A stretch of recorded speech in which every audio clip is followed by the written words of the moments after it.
2009, the hull completed and ship launched in water for the first time in 2013.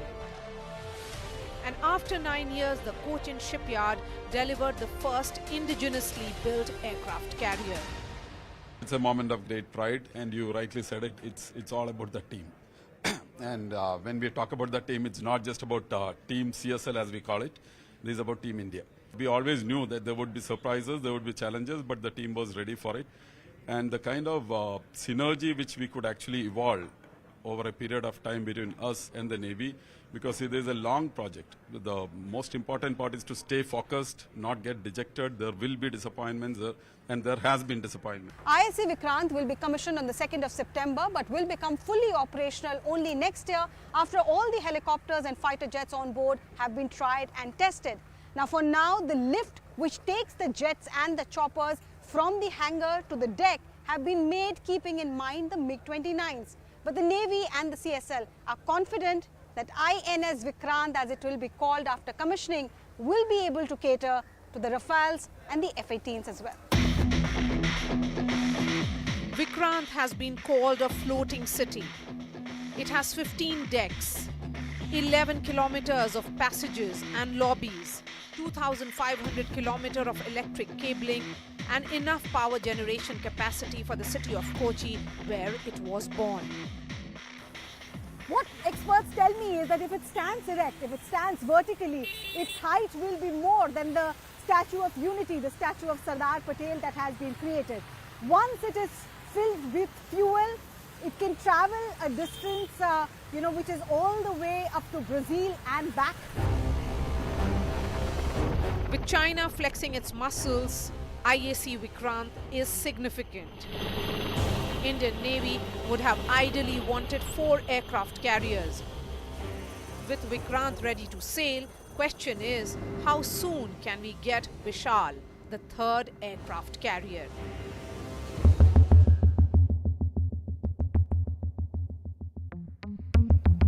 With Bureau Inputs in New Delhi, this is Maria Shakil.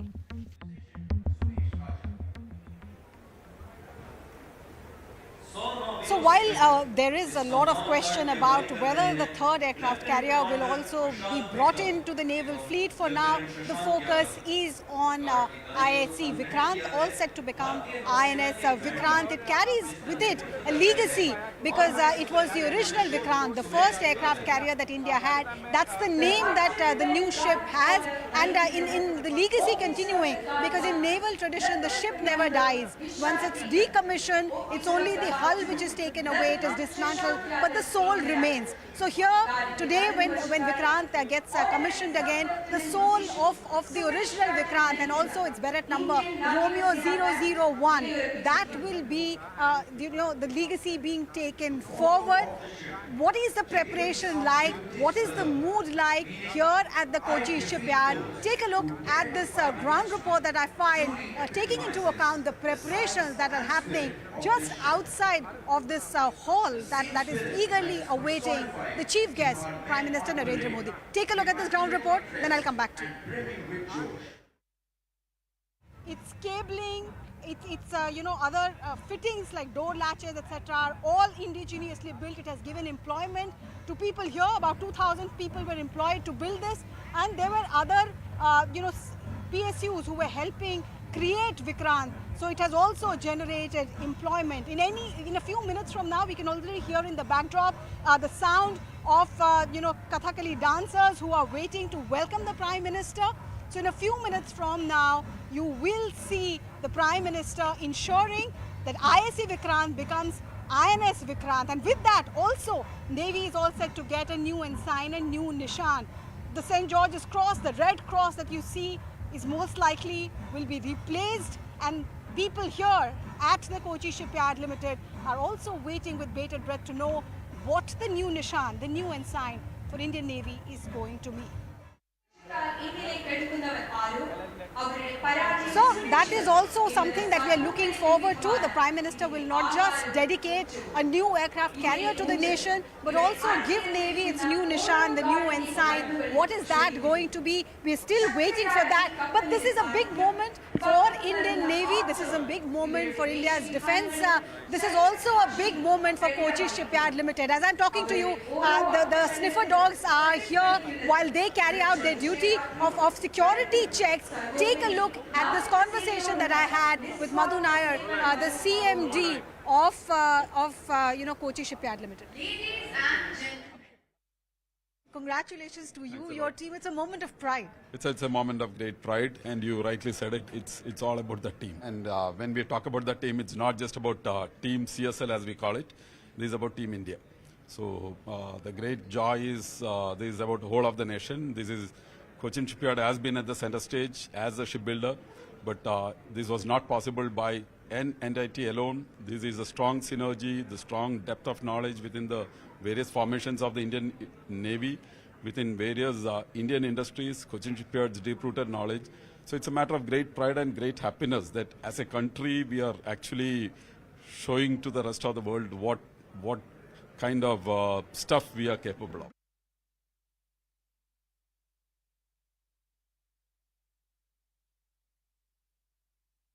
India's second aircraft carrier, Vikrant, is all set to become the Indian naval ship, INS Vikrant.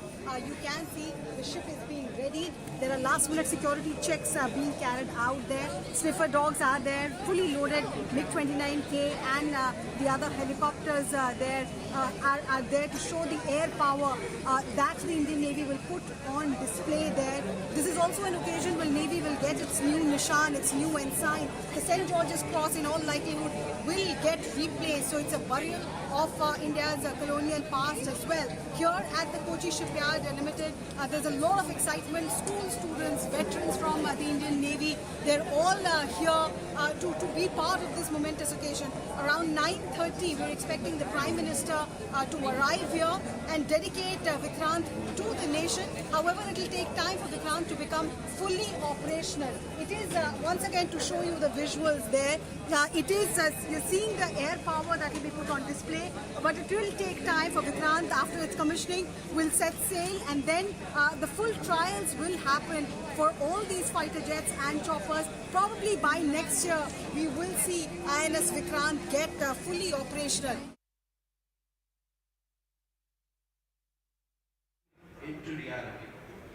However, the rally point of So that's the preparations. It's almost 8:40 now. The Chief of Naval Staff expected any moment now. And with that, the events here will officially begin. For security reasons, we are not allowed to proceed further with live broadcast from here. The SPG is also preparing because at 8:40, the CNS will be here. And then the chief guest of the event, Prime Minister, is expected.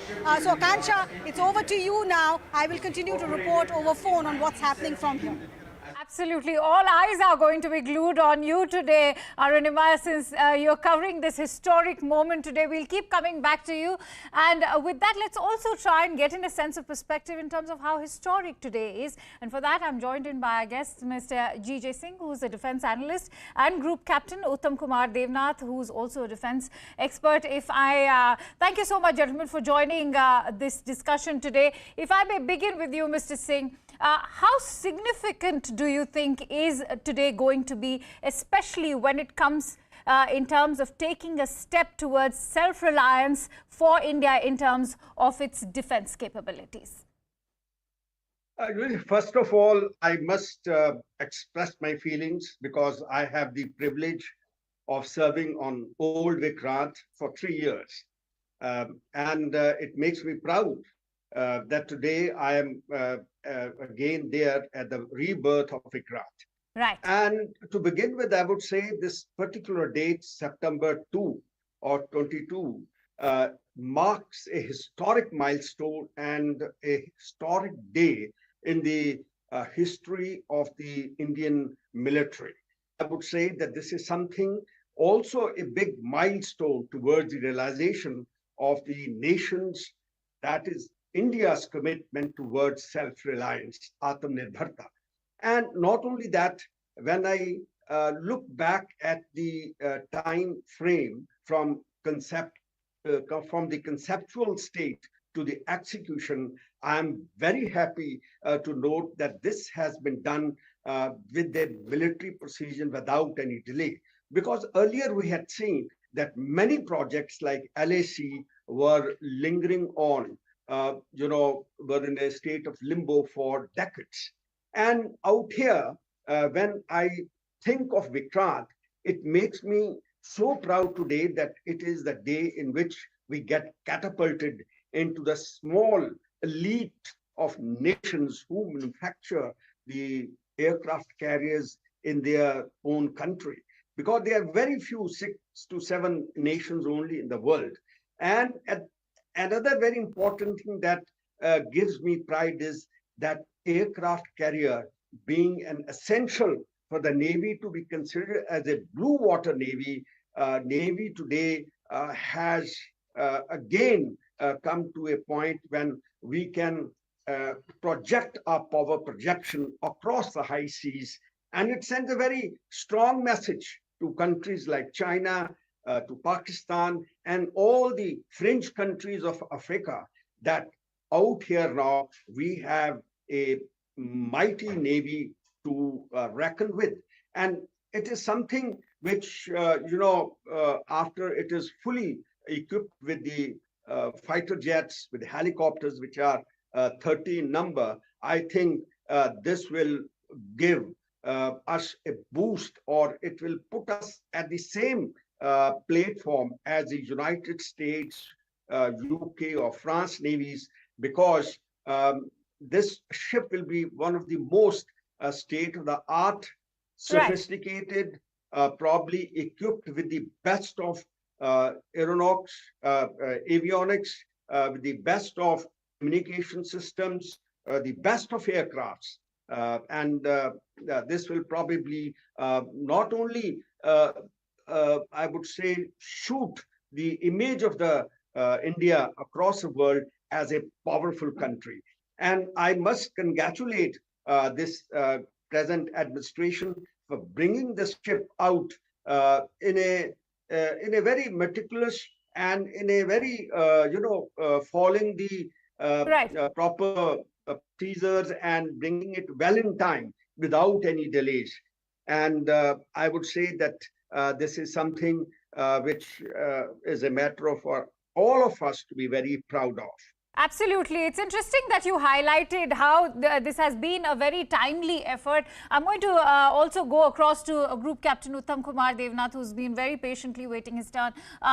Captain, how do you view today, as we all know, this is an aircraft carrier that we are talking about, which is not only designed by the Navy, but also built by the Kochi shipyard. Having said that, it has several indigenous equipments and machinery that is all indigenous, as we also heard about the timely effort that has been put into this aircraft carrier. What is your take? Oh, yes. What a great day. It is a matter of great pride that India will today join a select group of few nations who have the capability to design, develop, manufacture indigenous aircraft carrier. It is a great day because today India is capable of projecting its actual place in global diplomacy all over Indian Ocean. Right. The day starts today. We have 2 aircraft carriers now, INS Vikramaditya and INS Virat. Both are highly capable. As far as INS Virat, which is being commissioned today, let me assure you, it will be one of the best aircraft carriers in world. Only difference is that Indian Navy will be operating it with a pride which is unique to itself. We are the only Navy which in recent past, only few decades ago in 1971, used an aircraft carrier during Bangladesh Liberation War. Same name, same ship, INS Vikrant. Vikrant was commissioned in Indian Navy in 1961, and it was decommissioned in 1997. But today it takes birth once again. a phoenix reborn. Indian Navy, our Army and Navy are very proud that today onward, everyone in world will know that they cannot meddle with India. They cannot meddle with Indian Navy in Indian Ocean.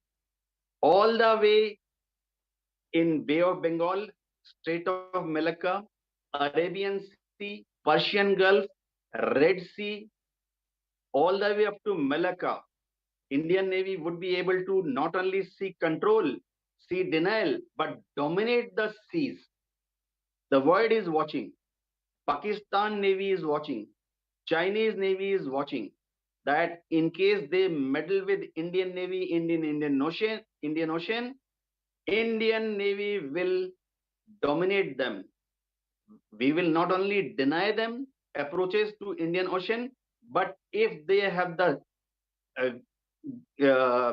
if they make the mistake of entering Indian Ocean without our clearance, their naval ships, they will be sunk.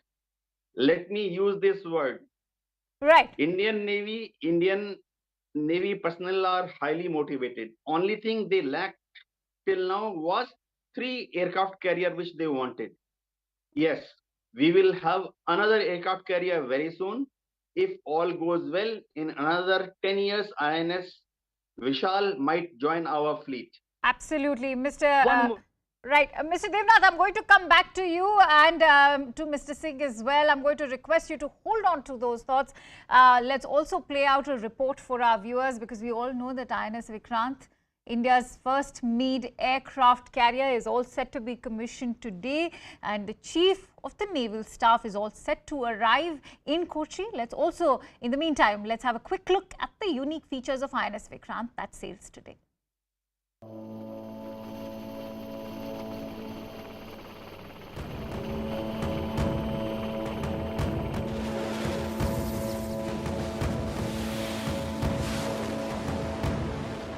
This is not just another warship, this is a mighty aircraft carrier. One that is so long that if you put it upright, it would be 80 meters longer than the Sardar Patel statue in Gujarat. We are giving you a full tour of this complex and potent platform and telling you why this is neighbor's envy, owner's pride.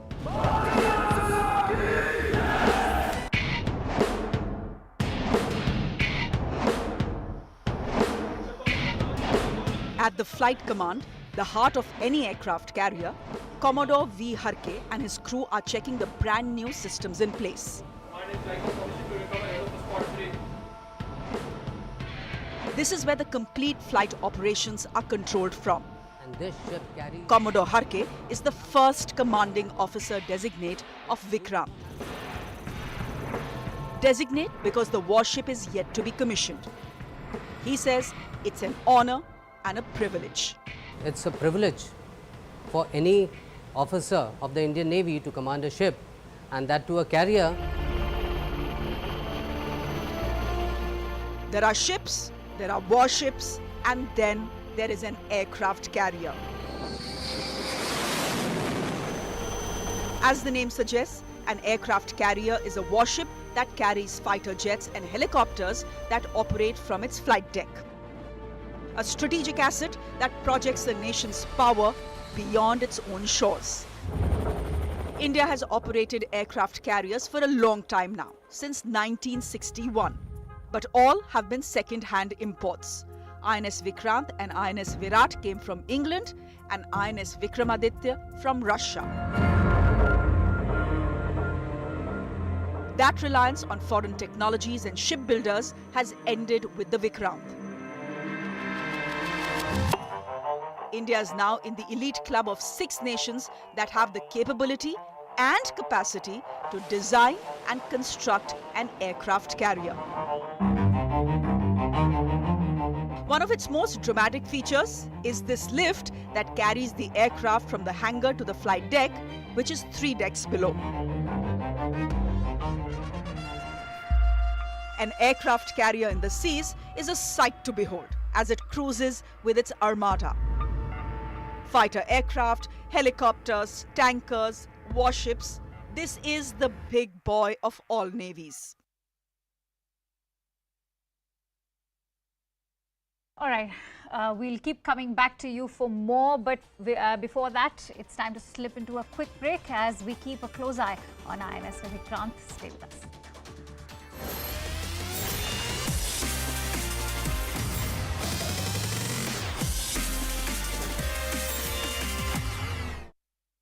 Aircraft, helicopters, tankers, warships, this is the big boy of all navies. Once ready, it can accommodate up to 1,700 sailors and officers, including women. In the works, a bakery and a gym on board. We are now headed to the power center of the ship, called the main switchboard in Navy parlance. Kilo switchboard, this is November. Intent, starting of DA number 5. Commander Vineet Kumar is the electrical officer on board the ship and commands a team of 200. DA number 5 will be paralleled with DA number 2 in MSB semi-auto mode. This is a substation that powers every electrical appliance in the ship and maintains it. The ship carries 6,000 tons of diesel that can power the ship for 18 days. Every day, it produces 24 megawatt of electricity that is enough to power half of Kochi, the city of its birth. Keeping with the Government of India's initiative, the Ujala initiative, we have LED lights installed throughout the ship. Now with these LED lights, not only it increases the luminosity, it has higher reliability and it reduces the overall life cycle maintenance cost of the ship as well. A ship is a steel box. It generates heat inside and absorbs heat from outside. The air conditioning is on throughout when the ship sails. This is really not the place where you can be mindful of your energy consumption. But we try, says Commander Kumar. We don't mind having, lighting up the operational requirements for the operational requirements. However, if you talk about the cabins where we live in, we definitely, when we move out, we never forget to switch off the lights. We follow that speed. Lieutenant Commander Sai Krishnan is the senior engineering officer on board. Go ahead, board. At the throttle console, he takes instructions from the command and control center of the ship, called the bridge, and speeds up or slows down the ship. We are up, we are running, catch us if you can.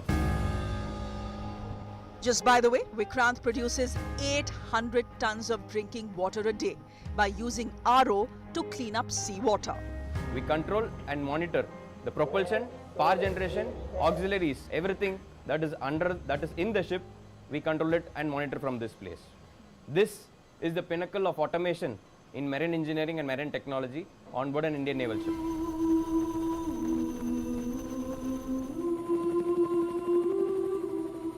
What is in a name, you ask? A rich and brave legacy if you are Vikrant. INS Vikrant, the ancestor of this ship, was India's much-loved first aircraft carrier. Yes, it was British by birth, named HMS Hercules, but it was never commissioned into the Royal Navy. Halfway into the construction, World War II was over, the British had no use of it. But India, a newly independent nation, looking to build its maritime muscle, was happy to buy it. In 1961, as soon as it was commissioned into the Indian Navy, it became INS Vikrant, the undefeatable. It was a ship so majestic that the Shah of Iran brought his entire cabinet to have dinner on its deck during a friendly port call to Iran. Vikrant's moment of glory came 50 years ago during the war for Bangladesh's liberation, when it enforced a naval blockade to East Pakistan.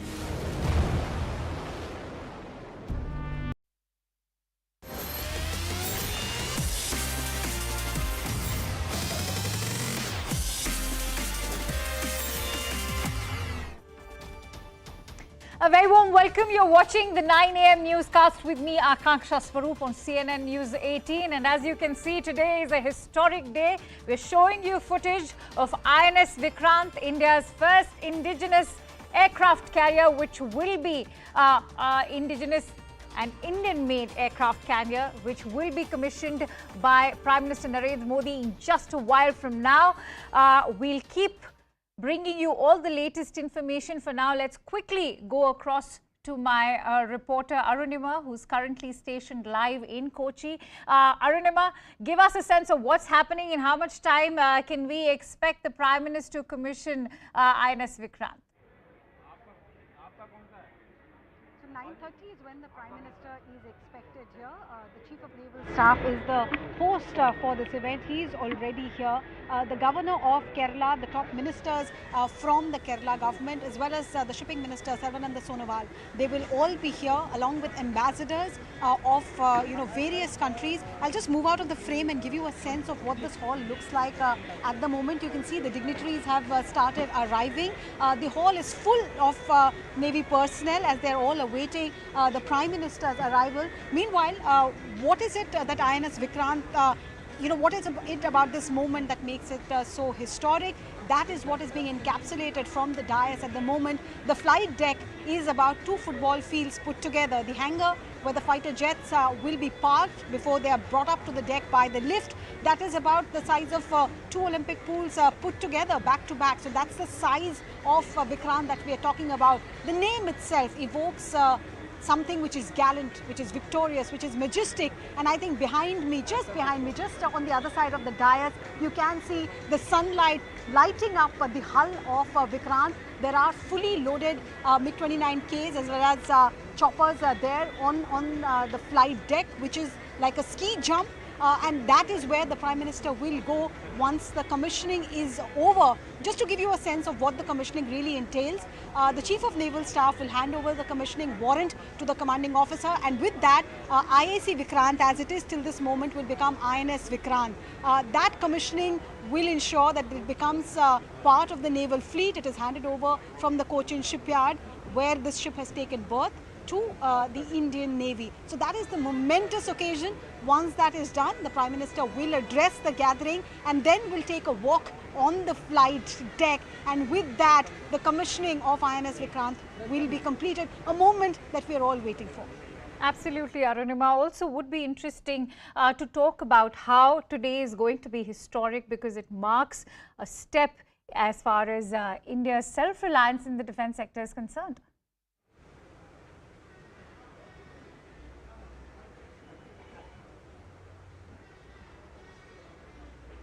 Arunima, can you hear me? All right, we'll try and reconnect and re-establish our connection with Arunima. But there we brought you all those live visuals in just a while from now, as Arunima was rightly pointing out, at roughly 9:30 a.m. Indian Standard Time.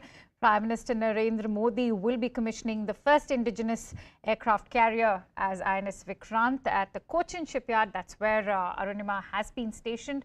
Let's also quickly go back to our guests, Mr. G.J. Singh, who's a defense analyst, and Group Captain Uttam Kumar Devnath, who's also a defense expert, and both are joining me on this broadcast today. A very warm welcome again to you, gentlemen. Mr. Singh, of course, a lot of excitement, not just in Kochi, but in the entire country. It is a historic moment. It is a historic occasion. This is, of course, going to mark a significant step as far as India's defense capabilities are concerned. But what does this mean particularly for India's maritime heritage, Mr. Singh? Yes, I must distinguish an aircraft carrier from the other types of ships, and what makes it very majestic and splendorous. It is the most potent marine assets, first of all, for any nation, which enhances a navy capability to travel far from its home shores to carry out air dominant operations. This is something which is very important to mention here. Not only that, aircraft carriers always generally lead the capital ship of a carrier battle groups. So when the battle groups, the group of ships moves towards a particular target or to a country, it moves with the capital ship, and which is further escorted by many destroyers, frigates, submarines, missile cruisers, submarines, supply ships, as we see almost every day in South China Sea, the battle groups of American Navy leading the battle groups. So this is something which makes its presence out at sea a power of projection for any country. And our INS Vikrant or IAC, one as it is now at this moment, with 44,500 tons and with the capacity to carry 34 aircrafts, fighter jets and helicopters, capable of operating all of these fighter jets, 20 MiG-29Ks, Kamaos, air early warning helicopters, then MH-60 multi-role, helicopter Seahawks that we are getting from Lockheed Martin, America, and then the advanced light helicopters which are built in our own country by the HAL. And I think the LAC is also being considered for it. And now, apart from this, if you look at the other, parameters of this aircraft carriers, with the 52 kilometers per hour speed is considered to be very, very high speed. It is not a, speed which is generally earlier, like when I was in Vikrant previously, it used to do a speed of only 18 knots, which comes to around 40 kilometers per hour. And the endurance and the range of 7,500 kilometers distinguishes this aircraft carrier from the rest of the ships that we have in this region, especially the Indian Ocean and the Arabian Sea. And I would say with Vikramaditya and INS Vikrant now, the major requirement of our Navy that was to have 2 aircraft carriers minimum to defend our east coast, that is eastern seaboard, as well as the west coast, western seaboard, because they are the ones which are highly vulnerable because of the presence of Chinese in Gwadar port and another irritant like Pakistan. And China is making, other naval bases at Djibouti and Sri Lanka, Hamantota, Bangladesh. With all these challenges which were arising in our region, I think now the Indian Navy is very capable to deal with all of them. Very rightly said. I must also say that it's also sends a very strong message of power projection to the neighboring nations which are hostile to us, that India is not the same what it was. It's a new India now, and it is self-reliant, it is Atmanirbhar. We are not dependent on other nations now. Our technocrats, our R&D and our capacity to build, manufacture ships in our own country is something which also highlights the importance of the naval might in and around our country. So that is something which I think needs to be highlighted because as I was telling earlier, that there are very few nations which are actually manufacturing the aircraft carriers. Absolutely. And today is a historic day that marks our entry into that prestigious club. So it is something which the world is watching. It indeed is a very strong message being sent out to the international community, as very, very well defined by you, Mr. Singh. Taking a cue from there, I'm going to quickly move across to Cochin, where my colleague Arunima Singh is also stationed, and she's covering this event live as it happens. Arunima, if you can hear me, we were just discussing with Mr. Jijay Singh about the kind of message that today's event and today's historic event will actually be sending out to our neighbors, as we've also already stated that the INS Vikrant is India's pride and the neighbors' envy. Having said that, how crucial is this going to be for India's maritime capabilities, keeping the current strategic challenges in mind? See, as I speak to you in the audio visual behind me, retired personnel from the Indian Air Force and from the Navy are sharing their experience of what it means to be flying from an aircraft carrier. I think that experience is what makes this moment special. So far, we've spoken about the Atmanirbhar pitch, the indigenous pitch of Vikrant, but this is also about the capability of our defense forces. This is an aircraft carrier. The name itself tells you that this will have on board India's top line fighter jets and helicopters. It is supposed to give India that edge that you can operate your fighter jets from a moving airfield as well. It isn't easy.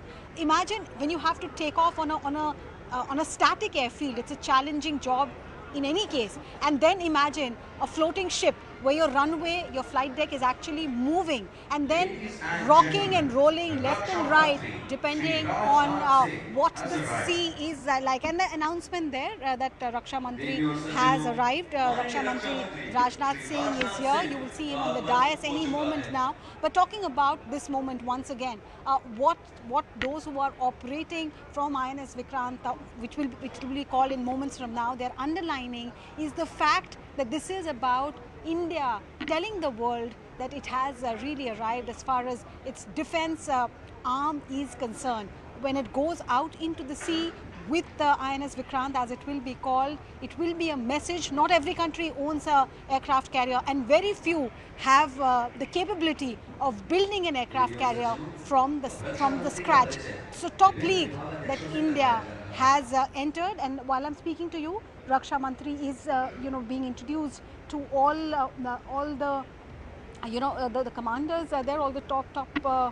Yes, he's here and he's being introduced to all the senior officers who are present here as well.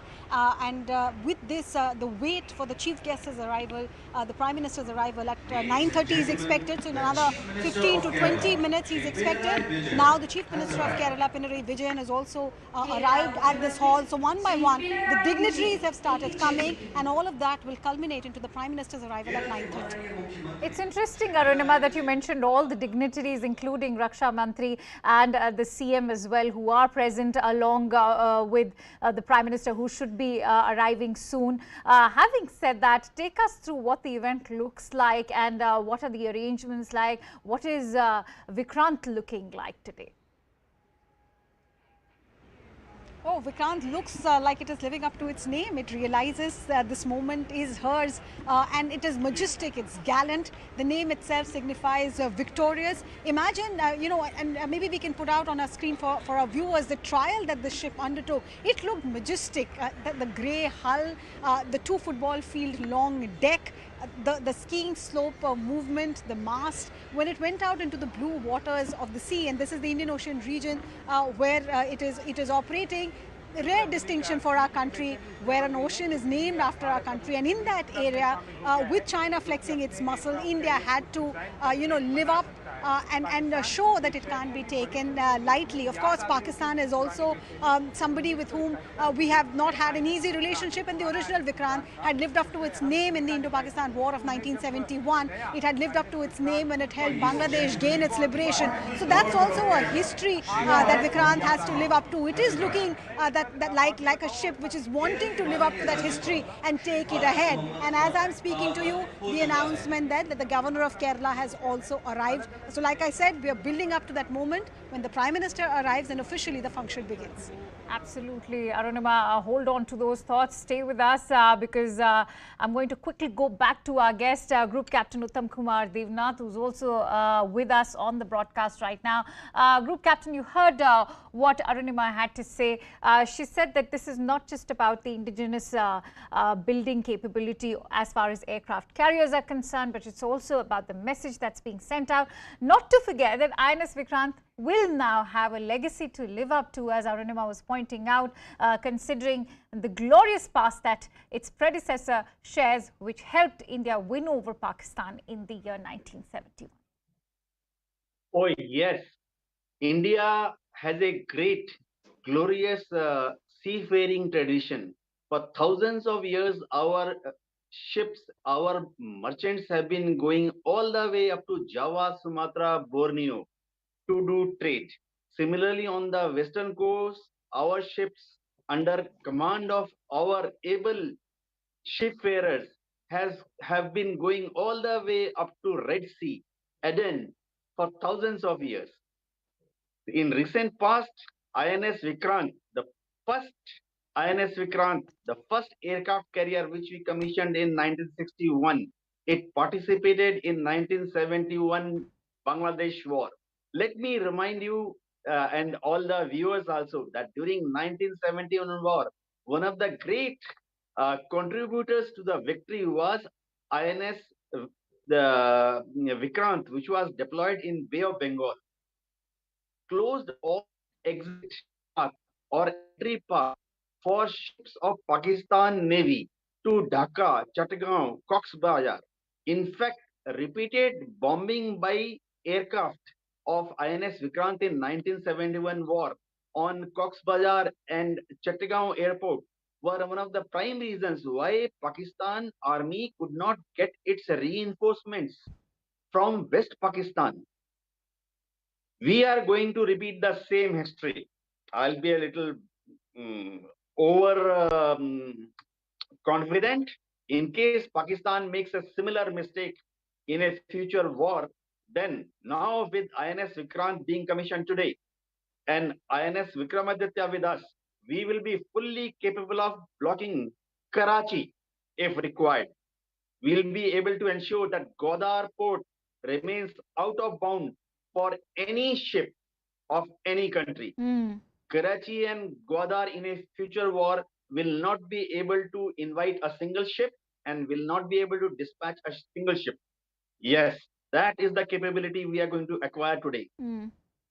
See today, look at the plight of Chinese Navy. PLA Navy, if they make an attempt at hostile entry into Indian Ocean, then we can right now intercept them at Strait of Malacca. Their ships will be sunk before they reach Andaman Nicobar Island, all the way towards Africa, all the way up to Madagascar, Diego Garcia. We will dominate the seas. INS Vikrant will have aircraft. Presently, MiG-29 are there. Very soon, probably, France is offering us Rafale. US is offering us F-18. Very soon, we'll have one of those aircraft also with us. With that, wherever INS Vikrant sails, we will be able to dominate 1,000-kilometer radius by our air power, which means no other country's ship will be able to sail within 1,000 kilometers of INS Vikrant. Because if they dare to do so, then immediately the attack aircraft will get airborne from INS Vikrant and sink that enemy or hostile ship. It is a great achievement. And India had to do it. We had no other way.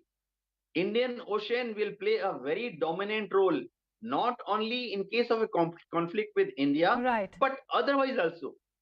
Let me remind everyone, Aksai Chin, we are facing a very, very belligerent China in Aksai Chin, in eastern Ladakh.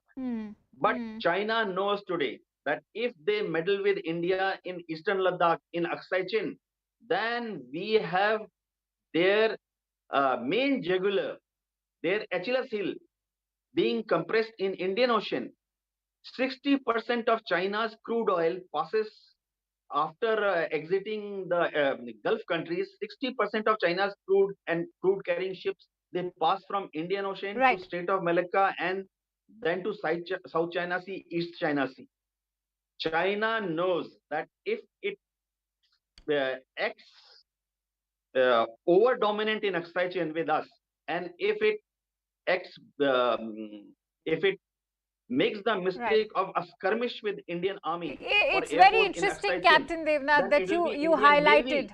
Right, you highlighted the role of the Indian Ocean and how India is now very well capable of counterbalancing China and China's presence, not just in the Indian Ocean, but all the way to Djibouti. I'm going to take that point and I will be discussing that after this quick report that I'm going to refer to. My colleague Arunima gets us this ground report on INS Vikrant. Let's have a quick look.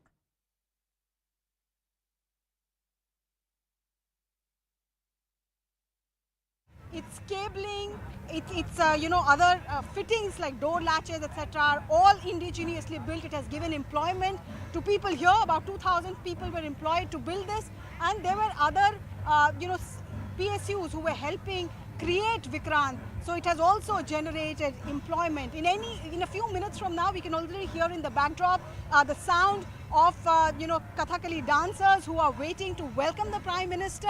So in a few minutes from now, you will see the Prime Minister ensuring that ISC Vikrant becomes INS Vikrant. And with that also, Navy is all set to get a new ensign, a new Nishan. The St. George's Cross, the red cross that you see, is most likely will be replaced, and people here at the Kochi Shipyard Limited are also waiting with bated breath to know what the new Nishan, the new ensign for Indian Navy is going to be.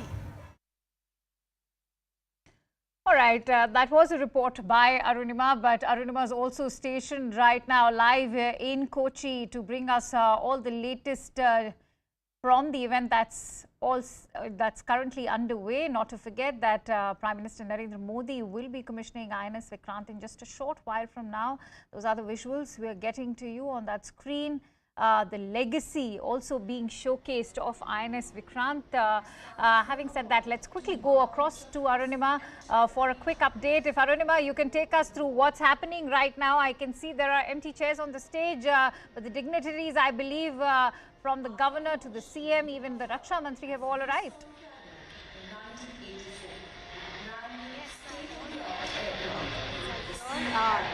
Just below INS Vikrant, in the shadow of INS Vikrant, in this hall that has been created.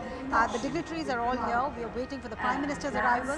He will inspect the Guard of Honor first. Any moment now, you will hear the whistle going up outside. We'll alert you to that. So the Prime Minister's arrival would be that first inspection of the Guard of Honor.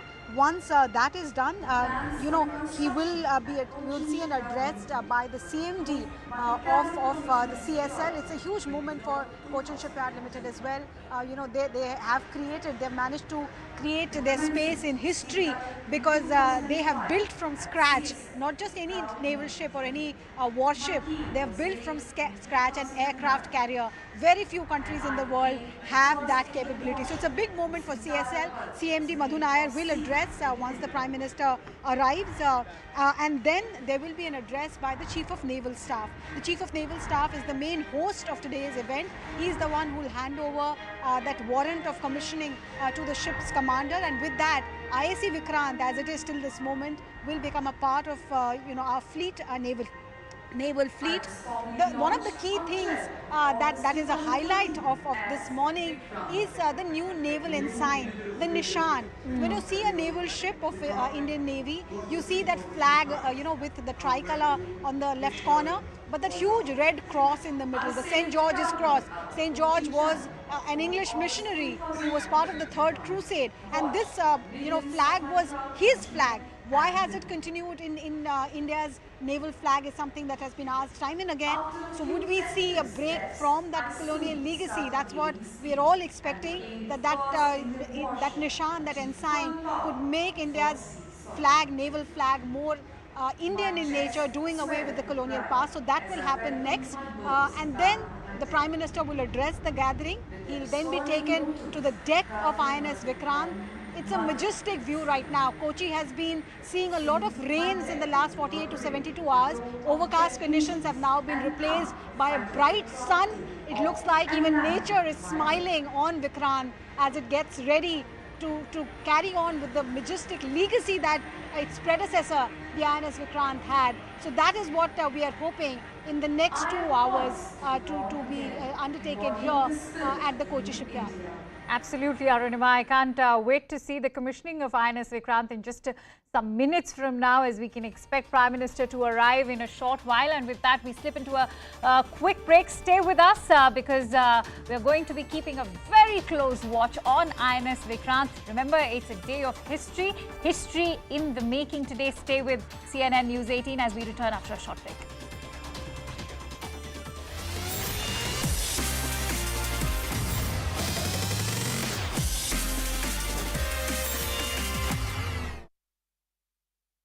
That the ships are paid off, decommissioned, but the soul survives. And this ship carries the soul of none other than the gallant Vikrant, which proved her mantle in the 71 war. And I'm sure, given time and opportunity, she would be worthy and a fine fatal platform to undertake any challenge, anytime. Work is underway at the hangar of the aircraft carrier. This is where all air assets are stationed. Suresh Babu and his team from the Cochin shipyard, the current owners of Vikrant, are ensuring that deadlines are met. This, after all, is a prestige project for a shipyard that has never built a warship before. It's the pride of India and naturally pride of shipyard. Now we can tell that no, this is constructed by us. No, it is our pride, and we are building the dream of India. In its 50-year history, the shipyard has built over 150 ships.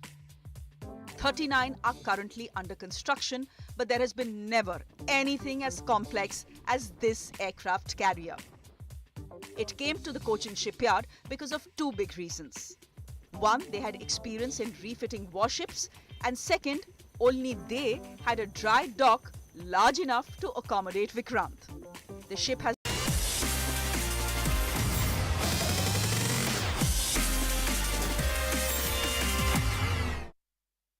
Welcome back. Today, as we've been telling you, it is a big day as INS Vikrant is all set to get commissioned in the Cochin shipyard. And for all those details and live updates of the event, as you can see on the right side of your screen, I'm also joined in by my correspondent Arunima Singh, who's reporting live from this event. Let's quickly go across to Arunima. Arunima, you've been telling us about how all those dignitaries have arrived, but till the Prime Minister doesn't arrive, I'm also going to request you to take us through the legacy of INS Vikrant and how today will also be a moment in history as far as its legacy is concerned, and of course this Vikrant will have a glorious past to live up to. Yes, so this new INS Vikrant has a huge legacy to live up to. Originally, the INS Vikrant was a ship that we had bought from England, and it played a huge role in the India-Pakistan War of 1971 when Bangladesh was struggling for its independence. INS Vikrant, the original one, played a huge role there, and all the veterans were sharing their experience in the audiovisual that was being played here as to what it meant to be on a floating airfield. It was a new experience for them, but they managed to do their job successfully. And when Vikrant was decommissioned, a decision was taken that the soul of INS Vikrant would live on. That is the rebirth that is happening here. Romeo 001 was the Beret number of the original INS Vikrant. That is the Beret that will be given to the new INS Vikrant as well. So not just the name, but the soul and the legacy will live on. And you know, our guests were just talking about how this gives India the might, the power to take on two of the most troublesome neighbors that we have, Pakistan and China. It's right that in the Indian Ocean region, we are seeing China continuously flexing its muscles. Imagine when a fleet of the Indian Navy with the INS Vikrant at the center of it, it's like the Queen. The Armada moves on with the other ships, part of its fleet, the MiG-29s on board, the helicopters on board, possibly Rafales and F-18s on board as well. The kind of message of domination that it gives you, that is what the new Vikrant is all about. And everybody is very hopeful that the new Vikrant has already etched its place in history because it's an indigenously built project. It's built from scratch here in India, but it will live up to its name, and it will ensure its name is etched in gold in India's maritime history. Absolutely, Arunima. It's rightly pointed out by you in terms of the message of domination that will be going out. But having said that, you also talked about those MiGs that will be on board. What all can we expect? We know that the current existing fleet already includes 1 aircraft carrier. We have 10 destroyers, 12 frigates and 20 corvettes, as the numbers are with me right now. And with INS Vikrant now becoming the 2nd aircraft carrier, what all can we expect in terms of addition to the fleets now? Yes, let's try and understand what an aircraft carrier really means. What happens there? As the name suggests, this is a ship, this is a warship which is carrying aircrafts on board. We've already sent you pictures and ground reports how fully armed MiG-29Ks are there on board INS Vikrant today for the inspection by the Prime Minister of India. The ship is equipped to handle about 40 aircrafts. The hangar where the aircrafts are parked are like 2 Olympic-sized swimming pools put together back to back. So that's the size we are talking about. There's a lift which will bring the aircrafts from the hangar to the flight deck up 5 levels. There were some questions raised because that lift is actually made to cater to MiG-29s. The serviceability of MiG-29s, the fact that MiG-29s have met with a lot of accidents in the recent past, all of that had led to questions whether, that there was a design flaw with that lift, that you are not catering to Rafales and F-18s and future generation fighters. But the Navy and the Air Force have rejected, those apprehensions.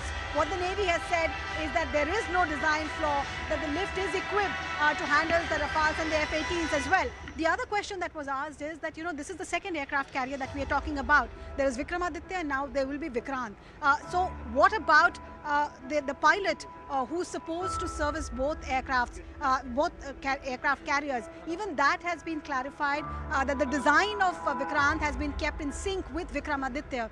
So the pilots can actually take off from the flight decks of both interchangeably. That is how in sync the design has been. That is the advantage with an indigenously built aircraft carrier, that you keep in mind the exact needs and accordingly design it. So that's the beauty, and once the commissioning happens, Vikrant will set sail from the Cochin shipyard and move towards the next naval base, where it will be operationalized once the trial of all its air assets are undertaken. Most likely that will happen next year.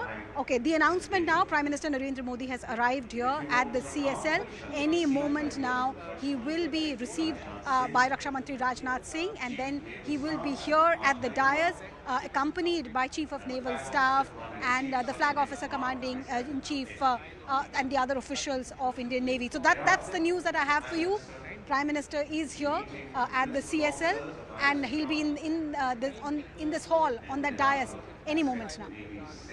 All right, Arunima, stay with us, and shortly before we have Prime Minister Modi on the dais, let's quickly play out a report that has been sent by Arunima just a while ago. India's second aircraft carrier, Vikrant, is all set to become Indian naval ship, INS Vikrant. You can see the ship is being readied. There are last-minute security checks being carried out there. Sniffer dogs are there, fully loaded MiG-29K and the other helicopters there are there to show the air power that the Indian Navy will put on display there. This is also an occasion when Navy will get its new Nishan, its new ensign. The St. George's Cross, in all likelihood, will get replaced. So it's a burial of India's colonial past as well. Here at the Kochi Shipyard Limited, there's a lot of excitement. School students, veterans from the Indian Navy, they're all here to be part of this momentous occasion. Around 9:30, we're expecting the Prime Minister to arrive here and dedicate Vikrant to the nation. However, it will take time for Vikrant to become fully operational. It is, once again, to show you the visuals there. It is, you're seeing the air power that will be put on display, but it will take time for Vikrant. After its commissioning, will set sail, and then the full trials will happen for all these fighter jets and choppers. Probably by next year, we will see INS Vikrant get fully operational. And before we quickly cut to the event, let me take one question from my guest, Mr. G.J. Singh. Mr. Singh, before we cut to the event quickly, I'd like to ask you about China's expanding strength in... All right, the Prime Minister has arrived. I'm going to come back to Mr. Singh in just a while from now. As we all know, Prime Minister Narendra Modi, in just a few minutes from now, there you see, Mr. Modi is there. Commanding Officer, यहाँ के captain Vidyadhar Harike VSM जिनसे प्रधानमंत्री जानकारी हासिल करते हुए.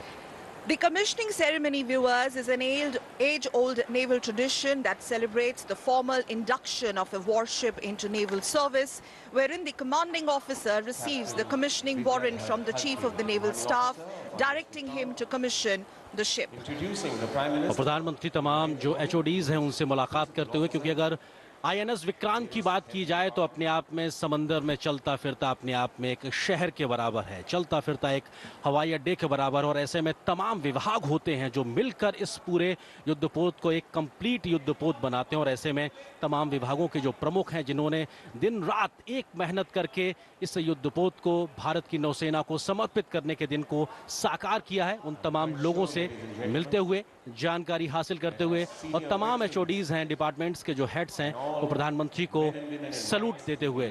और ये अपने आप में बताता है कि किस तरीके से प्रधानमंत्री का यहाँ आना इन सभी के लिए एक गौरव की बात है और नौसेना के लिए एक बहुत बड़ा दिन। Captains of top and heads of department, various respective departments, welcoming and saluting Honorable Prime Minister of India. Viewers, live visuals of this grand ceremony from Cochin is something that will be symbolized by the hosting of the commissioning pennant flown from the highest point of the ship, the visual that will remain etched in India's history. And ये तस्वीरें अपने आप में ऐतिहासिक पल की गवाह, जब कोचिन शिपयार्ड पर देश का पहला स्वदेशी विमान वाहक पोत आईएनएस विक्रांत तैयार हो चुका है, देश की नौसेना की सेवा करने के लिए, देश के रक्षा करने के लिए तत्पर है। और ऐसे में आप प्रधानमंत्री को गार्ड ऑफ ऑनर देने के लिए विशेष इंतजाम और 100 नौवीर यहां मौजूद हैं और उनकी कमांड ले रहे हैं lieutenant commander Ritesh Sharma, lieutenant commander Shashank Yadav.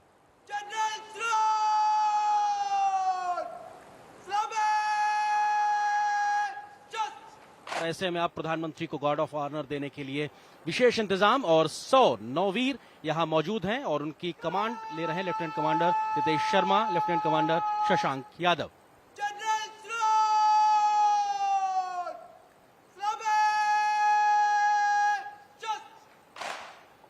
Officer of the Guard giving general salute to Honorable Prime Minister.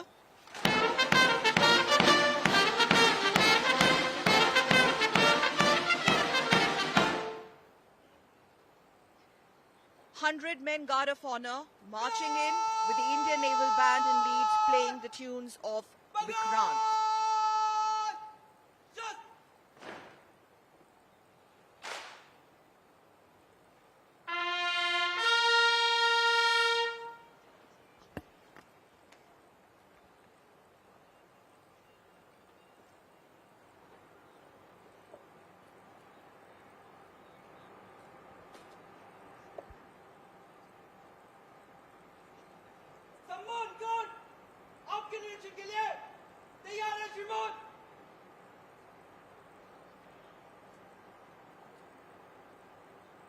और तस्वीरें गवाह हैं किस प्रकार से आज के इस ऐतिहासिक कमिश्निंग सेरेमनी के समय प्रधानमंत्री गार्ड ऑफ ऑनर का निरीक्षण करने जाते हुए, अगर हम परंपरा के तौर पे बात करें सकल, तो अपने आप में 100 सेलर्स यहां पे मौजूद हैं और ये 100 सेलर्स का दस्ता सम्मान गार्ड के रूप में जहां पे प्रधानमंत्री को गार्ड ऑफ ऑनर दिया और प्रधानमंत्री इसका अब निरीक्षण करेंगे। तीनों सेनाओं के सुप्रीम कमांडर के तौर पर अगर राष्ट्रपति की बात की जाए तो उनको 150 सेना के दस्ते का गार्ड ऑफ ऑनर दिया जाता है। प्रोटोकॉल के मुताबिक अगर बात की जाए तो प्रधानमंत्री को 100 जो सैनिकों का दस्ता है वो गार्ड ऑफ ऑनर देता है और इस समय प्रधानमंत्री इस गार्ड ऑफ ऑनर के समय निरीक्षण करते हुए, और ये अपने आप में बताता है किस प्रकार से तमाम परंपराओं का निर्वहन किया जा रहा है। और ये अपने आप में बहुत ही ऐतिहासिक लम्हा और बहुत ही एक भावपूर्ण क्षण होता है कि जब देश का कोई इतना प्रतिष्ठित पद पे बैठा हुआ व्यक्ति आपके बीच आता है और आपके बीच में पहुंच के इस बड़े दिन को, एक और ऐतिहासिक दिन को और महत्वपूर्ण बनाने के लिए मौजूद है। निश्चित तौर से देश का पहला स्वदेशी विमान वाहक पोत आईएनएस विक्रांत कोचीन शिपयार्ड में बनकर तैयार हुआ है और ये आज कमिश्निंग सेरेमनी, अगर इसकी बात की जाए तो रक्षा क्षेत्र में भारत कैसे आत्मनिर्भर हुआ है उसकी एक जीती जागती मिसाल है और अपने आप में भारत की बढ़ती रक्षा क्षमताओं का साफ तौर से प्रदर्शन करता है। और अगर बात की जाए तो भारत अब 6 ऐसे एलीट देशों के ग्रुप में शामिल हो गया है जो 40,000 टन या उससे बड़े भारी एयरक्राफ्ट कैरियर बनाने में सक्षम है। और प्रधानमंत्री तमाम लोगों का अभिवादन स्वीकार करते हुए The motto of the ship, Jayam Sam Yuddhi Spradaha, which means, and I quote, I defeat those who dare to fight against me, unquote. Something that truly epitomizes the size and spirit of the ship. Overwhelming audience there. The same spirit that is personified through the glaring eyes of our men on parade, our men in uniform that you see right on your screens, immaculately dressed and brimming with the josh, the passion for the nation. बिल्कुल, तालियों की गड़गड़ाहट ये बताती है कि इस जोश के साथ प्रधानमंत्री मोदी का इस्तकबाल किया गया है और प्रधानमंत्री मुख्य मंच पर पहुंच चुके हैं, जहां पर रक्षा मंत्री, केरल के राज्यपाल भी मौजूद हैं।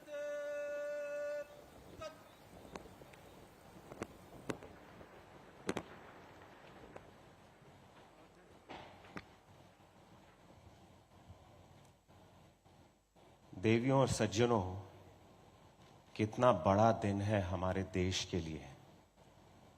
माननीय प्रधानमंत्री श्री नरेंद्र मोदी जी की आज्ञा और आशीर्वाद के साथ एक छोटा सा विशेष विचार आपके सामने प्रस्तुत करता हूं। सपने वो नहीं होते जो सोते समय आते हैं। सपने वो नहीं होते जो सोते समय आते हैं। सपने वो होते हैं जो हमारी नींद उड़ा देते हैं। कितना सौभाग्य है हमारा कि आज आत्मनिर्भर भारत की सर्वश्रेष्ठ उपलब्धि, आजाद भारत का सुनहरा सपना आज हमारे सामने साकार हो रहा है। आईएनएस विक्रांत के वीर नौसैनिक, भारतीय नौसेना के पूर्व सैनिक वेटरन्स, कोचिन शिपयार्ड के मेहनती वर्कर्स, सभी डिजाइनर्स, इंजीनियर्स और इंडस्ट्रीज, आप सभी के लिए एक बार जोरदार तालियां हो जाएं।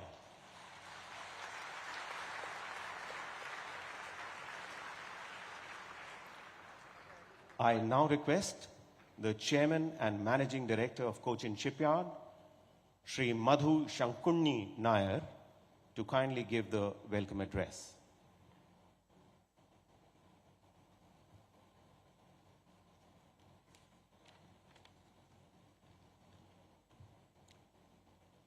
Good morning and namaste.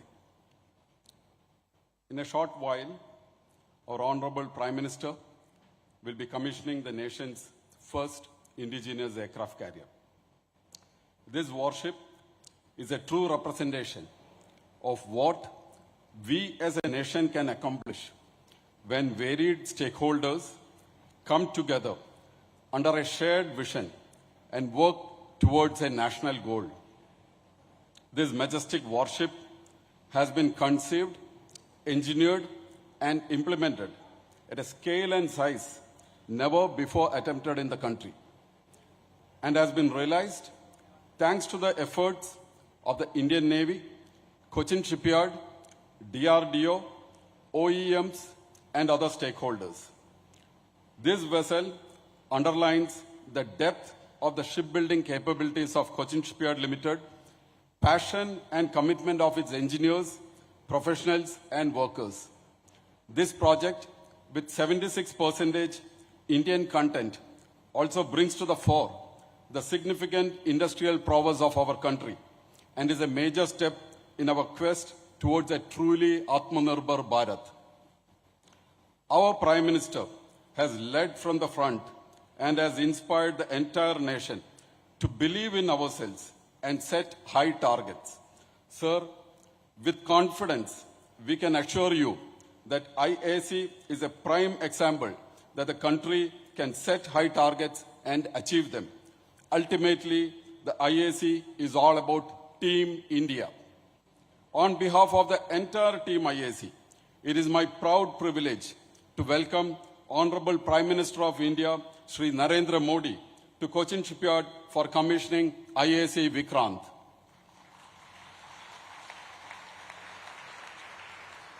I welcome Governor of Kerala, Shri Arif Muhammad Khan, Chief Minister of Kerala, Shri Pinarayi Vijayan, Honorable Raksha Mantri, Shri Rajnath Singh, Honorable Minister for Port, Shipping and Waterways, Shri Sarbananda Sonowal, and National Security Advisor, Shri Ajit Doval, to this function.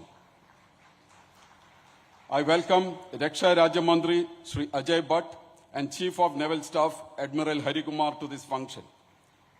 I welcome the elected people's representatives, flag officers, diplomats, senior officials from the government, the nation's most respected military veterans, and all other invited dignitaries to this function. I express CSL's gratitude to the Indian Navy, the Ministry of Defense, and the Ministry of Port, Shipping and Waterways for entrusting CSL with the construction of India's first indigenous aircraft carrier. I wish good luck and God's grace at all times to this majestic vessel and all the men and women who sail in her. Namaste, Jai Hind.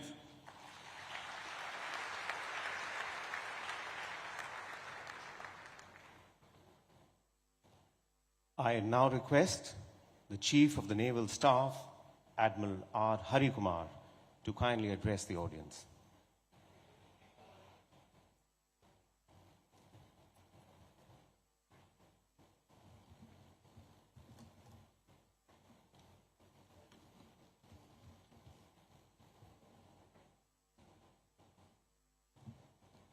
Honorable Prime Minister Shri Narendra Modi ji, Chief Guest this morning for this momentous occasion, senior dignitaries on the dais,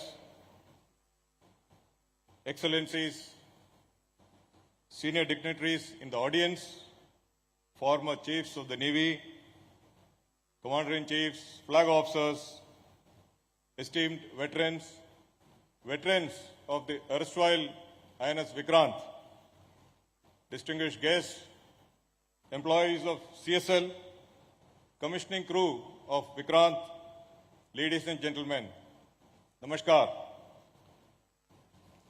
आज भारत में बनाए गए अब तक के सबसे बड़े worship को कमिश्निंग करने के लिए माननीय प्रधानमंत्री श्री नरेंद्र मोदी जी का यहाँ उपस्थित होना हम सब के लिए बहुत गर्व और सम्मान की बात है। ये कमिश्निंग पूरे देश के लिए एक महत्वपूर्ण अचीवमेंट है। As the flag bearer of Indian Navy's unwavering commitment to Honorable Pradhan Mantri ji's vision of Atmanirbhar Bharat, it is only befitting that Vikrant be commissioned under his hand as we move proudly into the Amrit Kal. आजादी के इस अमृत काल में भारतीय नौसेना का vision eight 100 है एक फुल्ली आत्मनिर्भर नेवी बनना, जिसके अंतर्गत हमारी सभी ships, submarines, aircraft, unmanned vessels and systems completely made in India होंगे, ताकि हम एक कॉम्बैट रेडी, क्रेडिबल, कोहेसिव और फ्यूचर प्रूफ फोर्स बने रहें। इस संदर्भ में भारतीय नौसेना माननीय प्रधानमंत्री जी द्वारा उद्घोषित 5 प्रण विकसित भारत, गुलामी की मानसिकता से मुक्ति, हमारी विरासत पर गर्व, एकता और एकजुटता एवं कर्तव्य की भावना के द्वारा इस रास्ते पर अग्रसर रहेगी।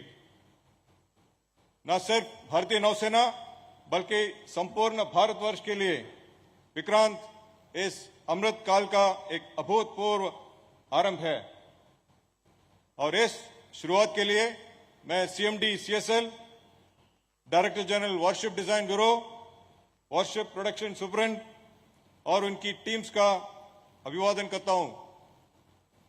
हमारे देश का पहला aircraft carrier erstwhile Vikrant served the country for 36 glorious years and played a significant role in the 1971 war, striking fear into the enemy's heart.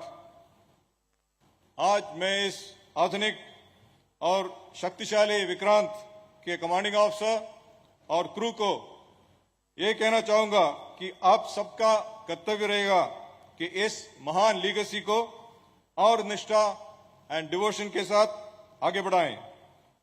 May all who sail on Vikrant be guided by our core values, duty, honor, courage, and serve with selfless devotion. मैं सभी dignitaries और guest को आज इस important दिवस पर यहां उपस्थित होने के लिए अपना आभार व्यक्त करना चाहूंगा and I would like to express my deepest gratitude to Honorable Pradhan Mantri ji, जिनका presence विक्रांत के crew को inspire करेगा to do their duty and do it well every day, everywhere and every time. Shano Warrant, Jai Hind.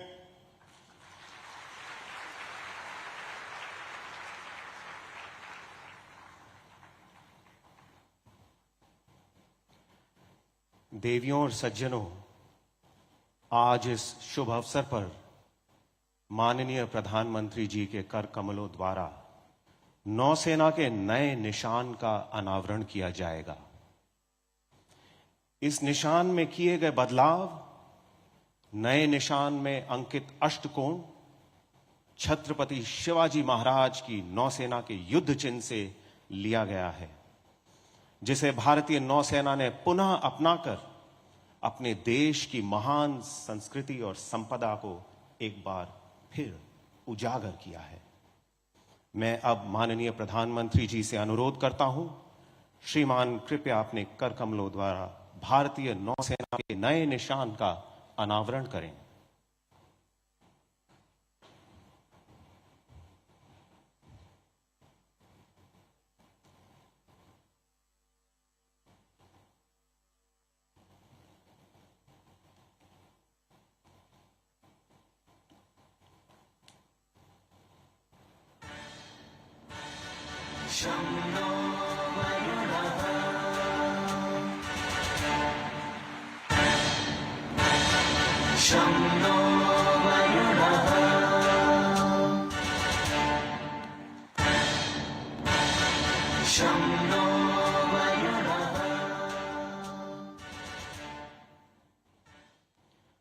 नौसेना का नया निशान देखा तो दिल की धड़कन ही रुक गई। एक बार जोरदार जानदार तालियों के साथ अपनी भावनाओं को व्यक्त कीजिए।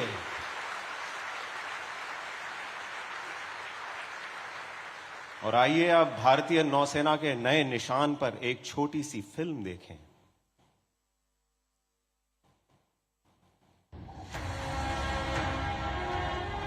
From a small harbor police outfit at the beginning of the 17th century to one of the world's finest naval forces of the 21st century, the Indian Navy has come a long way. It is the proud custodian of a rich maritime legacy, and for years, the rank and file of the Navy has dreamt of a change in its ensign that would honor its civilizational heritage. Over the years, India's naval ensign has undergone several changes and transformed on many occasions, shedding the last remnants of the colonial past. On 2nd September 2022, the Indian Navy adopts its new naval ensign.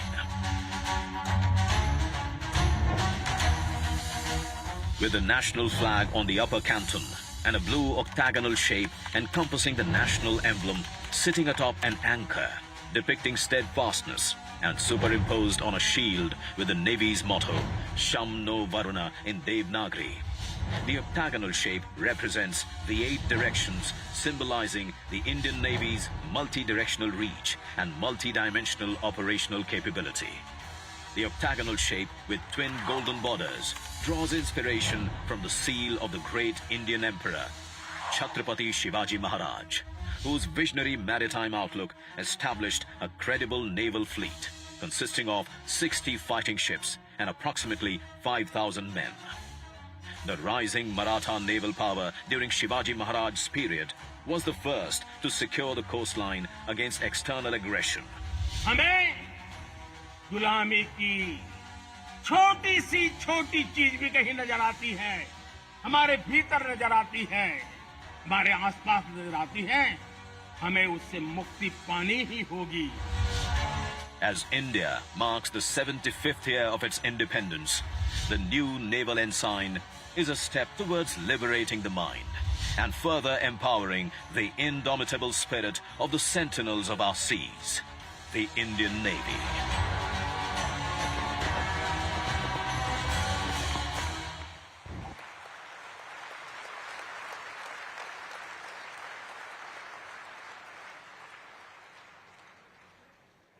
अब मैं निवेदन करता हूं माननीय रक्षा मंत्री श्री राजनाथ सिंह जी से श्रीमान कृपया सभा को संबोधित करें।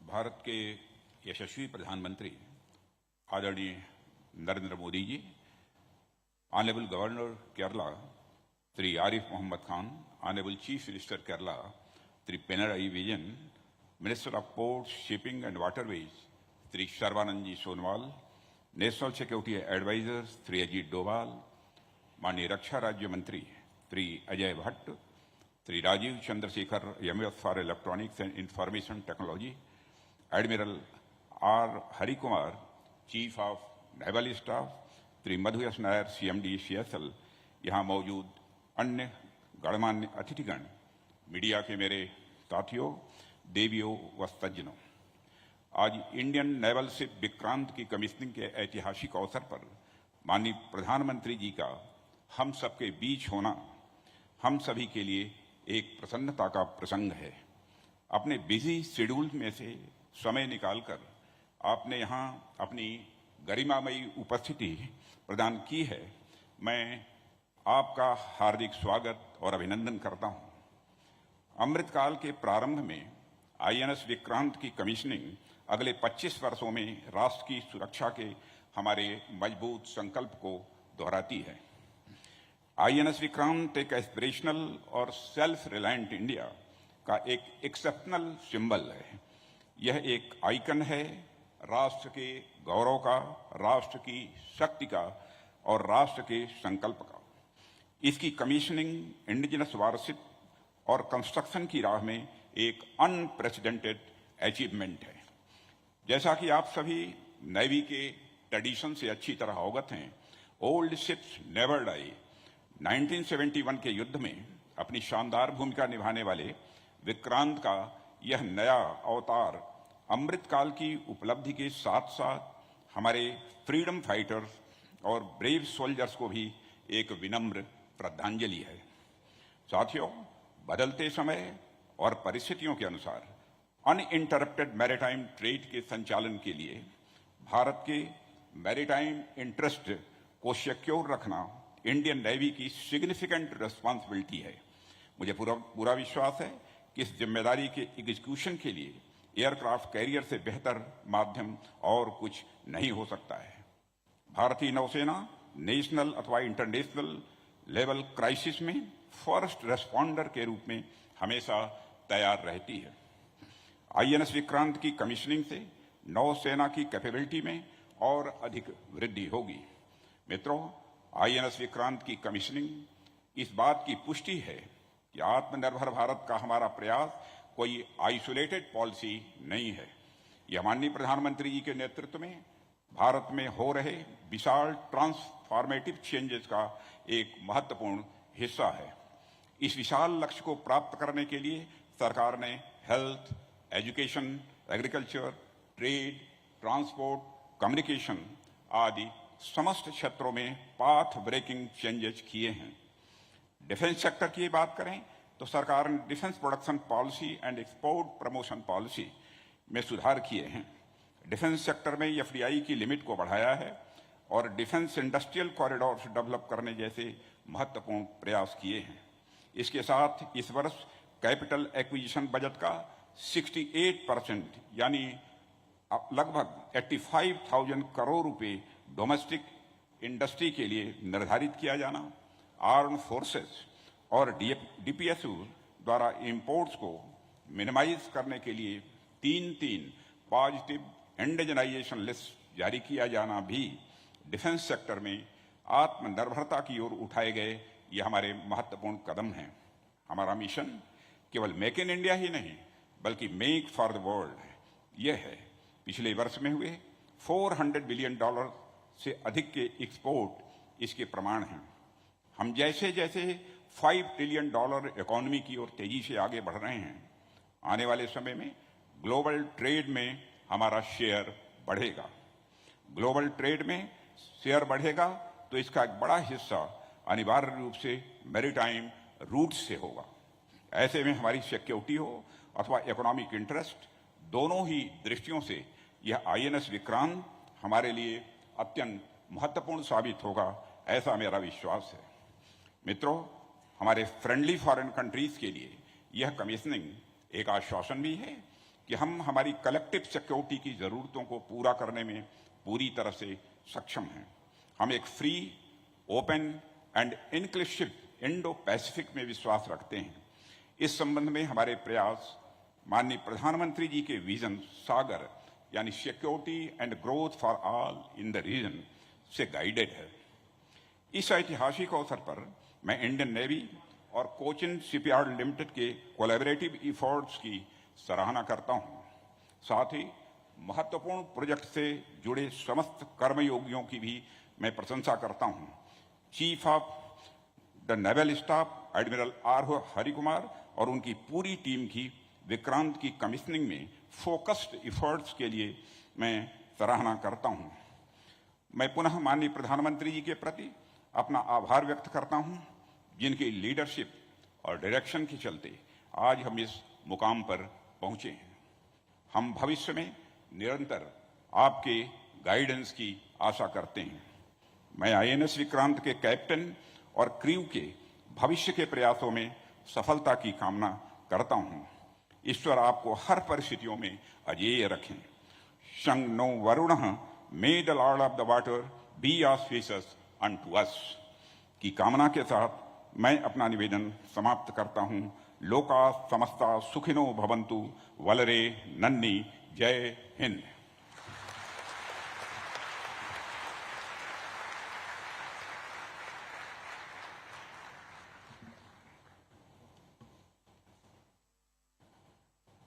The journey from a dream to deliverance culminates today, right here, right now, in front of us. How fortunate are we to be present here to witness a golden moment for our nation. INS Vikrant is a testimony to the passion and vision of our Navy veterans, a testimony to the relentless pursuit of excellence by our warship designers, a testimony to the years of dedication and shipbuilding expertise of Cochin Shipyard, and a crowning achievement of Indian industry and MSMEs. देवियों और सज्जनों, आधुनिकीकरण और स्वदेशीकरण के मार्ग पर चलते हुए भारतीय नौसेना ने आज एक नए मुकाम को हासिल किया है। भारत सरकार के मेक इन इंडिया और आत्मनिर्भर भारत की नीतियों पर आधारित विकास की नींव अब फलीभूत होते दिखाई दे रही है। तो आइए भारतीय नौसेना के इस सफर को एक डॉक्यूमेंट्री फिल्म के माध्यम से देखें।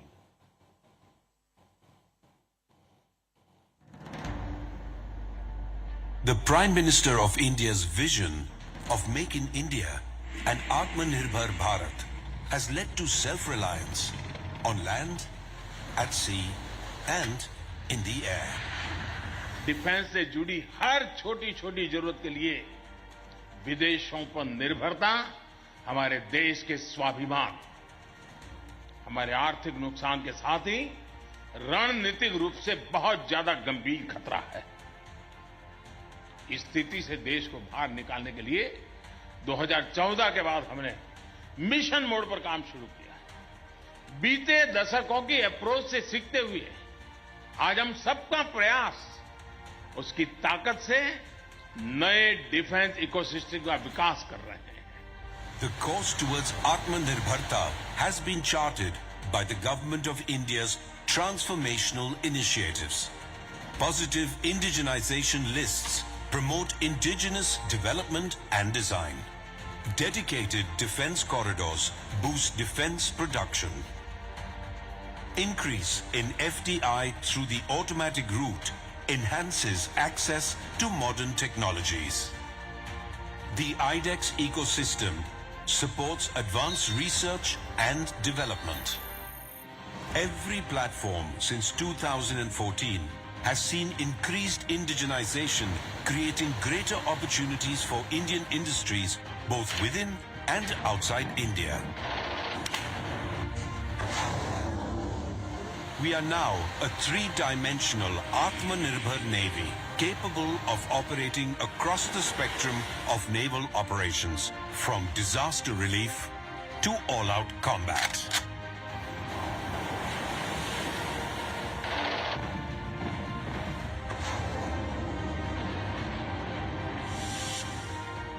Our transformation from a buyer's to a builder's navy has been inspired by a rich maritime legacy of indigenous design and construction. Today, there are 39 ships and submarines under construction in Indian shipyards.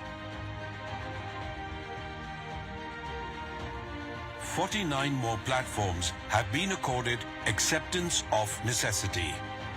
Our future submarine program will be our largest Atmanirbhar project. Being vocal for local has led to innovation and skill development, contributing to Startup India.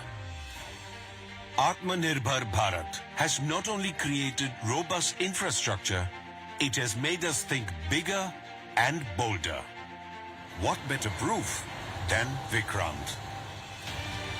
Named after our first carrier, the legendary Vikrant, that played a decisive role in 1971, she will be the fourth aircraft carrier to fly the white ensign. Designed by the Indian Navy's Warship Design Bureau and built by Cochin Shipyard Limited, we now belong to a select group of countries with the capability of indigenously designing and building an aircraft carrier. Her 26,000 tons of warship-grade steel has been developed by DRDO and produced by the Steel Authority of India. Vikrant's 76% indigenous content has been achieved through partnerships with over 90 Indian OEMs, more than 100 MSMEs, and over 500 ancillary industries. Above all, Vikrant has provided direct employment for 2,000 personnel in CSL and indirect employment for 13,000 towards plowback effect to the Indian economy. आपका लक्ष्य होना चाहिए कि भारत का जब अपनी आजादी के 100 वर्ष का पर्व मनाए, उस समय हमारी नौसेना एक अभूतपूर्व ऊंचाई पर हो. As India powers towards a blue economy, Vikrant will strengthen the Navy's capabilities and be a force multiplier in both defensive and offensive roles. 630, engage.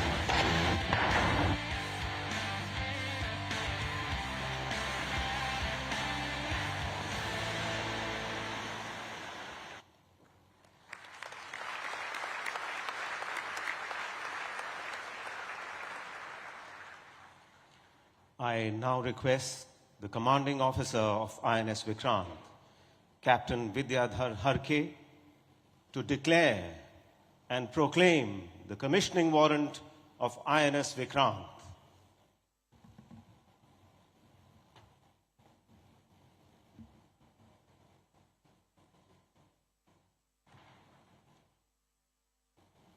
Commissioning आदेश.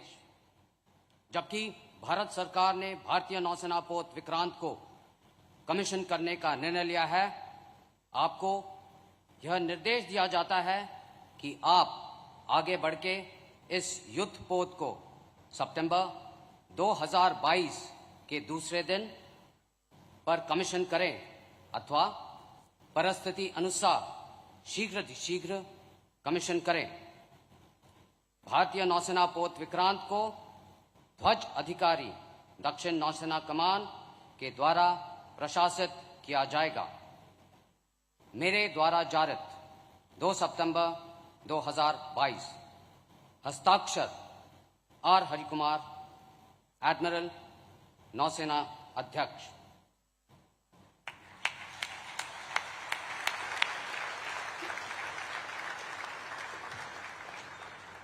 कितना बड़ा दिन है नौसेना के लिए, कितना ऐतिहासिक दिन है हमारे देश के लिए.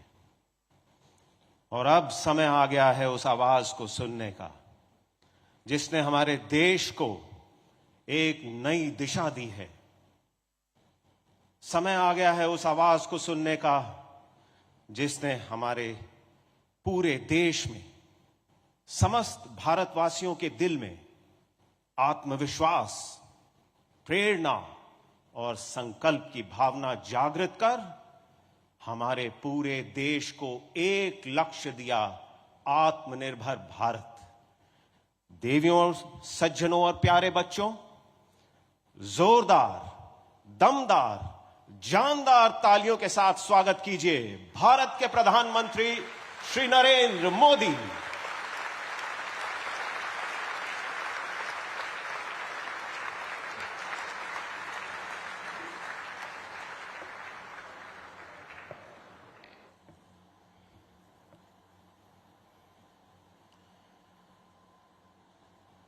इस ऐतिहासिक कार्यक्रम में उपस्थित केरला के राज्यपाल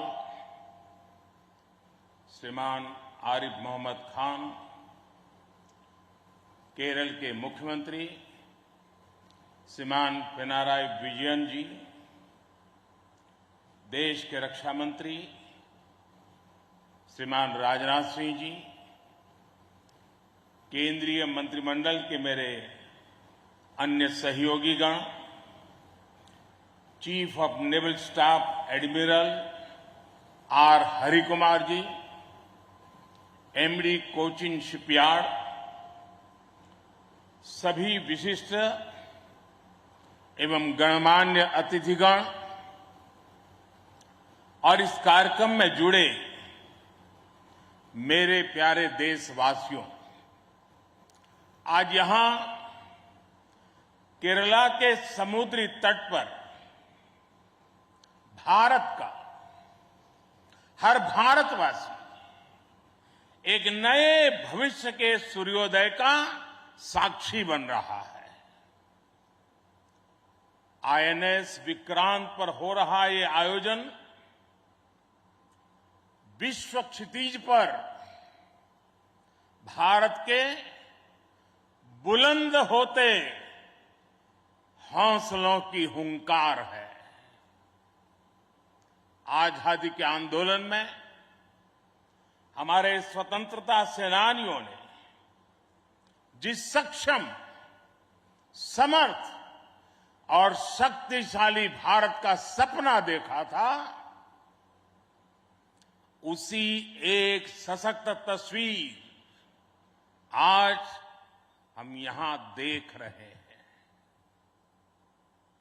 विक्रांत विशाल है, विराट है, विहंगम है। विक्रांत विशिष्ट है, विक्रांत विशेष भी है। विक्रांत केवल एक युद्धपोत नहीं है, ये 21वीं सदी के भारत के परिश्रम, प्रतिभा, प्रभाव और प्रतिबद्धता का प्रमाण है।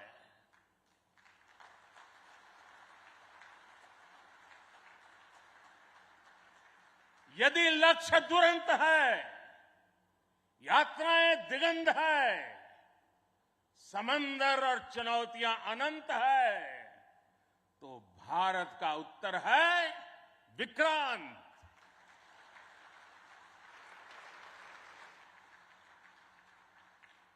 आजादी के अमृत महोत्सव का अतुलनीय अमृत है विक्रांत। आत्मनिर्भर होते भारत का अद्वितीय प्रतिबिंब है विक्रांत। ये हर भारतीय के लिए गर्व और गौरव का अनमोल अवसर है। ये हर भारतीय का मान, स्वाभिमान बढ़ाने वाला अवसर है। मैं इसके लिए हर एक देशवासी को बधाई देता हूं। साथियों, लक्ष्य कठिन से कठिन क्यों न हो,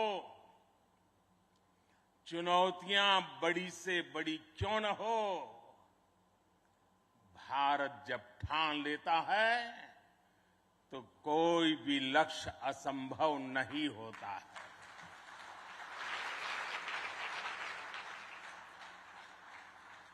आज भारत विश्व के उन देशों में शामिल हो गया है जो स्वदेशी तकनीक से इतने विशाल एयरक्राफ्ट कैरियर का निर्माण करता है। आज आईएनएस विक्रांत ने देश को एक नए विश्वास से भर दिया है।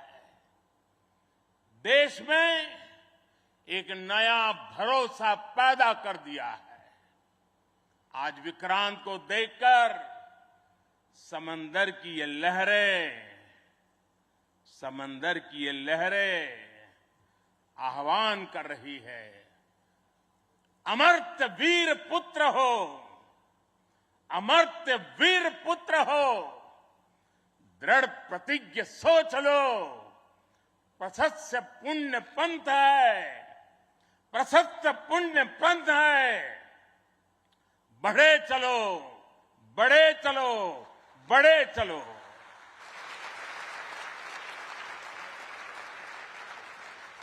साथियों, इस ऐतिहासिक अवसर पर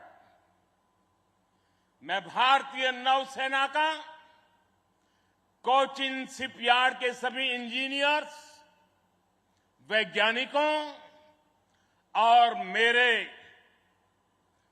श्रमिक भाई बहनों का अभिनंदन करता हूं, जिन्होंने इस सपने को साकार किया है। केरला की पुण्य भूमि पर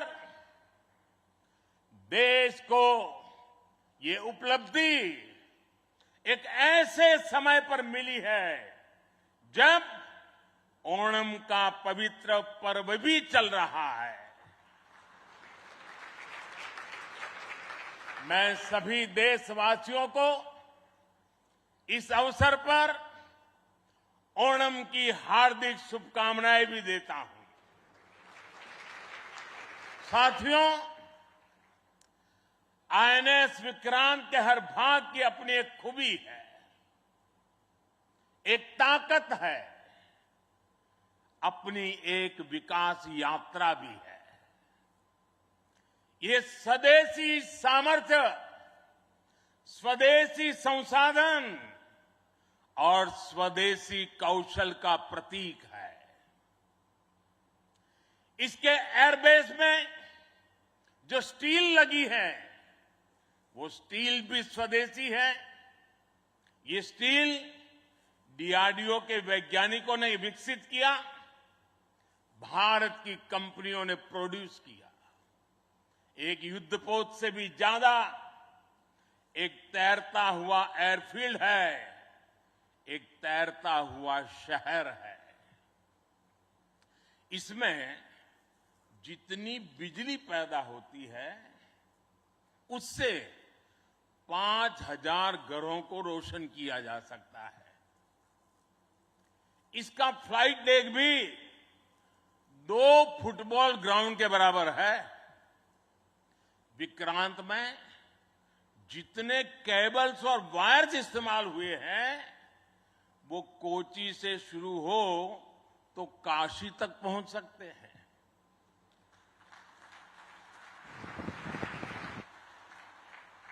ये जटिलता हमारे इंजीनियर्स की जीवटता का उदाहरण है। मेगा इंजीनियरिंग से लेकर नैनो सर्किट्स तक पहले जो भारत के लिए अकल्पनीय था, वो हकीकत में बदल रहा है। साथियों, इस बार स्वतंत्रता दिवस पर मैंने लाल किले से पंच प्राण का आह्वान किया और हमारे हरि जी ने भी इसका उल्लेख किया।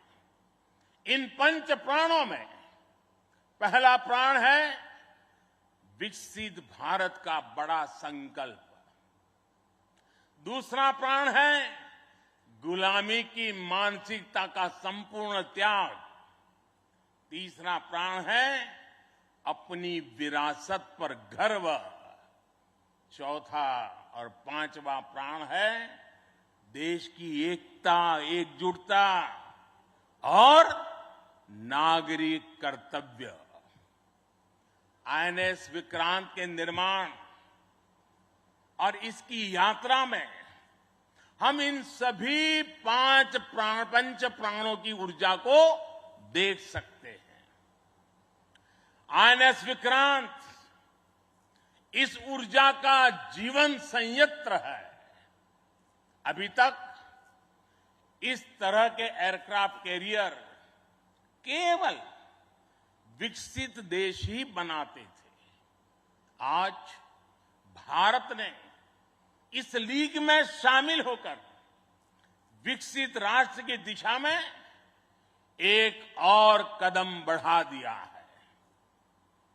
साथियों, जल परिवहन के क्षेत्र में भारत का बहुत गौरवमयी इतिहास रहा है। हमारी समृद्ध विरासत रही है। हमारे यहां नौकाओं और जहाजों से जुड़े श्लोकों में बताया गया है, दीर्घिका तरणी ही लोला, गत्वरा गामिनी तरीहि, जंगाला प्लाविनी चैव, धारिणी वेगिनी तथा। ये हमारे शास्त्रों में इतना वर्णन है। दीर्घिका, तरुणी लोला, गत्वरा, गामिनी, जंगाला, प्लाविनी, धारिणी, वेगिनी। हमारे यहां जहाजों और नौकाओं के अलग अलग आकार और प्रकार होते थे। हमारे वेदों में भी नौकाओं, जहाजों और समुद्र से जुड़े कितने ही मंत्र आते हैं।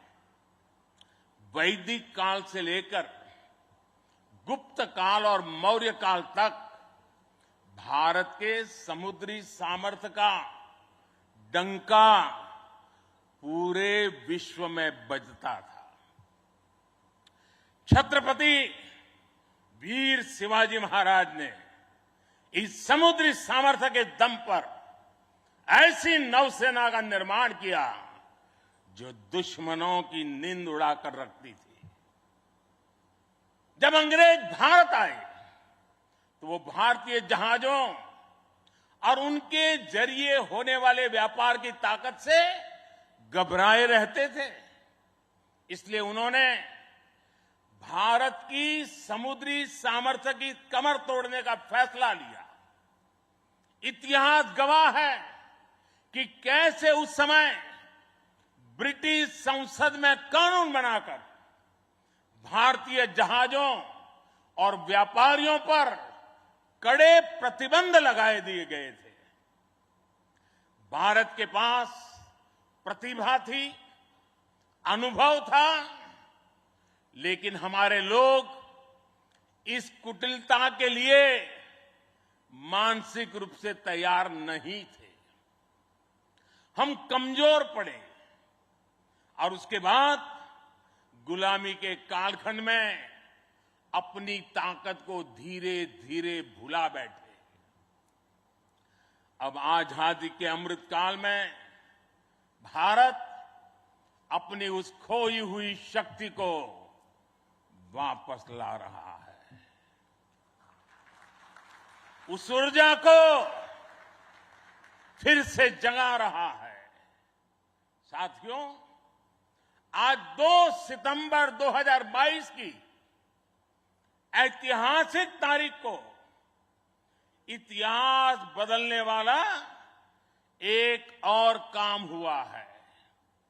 आज भारत ने गुलामी के एक निशान, गुलामी के एक बोझ को अपने सीने से उतार दिया है। आज से भारतीय नौसेना को एक नया ध्वज मिला है। अब तक भारतीय नौसेना के ध्वज पर गुलामी की पहचान बनी हुई थी, लेकिन अब आज से छत्रपति शिवाजी महाराज से प्रेरित नौसेना का नया ध्वज समंदर और आसमान में लहराएगा।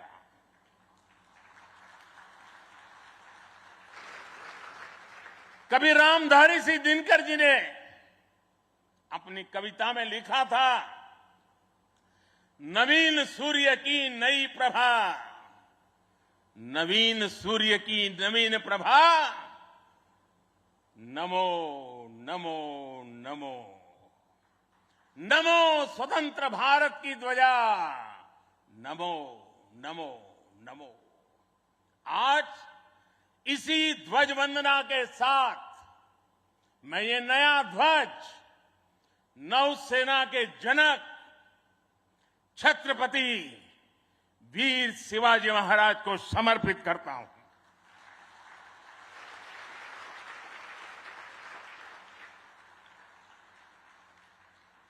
मुझे विश्वास है भारतीयता की भावना से ओतप्रोत ये नया ध्वज भारतीय नौसेना के आत्मबल और आत्मसम्मान को नई ऊर्जा देगा। साथियों, हमारी सेनाओं में किस तरह बदलाव आ रहा है, उसका एक और अहम पक्ष मैं सभी देशवासियों के सामने रखना चाहता हूं। विक्रांत जब हमारे समुद्री क्षेत्र की सुरक्षा के लिए उतरेगा तो उस पर नौसेना की अनेक महिला सैनिक भी तैनात रहेगी। समंदर की अथाह शक्ति के साथ असीम महिला शक्ति ये नए भारत की बुलंद पहचान बन रही है। मुझे बताया गया है कि अभी नेवी में करीब 600 महिला ऑफिसर्स हैं, लेकिन अब इंडियन नेवी ने अपनी सभी शाखाओं को महिलाओं के लिए खोलने का फैसला किया है। जो पाबंदियां थी वो अब हट रही है। जैसे समर्थ लहरों के लिए कोई दायरे नहीं होते, वैसे ही भारत की बेटियों के लिए भी अब कोई दायरे या बंधन नहीं है।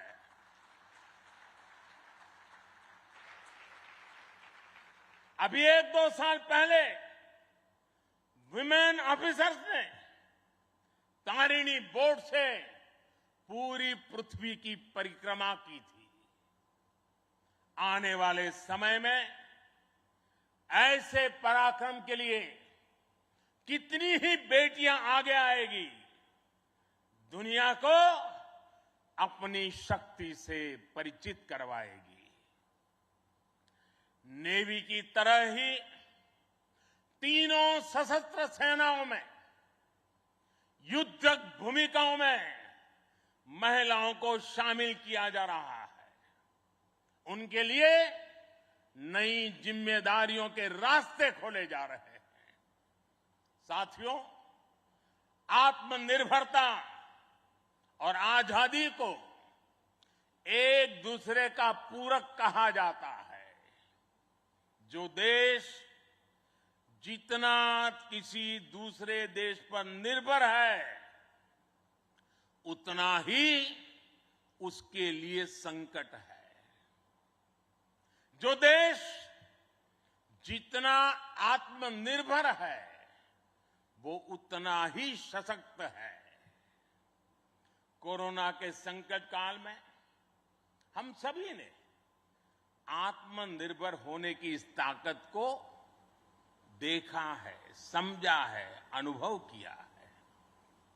इसलिए आज भारत आत्मनिर्भर होने के लिए पूरी शक्ति से काम कर रहा है।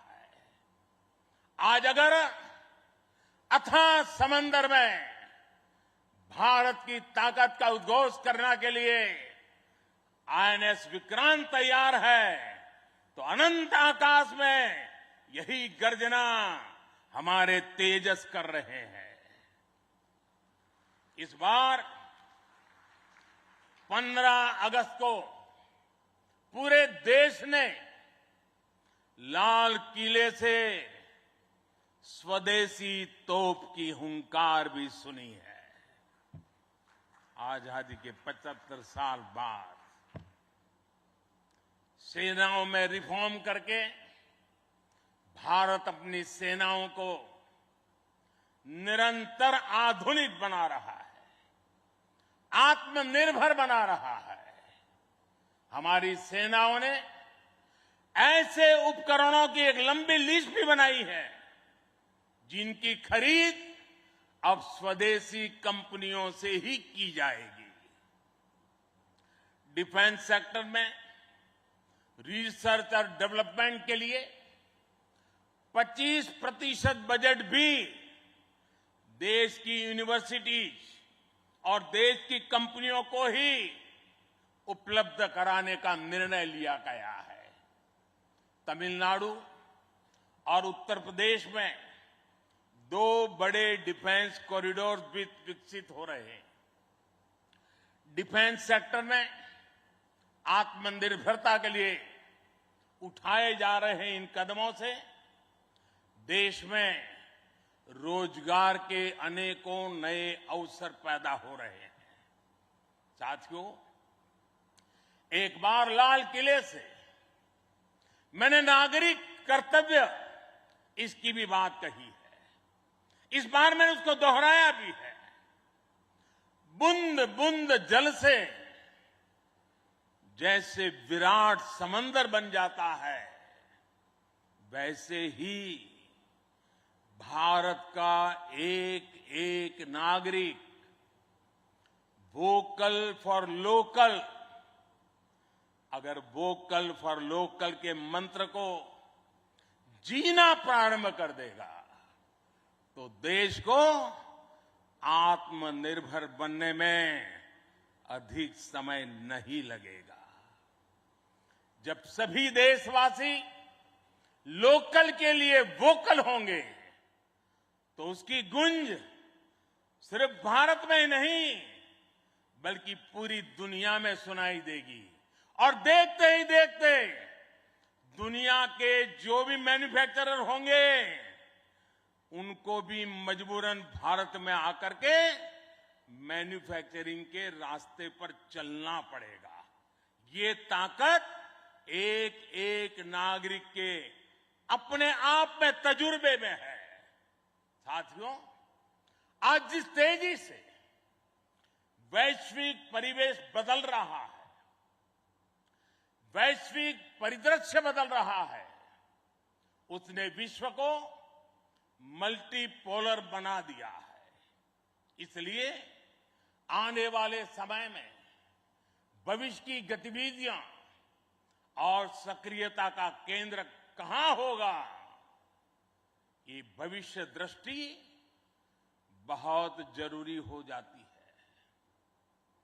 उदाहरण के तौर पर पिछले समय में इंडो पैसिफिक रीजन और इंडियन ओशन में सुरक्षा चिंताओं को लंबे समय तक नजरअंदाज किया जाता रहा, लेकिन आज ये क्षेत्र हमारे लिए देश की बड़ी रक्षा प्राथमिकता है। इसलिए हम नौसेना के लिए बजट बढ़ाने से लेकर उसकी क्षमता बढ़ाने तक हर दिशा में काम कर रहे हैं। आज चाहे ऑफशोर पेट्रोल वेसल्स हो, सबमरीन्स हो या एयरक्राफ्ट कैरियर्स हो, आज भारत की नौसेना की ताकत अभूतपूर्व गति से बढ़ रही है।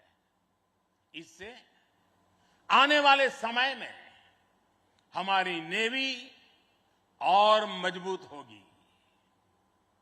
ज्यादा सुरक्षित सी लेंस, बेहतर मॉनिटरिंग और बेहतर प्रोटेक्शन से हमारा एक्सपोर्ट, मैरीटाइम ट्रेड और मैरीटाइम प्रोडक्शन भी बढ़ेगा।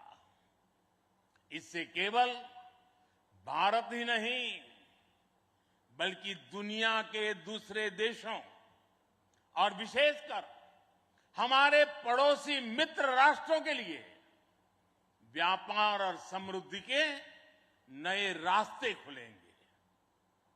साथियों, हमारे यहां शास्त्रों में कहा जाता है और बहुत महत्वपूर्ण बात कही जाती है और जिस बात को हमारे लोगों ने संस्कार के रूप में जिया है, हमारे यहां शास्त्रों में कहा गया है, विद्या विवादाय, धनम मदाय, शक्ति ही परेशान पर पीड़नाय, खलस्य साधो विपरीतम एतत् ज्ञानाय दानाय च रक्षणाय। अर्थात दुष्ट की विद्या विवाद करने के लिए, धन घमंड करने के लिए और शक्ति दुष्करों को प्रताड़ित करने के लिए होती है। लेकिन सज्जन के लिए ये ज्ञान, दान और कमजोर की रक्षा का जरिया होता है। यही भारत का संस्कार है। इसलिए विश्व को सशक्त भारत की ज्यादा जरूरत है। मैंने एक बार पढ़ा था कि एक बार जब डॉक्टर एपीजे अब्दुल कलाम से किसी ने पूछा कि आपका व्यक्तित्व तो बड़ा शांति प्रिय है, आप तो बड़े शांत व्यक्ति लगते हैं, तो आपको हथियारों की क्या जरूरत लगती है? कलाम साहब ने कहा था, शक्ति और शांति एक दूसरे के लिए जरूरी है। और इसलिए आज भारत बल और बदलाव दोनों को एक साथ लेकर चल रहा है। मुझे विश्वास है, सशक्त भारत शांत और सुरक्षित विश्व का मार्ग प्रशस्त करेगा।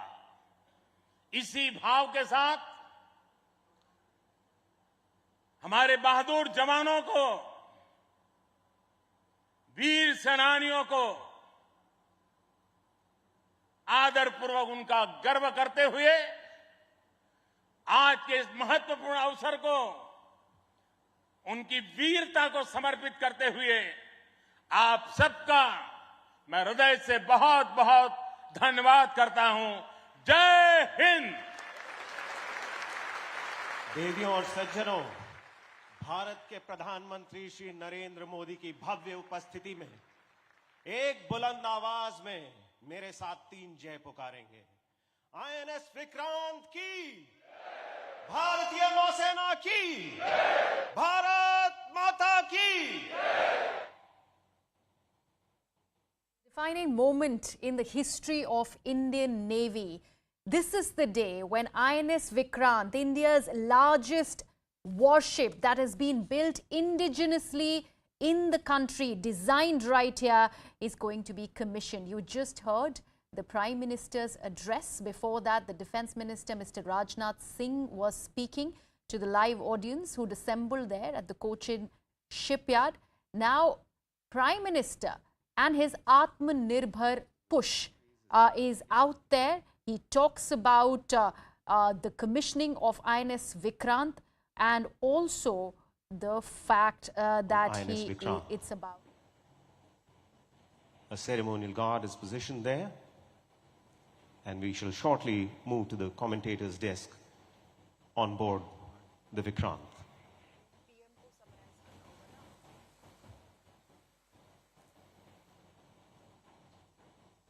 I would also like to remind our distinguished guests here that once the guard commander orders national salute, the national anthem would be played. Ladies and gentlemen, when the national anthem is played, all of you are requested to rise at your positions.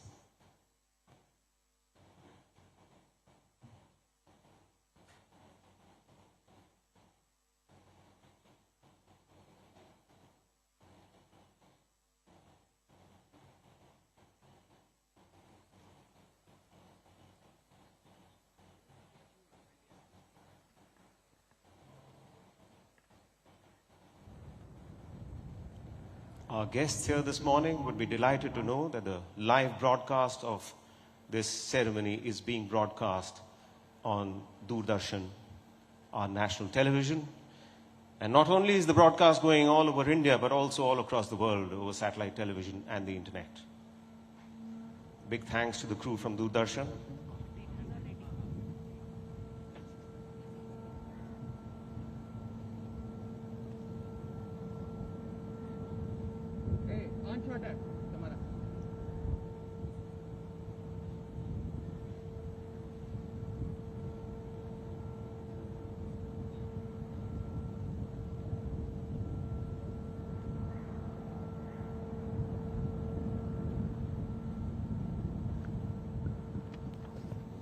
As we mentioned earlier in the afternoon, in the morning, after the national anthem, we will be having a fly past. In fact, 2 of them. Due to prevailing weather conditions, we are all seated here, so we may not be able to have a close look at the flight past, but I'm quite certain that we are going to feel and hear the fly past.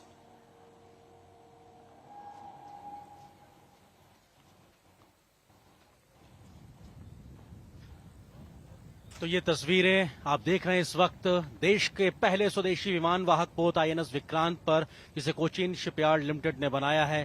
प्रधानमंत्री नरेंद्र मोदी पहुंचे हैं इस पूरी commission ceremony में और अब यहां पर निशान समारोह देखने को मिलेगा और प्रधानमंत्री इस वक्त फ्लाइंग डेक के ऊपर तमाम वरिष्ठ लोगों के साथ में, और ये भव्यता विशालता दर्शाता है किस प्रकार से देश ने आज रक्षा के क्षेत्र में एक बहुत बड़ा दिन हासिल किया है। Sound control Flight deck of INS Vikrant commissioning will be marked by hoisting the tricolour on the flag staff at the ski jump and the simultaneous hosting of the naval ensign on the ensign staff at the aft or the rear of the ship.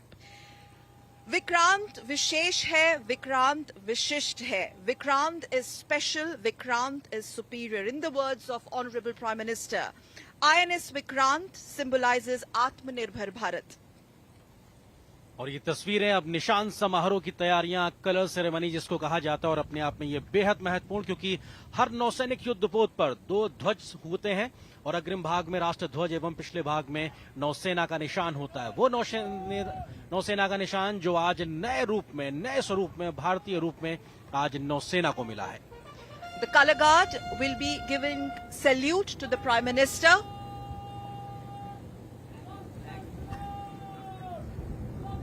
The color guard giving salute to the flag, the naval band playing the national anthem in some time during the hosting of the tricolour and the ensign. Please rise for the national anthem.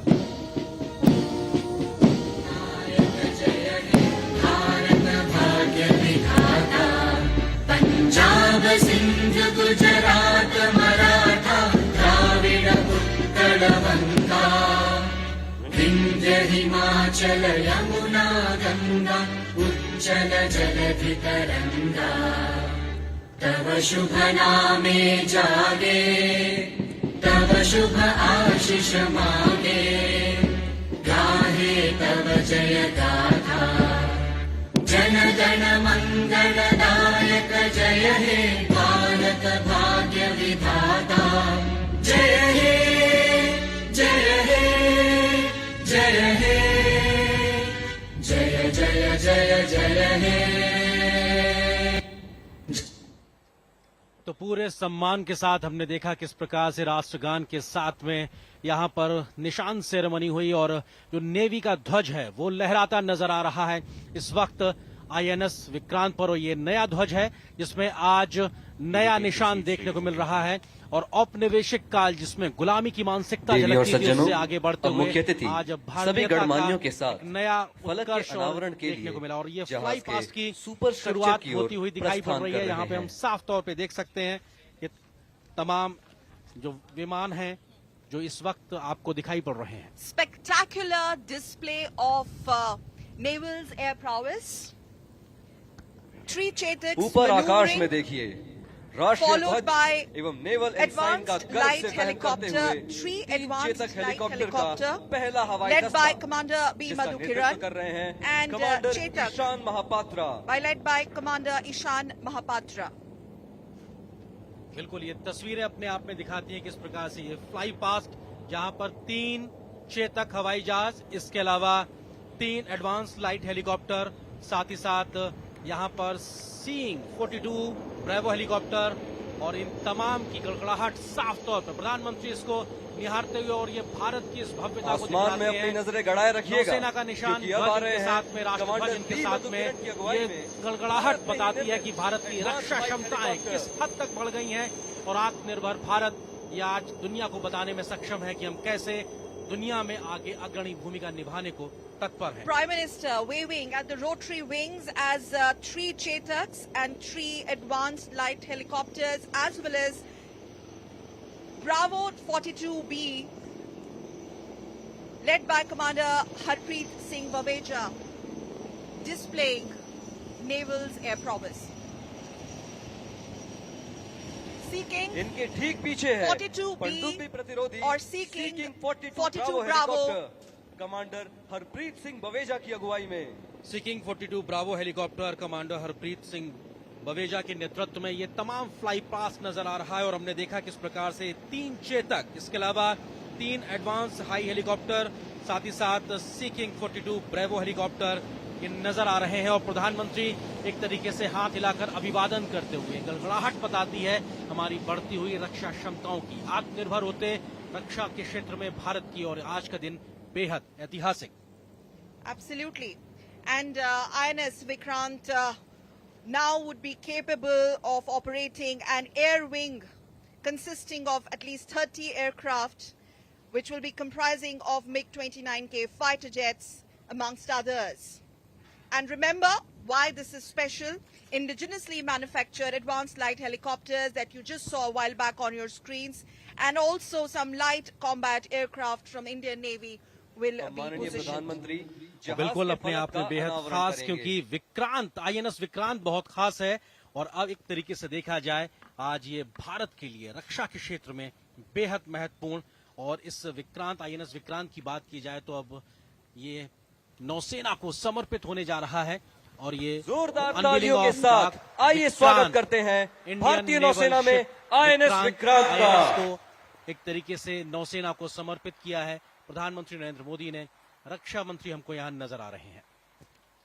Ship's plaque being unveiled by Honorable Prime Minister in the presence of Honorable Raksha Mantri Shri Rajnath Singh. This is going to be soon followed by the presentation of memento in a while. We also saw a while back Prime Minister, presentation of memento by Chief of Naval Staff to Honorable Prime Minister of India.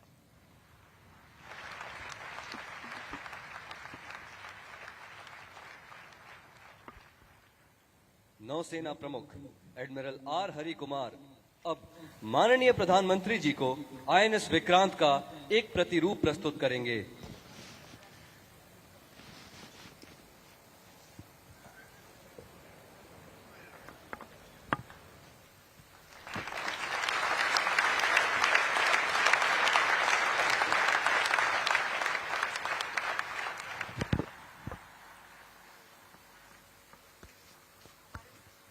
माननीय प्रधानमंत्री अब कमान अधिकारी captain Vidyadhar हरके को रजत तालिका हस्तांतरित करेंगे।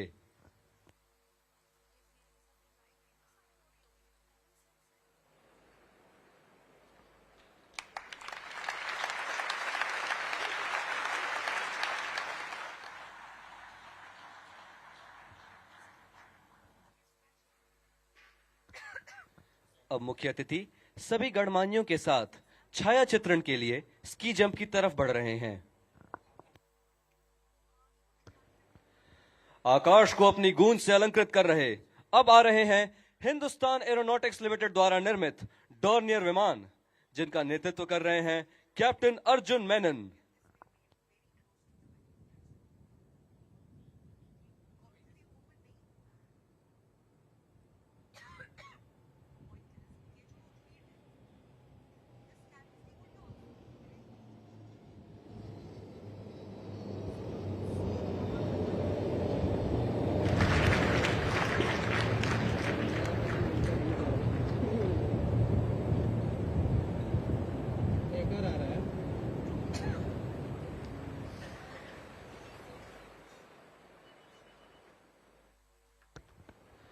अब आ रहा है सैन्य सर्वेक्षण में सबसे कुशल अत्याधुनिक पनडुब्बी प्रतिरोधी उपकरणों से लैस P-8I विमान, जिसके चालक हैं commander Kuldeep Mehta from Hindustan Aeronautics Limited, led by Captain Arjun Menon. P-81, P-8I, one P-8I on your screens, maneuvering, followed by Tree Hawks, led by Commander Shailesh Singh Rana.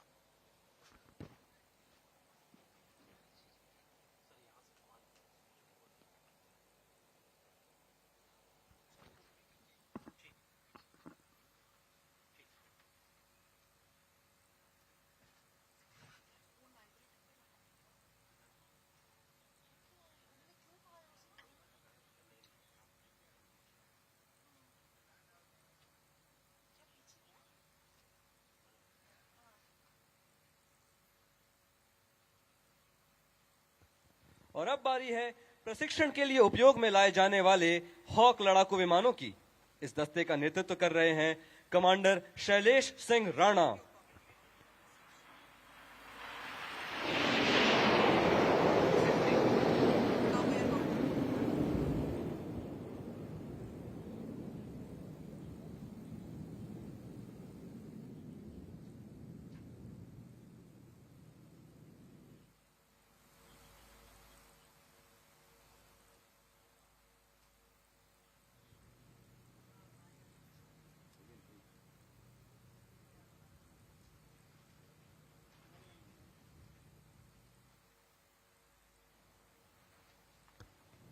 और अंत में ध्वनि की दुगनी गति से उड़ने में सक्षम आसमान को चीरते आ रहा है MiG-29 के लड़ाकू विमानों का यह दस्ता, जिसका नेतृत्व कर रहे हैं captain SS Sambyal.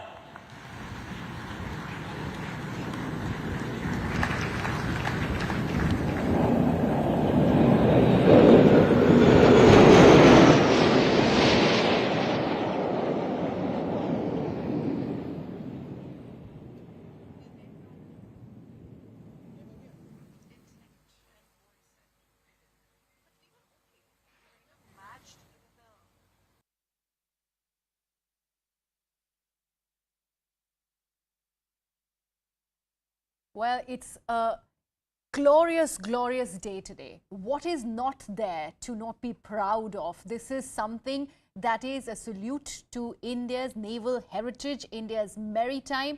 The fact that the commissioning of India's first indigenously designed and manufactured aircraft carrier is going to be a defining moment in the history of Indian Navy. INS Vikrant, ladies and gentlemen. My colleague Arunima, who's tracking all the developments that are happening out of Kochi, is joining me on the broadcast. Arunima, what a great day today. What a glorious day. And Prime Minister's address really underlines this entire Atmanirbhar push as far as India is concerned. Yes, for me, the standout from the Prime Minister's speech was at a time when everybody was talking about India showcasing its might, its defence force, etc. For him to say that this is not just us talking about how we are growing in terms of our defence capabilities, but also contributing to balance of power in the world. Bal ke saath, he said, Bal representing strength, he said also comes stability. And that was an important message that India doesn't want to rattle any neighbour, doesn't want to racket up tensions, anywhere in the Indian Ocean region, but it is important for India to have this might to showcase its power in terms of military power, so that if China tries to flex its muscle or Pakistan wants to create any instability, India is prepared to balance that out. That was also a key message that the Prime Minister had. Of course, Vikrant is all about being majestic, being gallant, being Atmanirbhar, and he underlined that as well. He spoke about Nari Shakti, taking forward from the speech that he had made from the ramparts of Red Fort this Independence Day. He once again said that, Navy is recruiting more women. Vikrant has compartments made for women sailors as well, and therefore also it is etching its own place in history.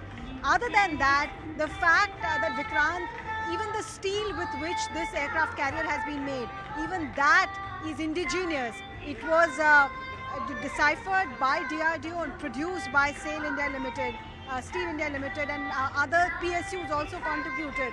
All of that makes Vikrant special, and that is what the Prime Minister underlined. Right, Arunima, the fact that, the commissioning of INS Vikrant, of course, will be catapulting India to those great naval powers in the world. That is something that has to be underlined today. And that is something that the Prime Minister as well spoke about. That India has now become, it is no more that buyer's naval force, it is now the builder's naval force. Yes, absolutely. If you see the aircraft carriers that India has had, the first INS Vikrant we purchased from England. The current aircraft carrier that we had, Vikramaditya, INS Vikramaditya, like all of our other defense equipments, came from Russia. INS Virat, however, is totally self-made. And once again, I would want to point out to the fact that even the steel, that steel is special. It's not normal steel. To build a warship, you need a special grade steel. There was a crisis when Russia refused to give that to us, but that crisis was turned into an opportunity. And here we are, 9 years after production of Vikrant started. It has finally been commissioned. It is INS Vikrant now. It will become operational next year perhaps, because after it is commissioned, it will move out of the Kochi shipyard, and that's where its air assets will be tried. So it will take perhaps a few more months for it to get operational. But in the 75th year of India's independence, INS Vikrant definitely is a proud moment, not just for CSL, not just for Navy, but for the country. Absolutely, a proud moment indeed for the country. And from now on, I'm just handing it over to my colleague Akanksha, who is going to take the broadcast forward. A proud day for Indian Navy and the country. Many thanks to you, Griha. Indeed, it is a proud day. You're watching the 11 a.m. newscast with me, Akanksha Swaroop, and staying with all the latest on the commissioning of INS Vikrant, which has made history in the country. And as our colleague Arunima was just pointing out, it's not just a proud moment for the entire Indian Navy, but for the entire country today. Let's try and contextualize what this development means, not just for India, but in the entire world picture. For that, I'm joined in by our guests, Major General Sanjay Soy, who's a retired defense expert. I'm also joined in by Major General A.K. Sivach, who's also a defense expert. If I may begin with you, Major General Sanjay Soy, I know that the Prime Minister today has, of course, highlighted the push for Atmanirbharta and how INS Vikrant is a symbol of India's Atmanirbharta. Having said that, there's also another crucial aspect to INS Vikrant in terms of how it is also a symbol of starting afresh, of how India is now all set to shed its colonial past. I'd like you to throw light on that aspect as well. Absolutely, Akanksha. Very, very important question you have asked. In fact, for any country to be strong and for any armed forces to feel strong, it is very, very important that we use the weapon systems made in our country. India was the second largest defense equipment importer, and the government has been focusing on the Make in India. In fact, the policies of the procurement and making changed drastically in 2016, when a private sector was involved, the IIT were involved, and large number of projects have taken place since then whether it is Tejas or Netra, which is a system, Astra, air-to-air missile, Akash, surface-to-air missile, Arjun main battle tank. There's so many things. And now the Vikrant. Making of Vikrant Akanksha is not a simple thing. Aircraft carrier is a very, very complex system. Right. You can imagine if the 30 aircraft are parked and they are ready to take off and land, that means it is like an airport. Complete airport system is there. Its length is more than 262 meters and 62 meters wide. Imagine that you have to have the complete system, one for the aircraft, the complete logistics, whether it is they have installed the SVTOL system braking so that they can stop in time, they can take off properly, and then you have to have an air defense system, then you have to have a communication system, then you have to say for such a huge aircraft you need to have a good quality steel, which I'm told is made in India only by the Steel Authority of India. And then you got to have huge crew, almost 1,600 crew is not a small number. To accommodate them, to keep them, and for the offices at 2,200 cabins. Imagine it is like a small township which is floating on the sea, and with all the paraphernalia available to it, it has to be self-sustaining, and then it does not move alone.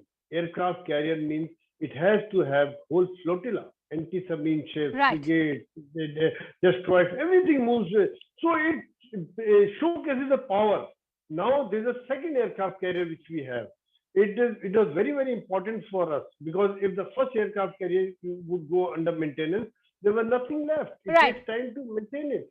So this is again with the conditions on our Chinese South Asian South China Sea area, and India on the sea side is surrounded by sea. Very, very important for us to be self-sufficient and especially project our naval power. Naval power is very, very important so that it has a potential to project across the farther land, and this ship will take our flag to different countries, different places, showcase our importance, showcase our power, showcase our technological innovation. And now India is already exporting and is focusing on making a global hub for making arms, technically very superior arms for the world. Absolutely. Akansha. If I could bring in Major General A.K. Sivach also, you heard what Mr. Soy had to say. Mr. Sivach, you know, the fact that INS Vikrant is now going to help India in counterbalancing that kind of force that, or the might that China is presenting in the Indian Ocean. Not to forget that China's naval base is also operation all the way to Djibouti. How significant is today for India in terms of sending out a message of its maritime might? No doubt, no doubt. See, it's the right message India is sending now, because it is the second aircraft carrier which we have got it. First is INS Vikramaditya, now INS Vikrant. But the most important thing is it is indigenously built. 76% of this is totally manufactured in India itself. We have come of the age. We have now joined those elite club of those 5 countries: US, UK, Russia, China, and France. So we have a capability and capacity to now indigenously make aircraft carrier. That itself is a game changer, it's a force multiplier. Now, very rightly said, the two are not sufficient. We are now going for a third aircraft carrier, that is INS Vishal, and that will be also built in India in time to come. The reason is obvious. You have to counter China not only on land but also in sea. The way, imagine the China has come in Indian Ocean. It has always got 15 to 20 submarines lurking around here, and it is also building its third aircraft carrier. And the more than that, what is happening is the China is trying to encircle India. Remember what is happening is that in Myanmar it is Kuakapu port and also Coco Island, and then in Bangladesh Chittagong, and then in Sri Lanka Hamantota, and then one of the island in Maldives. And now rightly said, Djibouti is in East Africa is totally operational, and then Guada. So imagine the threat which is going to be there, lurking large as far as India is concerned, and you need 3 aircraft carrier so that you can project your power. That Navy is one arm, which without fighting a war, it is a sort of threatened being for the enemy. Now that is what it is, the might of the Navy. Right. And Indian Navy is growing day by day. What has happened is from an importer Navy, we will become in time to come a exporter Navy. We start manufacturing. Today, aircraft carrier has been built in India. Now, we can never ever dream 10 years back that India can also make an aircraft carrier because it's a very complex, it's a huge, jump. Technology required, indigenously you have to pay. The steel which we were talking is a very different type of steel, now manufactured by Steel Authority of India. So overall, it's a matter of pride, and India is now progressing. And this Make in India concept and Atmanirbhar is really going from strength to strength. And I'm sure in time to come, India will emerge as one of the army or defense forces, which not only importing but it will be exporting. Economy which will be 5 trillion. We will able to export weapon system Right. more than $20 billion. So I am sure we are in a right track, and Indian Navy is there to stay. Indian Navy will challenge, and as a part of Quad, the China is really afraid not only of American, that is U.S. Navy, also Japan and Australia, but Indian Navy. And Indian Absolutely. Navy is now a force to reckon with in Indian Ocean and Indo-Pacific. Right. Major General, so if I may come to you, one aspect that also caught my attention as far as Prime Minister Narendra Modi's speech was concerned was when he very eloquently quoted President Kalam, and he said that, Kalam spoke about how Shakti के साथ साथ शांति के साथ साथ शक्ति भी जरूरी है, and that Shanti and Shakti must go hand in hand. Taking a cue from that speech, at a time when India is addressing concerns at the LAC, we've had concerns over that spy ship docking in Sri Lanka's Hambantota port. How significant is today going to be in adding to the Indian Navy's might? How do you see this taking forward the need for a third aircraft carrier? Absolutely, Akanksha. First of all, it is very, very important to be strong. We may not be aggressive, but people should fear us. Then only they will be forced to respect us. And it is very, because like if you see this thing, what has happened in Hambantota port, their ship has come. So if we are strong, then nobody can dare thinking of any misadventure against India. Nobody can even think of it. So now with these two aircraft carriers, as General Shivaj has rightly brought out, we need to have third one. It is very, very required, because the first one, Vikramaditya, will also phase out after some time. And making of aircraft carrier takes time. It cannot be made overnight. And with this, we need to have mutual support. Now, if you see in South China Sea, whole world is watching it. The way their aircraft carrier is floating around in South China Sea, thousands of miles away from America, and are able to dominate the area, is all because of that flotilla, the aircraft carrier, the power it carries, the dominance it can create, and the fear it can put in the minds of the enemy. So I am very sure, I am fully agree with you, I fully endorse your view, Akanksha, that we definitely need a third aircraft carrier, and the work, I know that is already on, and it should come as soon as possible, Akanksha. Absolutely. Major General A.K. Sivash, I'd like you to also share with us your whatever you, in your opinion, regard as those key highlights of the Prime Minister's speech. Having said that, how significant is this also going to be for India now that we are going to be joining that elite club of countries, whether it is the United States, Russia, France, UK, US, or even China, who are now capable enough of creating and building their own sort of warships and aircraft carriers as well? Oh, no, it's a matter of pride that we have joined this elite group of 5 countries, which is UK, US, France, France, and also China and Russia. The point is, today we have a capability and capacity to make an aircraft carrier. That itself speaks very high of. So India has come in a big way. Remember, India Army or Indian Defence Forces, for one point of time, were buying almost 70 to 80% Right. defence equipment from other countries. But time has come now. We start manufacturing. We are now manufacturing most of the weapon systems, and we are manufacturing also not only for the requirement of India but also exporting.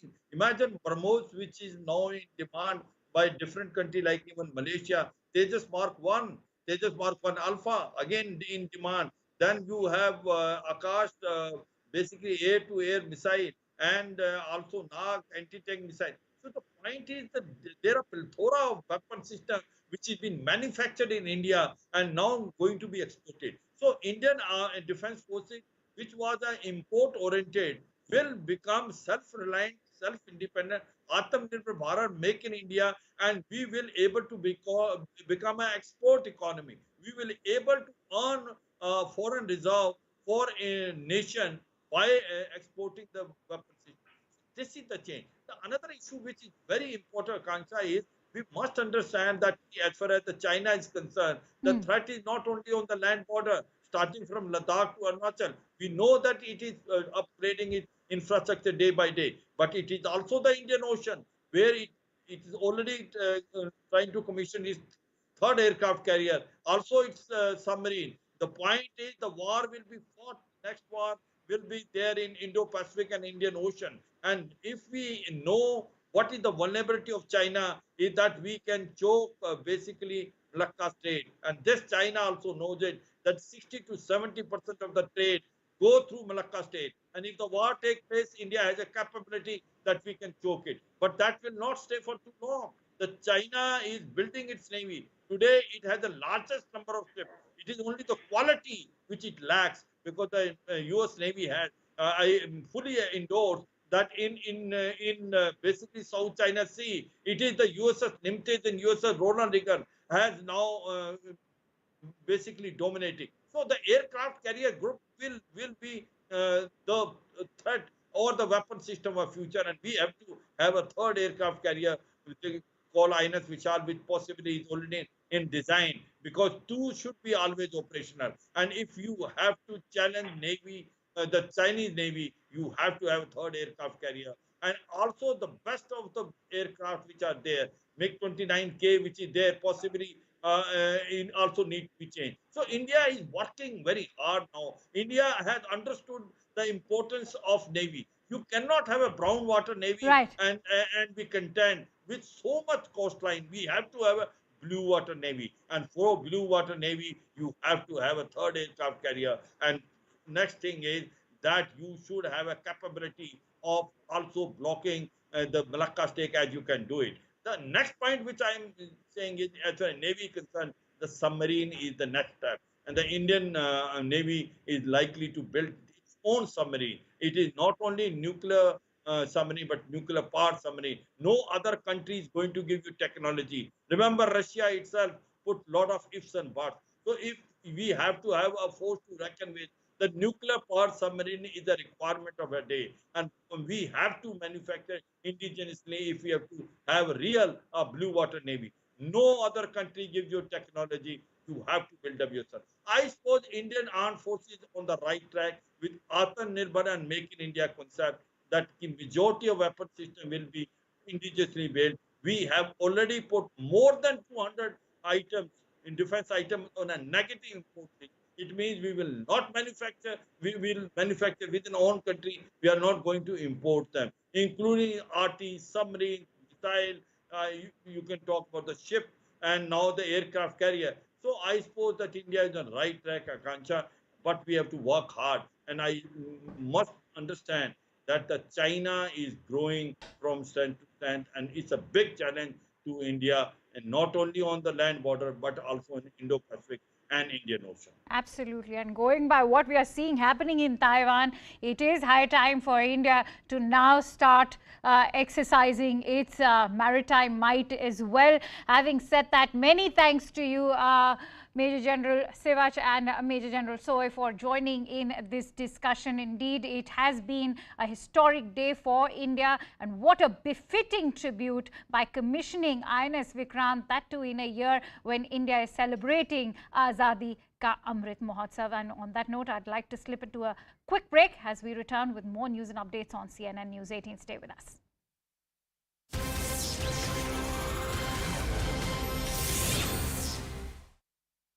To behold as it cruises with its armada. Fighter aircraft, helicopters, tankers, warships. This is the big boy of all navies. Once ready, it can accommodate up to 1,700 sailors and officers, including women. In the works, a bakery and a gym on board. We are now headed to the power center of the ship, called the main switchboard in Navy parlance. Kilo switchboard, this is November intent, starting of DA number 5. Commander Vineet Kumar is the electrical officer on board the ship and commands a team of 200. DA number 5 will be paralleled with DA number 2 in MSB semi-auto mode. This is a substation that powers every electrical appliance in the ship and maintains it. The ship carries 6,000 tons of diesel that can power the ship for 18 days.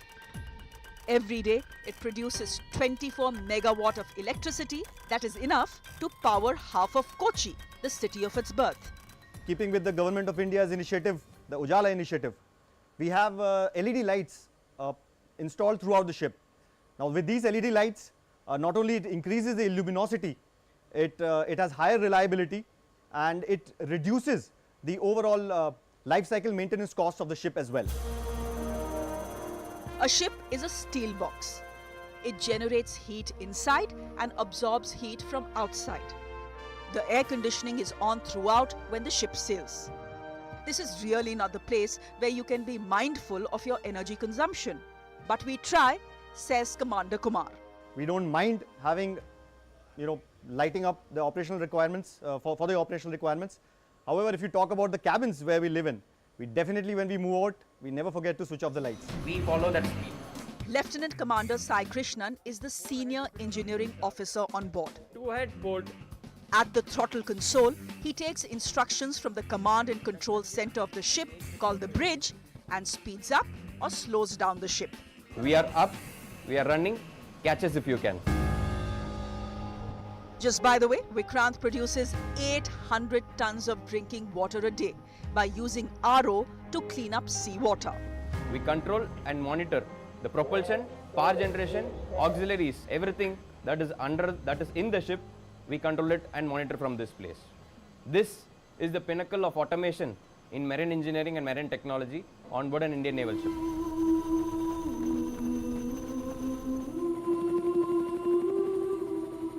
What is in a name, you ask?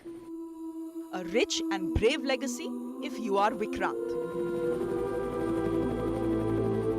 INS Vikrant, the ancestor of this ship, was India's much-loved first aircraft carrier. Yes, it was British by birth, named HMS Hercules, but it was never commissioned into the Royal Navy. Halfway into the construction, World War II was over, the British had no use of it. But India, a newly independent nation, looking to build its maritime muscle, was happy to buy it. In 1961, as soon as it was commissioned into the Indian Navy, it became INS Vikrant, the undefeatable. It was a ship so majestic that the Shah of Iran brought his entire cabinet to have dinner on its deck during a friendly port call to Iran. Vikrant's moment of glory came 50 years ago during the war for Bangladesh's liberation, when it enforced a naval blockade to East Pakistan.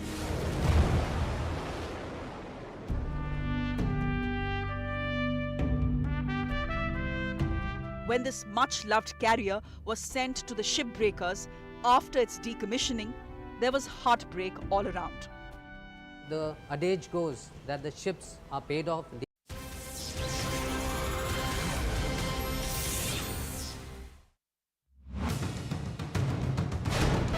Lingayat Lingayat seer Shivamurthy Muruga has been arrested 6 days after the FIR was filed. So finally, arrest has happened. DP, where exactly was the pontiff when the arrest happened? I think he was arrested at his mutt in Chitradurga because they have booked him under POCSO and also SC/ST Atrocities Act because one of the two victims is an SC guard. Because of this, they have arrested him. Despite some very powerful political leaders in Karnataka trying their best to save him, finally the police were forced to arrest him because of the public outrage and also media pressure. Through media, justice has been rendered, delivered to the victim's girl.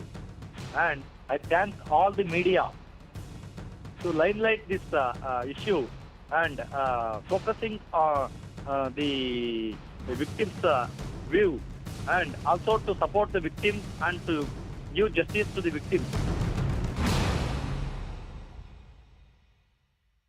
And so it is a mega CNN News 18 impact after 150 hours of the FIR and immense public and media pressure on the state government of Karnataka. The prominent Lingayat seer Shivamurthy has finally been arrested last night.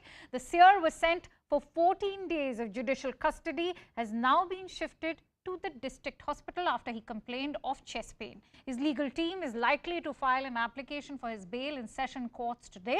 The Karnataka seer was booked under the POCSO Act after two minor girls accused him of sexual assault in the mutt premises. Despite being right under their nose, the state police kept on delaying this action against the seer.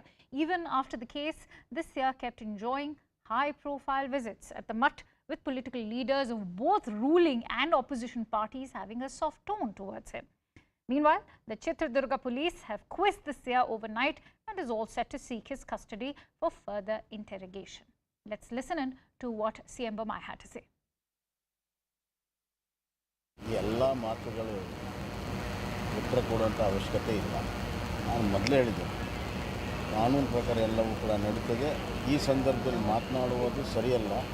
ಅವ್ರಿಗೆ ಮುಕ್ತವಾಗಿ ನಾವು ಸ್ವತಂತ್ರ ಕೊಟ್ಟಿದ್ದೇವೆ, ಆ ಕೆಲಸ ಮಾಡ್ತಾ ಇದ್ದಾರೆ. ಹೀಗಾಗಿ ಈ ಸಂದರ್ಭದಲ್ಲೂ ಕೂಡ ಯಾವುದೇ ವ್ಯಾಖ್ಯಾನ ಮಾಡುವಂಥ ಅವಶ್ಯಕತೆ ಇಲ್ಲ. Yes, exactly. I am right now present at DC Circle, and you can see here the people have all gathered here in a huge number as they heard this news of the seer being arrested. So this is something that these locals have all started, gathering over here at the DC Circle. You see that with just a couple of, just some time back too, we had reported saying how the barricades in hundreds are being placed at DC Circle and at the multiple location to ensure that the law and order situation is in place and no untoward incidents takes place. So you see how the police are all been deployed here in front of the DC office as well. But what these locals had learned that the seer would be brought in here. So for what that reason, that the news that they heard that seer was likely to reach this location, and as after that he's been arrested from the mutt premises, people have all gathered here, seeing that he will be brought here. But meanwhile, you see the security here, the police vehicle movements also you can see where a huge police deployment is likely to take place. The police are reaching out the location in the huge number now to ensure that the situation is on the ground is peaceful here. Also, the lawyer of the rape survivor spoke to my colleague Maria Shakil. Let's listen in to what information he had to share. Mr. Srinivas, do you think justice will be delivered only and only if this case is moved out of Karnataka? Or is there a investigation which is court monitored? Do you think probe should be court monitored from here onwards after the arrest of the seer? Yes, madam. I am thankful to all media who have brought this national-wide news and put pressure on the political parties to render justice to the 15 girls. Yes. Go ahead, Mr. I am thankful Srinivas. to all media. Ultimately, though it is delayed, justice has been delivered to the victim girl. Do you think justice has been delivered already, or do you think this is the beginning of investigation? The investigation, which we hope will go in the right direction, with the accused number 1 being arrested. Yes, it is beginning of the justice, and we will not rest to give.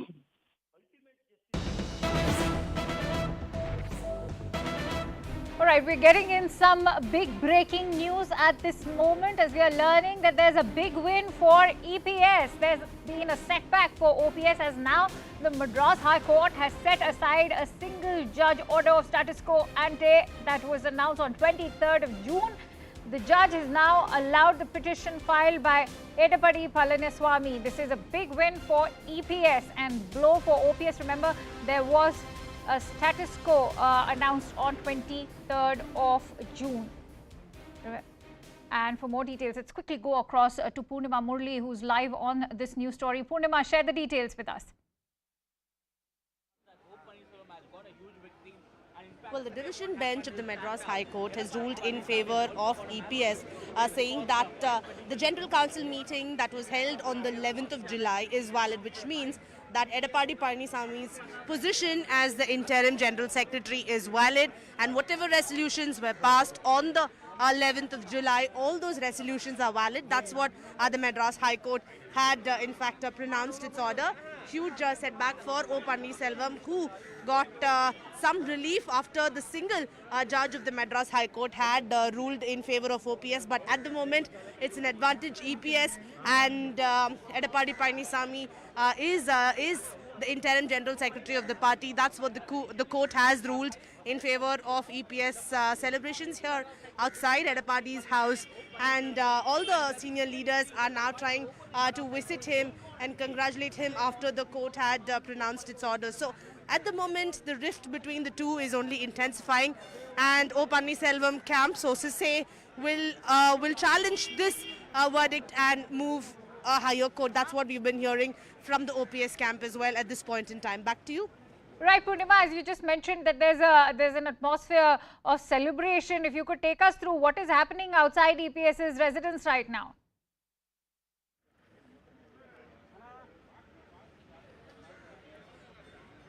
Well, loyalists of Edapadi Palaniswamy distributed sweets, and you can see that inside the residence of Edapadi Palaniswamy, senior leaders are currently visiting. Senior leaders of the ADMK after the court verdict are visiting Edapadi Palaniswamy. So that's the visual that you can see. Celebrations by his loyalists outside distributing sweets, and inside all the senior leaders are taking turns to visit him and congratulate him after the court verdict. That's the scene outside EPS's house. Remember, when O. Pannirselvam got a verdict in his favour, there were huge celebrations. Loyalists of O. Pannirselvam did burst crackers, distributed sweets. Here, it's comparatively a low-key affair. Sweets distributed by the loyalists, but no major celebrations just yet. It's only senior leaders inside Edapadi's residence at this point in time. Right. Purnima, stay with us because I'm also joined in by Kovai Satyan of the AIADMK. Mr. Satyan, how do you see today's development? Is this indeed going to be a big win for EPS? It is indeed, because people with ulterior motives, with personal agenda, were knocking the doors of judiciary now and then for their own personal benefits. I think EPS demonstrated to the outside world and the people today that whatever has happened through the norms and the rules laid down by the bylaw. There is no breeze as such that has been claimed by OPS faction. And yeah, moving forward, this is the start of one of the turnaround event in history of AIADMK, wherein he'll emerge as the single leader, taking the party forward.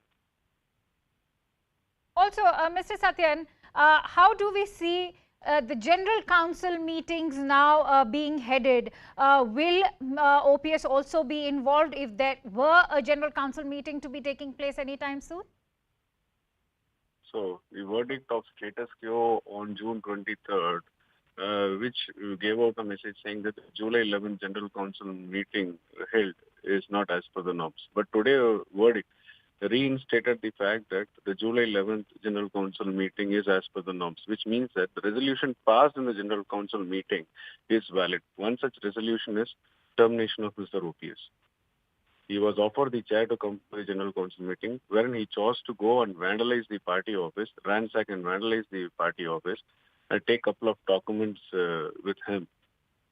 So he was terminated from the primary membership of the party. That was the resolution passed, which still holds good and it will hold good. And how will the EPS camp now take this decision forward?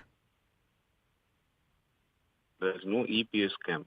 There is AIADMK headed by Edappadiar, and you have a rebel called Mr. OPS. He is a rebel. That's it. If he's a rebel, The majority wins. Majority is with Mr. Edappadiar, who is heading the AIADMK as the interim general secretary. Sooner he will become the general secretary of the party once the elections are over. All right. How will you take the decision forward now? What do we expect? Any changes to take place within the party? Our leader will decide. He will take a call. This party is known to be a party with the discipline of an army. So whatever the leader says, every 1.5 crore cadres fall in line. So whatever he says will definitely be followed by the cadres. And our leader will take a call at the appropriate time and taking and steering this party forward. All right, Mr. Satyan, thank you so much for speaking to CNN News 18. On that note, let's quickly go back to Purnima. Purnima, we heard what Vice Satyan had to say. He said that, I mean, it clearly was apparent that EPS is the leader at the moment and that the party cadres will be listening to whatever orders are passed by EPS. It seems that this is going to be a very tricky situation for OPS as far as the hem of affairs in AIADMK are concerned. Well, absolutely. As per the July General Council meeting, even as Edappadi was appointed as the interim General Secretary, Edappadi Palanisamy then announced on that particular day that O. Pannirselvam and loyalists of O. Pannirselvam, they are now sacked from the party. So, as per the latest order, Edappadi Palanisamy will be the interim General Secretary of the party, and O. Pannirselvam, the move to in fact sideline O. Pannirselvam and cancel his primary membership, that still holds, which is why O. Pannirselvam and his camp are now looking at the legal routes possible to fight the case. So OPS camp says that they will challenge this High Court and fight and take the legal case forward. So at the moment, it's a huge setback for OPS as he has been sacked from the party, and that resolution is valid as per the latest order. So we'll have to wait and see when they plan to move the higher court. Right. It's interesting that you pointed out that we'll have to wait and watch to see when they approach the higher court. But as of now, and as I said that this is a question I also posed to Mr. Satyan, that what happens to any of those General Council meetings? Should we expect OPS's presence at all? Well, at the moment, O. Pannirselvam and his loyalists are not part of the ADMK as per the latest order. Edappadi has been appointed as the interim General Secretary, and that is valid.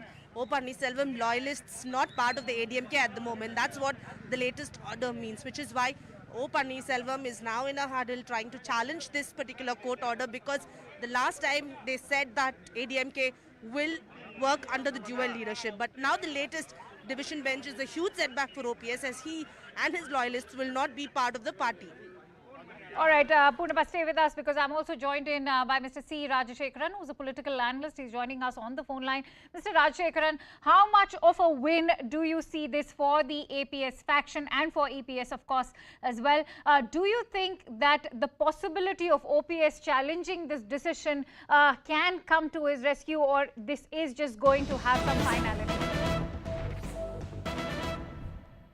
All right, we are going back to the story that's currently playing out in Karnataka, and this is the latest footage of the Lingayat Seer after 6 days of continuous defiance, not just by the Seer but also by the police. Remember, this crucial arrest took place last night, and this was after much pressure.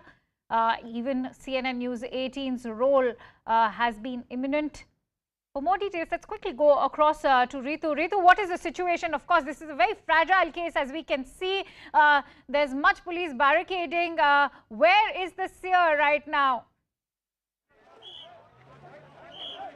exactly in the visuals you can see, these are the visuals that we are bringing to you from the Chitradurga Government Hospital right after he complained about the chest pain. So these are the visuals that he is likely to be shifted to a different location, as we are learning from our sources over here. After that, when he complained about the chest pain in the morning at around 9:30 a.m. is when he was being brought here to a government hospital in the Chitradurga. Now the ambulance in the visual you can see is moving towards a different location. Here he seems like he's been taken here to an ICU after that he complained about medical issues that he was facing here. So these are the visuals that we are bringing to you from this ground here in Chitradurga Government Hospital. So he complained about multiple health issues like throat pain, headache, back pain, chest pain, and breathing issue as well. So that's when he was being brought here. So medical tests all took place here. Almost ESP test was conducted here. His BP was being checked. Sugar test was also being done here. In the visual, you see the ambulance has been had been brought over here. So these are the scenarios that we are reporting from Chitradurga Hospital, Government Hospital. So there, here in the visual, so these are the visuals that we are bringing to you. But of course, the officials say that they are waiting for the report that to come out of what exactly the doctors have to say. On the basis of the report, they will take the next call, whether he has to be kept in the hospital here in the Chitradurga, or likely that he will have to be shifted to a different location. And so what we are learning from our sources is that he might be taken to Bangalore too, because the kind of the issues that he had put forth to doctors is something that is serious in nature, is what the sources have to say us. But these are the visuals from ground, where you see there's a huge police deployment too over here to ensure that the investigation process or the whole process takes place in a systematic manner. So he was being arrested, as we know, at 10:30 p.m. and then later point around 12:30 a.m. is when he was being taken for a medical test, and it went on for almost around 2 hours, and he was out at sharp 2:25 a.m. in the midnight. And after that, he was being taken to the district prison there. But in the morning, he complained about the few health issues that he was facing. And after that, you see the police brought him here here in the Chitradurga's district hospital. And now these are some dramatic visuals that you're getting to see from the location of Chitradurga hospital. But of course, we'll have to see to what the doctor's report have to say and what will be the next step of the officials here. Right, Ritu, some very, very dramatic visuals. We can see there is plenty of police presence over there in Chitradurga. Some exclusive visuals coming in there, accessed by CNN News 18. On the right side of your screen are visuals of the Seer being taken to the hospital after he complained of a chest pain. And as Ritu has been pointing out, a series of tests have been conducted. His sugar and even his blood pressure was tested. Ritu, what now comes next is the question, are these sort of medical complaints that the Seer has been making going to pose as a hindrance in terms of law taking its own course? Should we now expect the Seer to be presented before the Sessions Court, which was almost imminent and something expected today? See, for now, we're getting to see that he had a few health issues that he had complained to the police, and then that's when the police brought him here at the Chitradurga the government hospital, and where multiple medical tests were being conducted, like ESP, BP, his sugar was being checked, CT scan was being done because he had complained about the back pain, the throat pain, and other issues too. Now you see, right after all that scan and the primary medical tests that were being done, he has been taken to an ICU this side, which is just behind the CT scan center here at the location. So these are the visuals you see now. He's been taken into the ICU, but of course when we're talking about what is likely to take place today is that we know what the legal team of the Seer have to say is that they will be filing for a bail application, which is likely for tomorrow, not anything today, is what the legal team of the Seer is confirming us. But he's been taken for 14 days judicial custody. The interrogation is on, but you see when we tried speaking to SP here, he also said that it all depends on the report, what exactly comes out, and that's when the officials will take further step.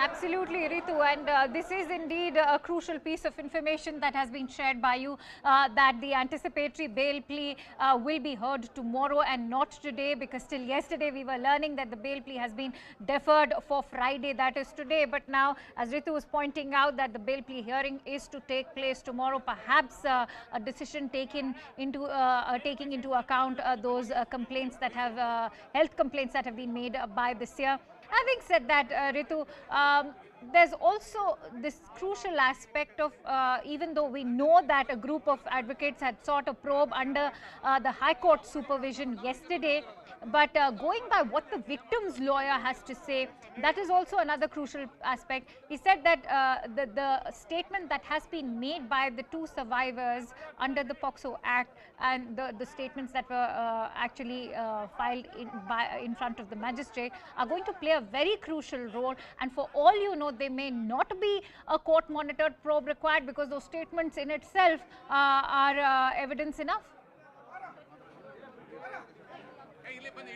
Yes, you see now that he's been arrested, so anticipatory bail does not play any role over here. But of course, the lawyers, the legal team of the Seer will be, will be applying for a regular bail in front of the session court, which is likely to take up tomorrow. But meanwhile, you see what the primary development that we are getting to see from the ground is that he complained about medical issues that he was facing, and at around 9:30 a.m. is when he was being moved here in Chitradurga's government hospital, and all related medical tests were being conducted. So now the officials are waiting for the report to come out, and accordingly they will also take a call, is what they say.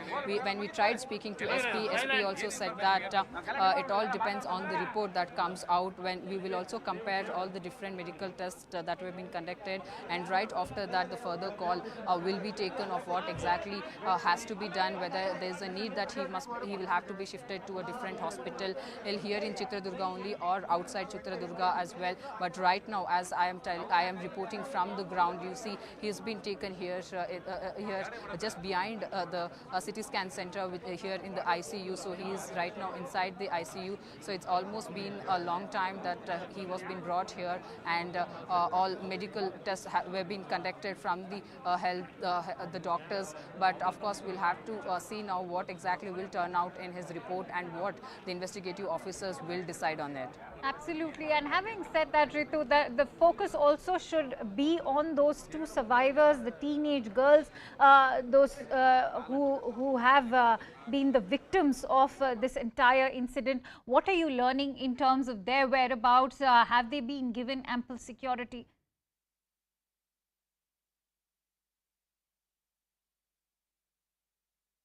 Ritu, can you hear me? All right, we seem to be... So you see here the Seer, right. The lawyer... Can you hear me? Yes, we can. So here you see at the location, the lawyer of the Seer is here. We'll ask him what exactly is going to take place in the legal aspect. Sir, an application has been filed for his regular bail tomorrow. Is it likely that it will be filed tomorrow? No. Yesterday we are filed, before yesterday we filed anticipated bail. That has to be infectious in view of the surrender before the police. So what's the status of the Seer right now? Why is he being brought here to the hospital? Going on. But now why to the ICU, sir? That is why he is having a heart serious problem. That is why he shifted to hospital. These are questions asked to the medical doctors, not concerned to me. Thank you so much, sir. So you see, that's what the Seer's lawyer had to say. As he's saying that this is as part of the medical examination has been brought here, that he had complained about the chest pain and the breathing issue that he was facing. He also complained about few other medical issues like the back pain, the throat pain, and for all that he was being taken here immediately to the hospital. Remember, because yesterday too his close aide had told us that he was being COVID positive previously, and that's the repercussions of the COVID-19 still there that the Seer is facing. With all that, you see that he had complained about multiple health issues, and that's the reason he was being brought here. But you see the team of the lawyer team of the Seer, what they have to say, that it will be taken up tomorrow. The decision is yet to be made in a clear manner. Right, Ritu, stay with us because I'm also joined in by social activist Brinda Adige on the phone line. Brinda, the latest visuals clearly indicate that the Seer is now making medical complaints. The tests, of course, are being run currently. This seems to be a very crucial turning point in this entire case because a lot depends on these test reports. Do you see the investigation now going haywire in case these medical reports indicate any sort of health issues with the Seer? First and foremost, the investigations have gone haywire from the beginning when the police did not do everything procedurally. We have seen across India the number of perpetrators and alleged accused, as soon as, especially the influential ones, will immediately have chest pain, nose pain, nail pain, everything under the sun, because that's the only way for them not to get into the jail. Are they saying that, being in judicial custody, there is no doctor available and no test can be done over there? Why should this man be given special preference and taken outside? And all of this, again, he is not judicial custody means he should be in judicial custody. What are the tests that is being run on him? He did not have any of these pains when he was addressing all the gatherings and announcing about his so-called innocence. This has come because of this, because they arrested him, because of all the advocacy and campaigning that channels like CNN have been doing along with other civil society organizations. I think this is the height of audacity and arrogance and impunity also. That, we will do all of these things as, as a show. We did this. We filed an FIR. See, now he came, we've arrested him. And you don't take him into judicial custody. Right, you don't bring him to jail. No, that's a very crucial point being made by you, Brinda, and thank you for acknowledging our efforts. Having said that, I'd like you to highlight right now, because clearly our voice is being heard on the need for judicial custody at the moment. You're absolutely right. That is what everybody has been protesting and campaigning for. Judicial custody means you follow the law and you follow the procedure. Why is it that somebody who's an alleged accused under such a serious case like POXO and the prevention of atrocities against SC/ST is being treated with a kid glove? Why is it that he's being given every kind of leeway, all the partial treatment that the police and politicians would not extend to any other ordinary citizen? Ordinary citizens do not get all of these opportunities to, say I have chest pain and a result of COVID. Nearly half of India suffered COVID and they are still going to work, and many of them probably have been also arrested and in jail. What is this man making a drama over there for? Thank you, Brinda, for raising all those very pertinent questions and for making some very, very valid points over there. We'll stay with the story. I'm going to request our correspondent Ritu to stay with us as I come back after a quick short break.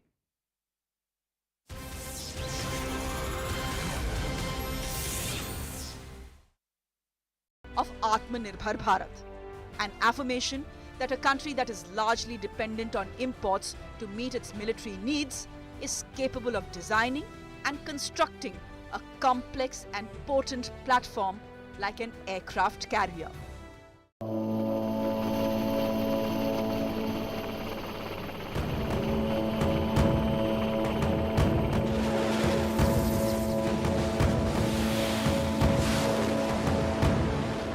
This is not just another warship, this is a mighty aircraft carrier, one that is so long that if you put it upright, it would be 80 meters longer than the Sardar Patel statue in Gujarat.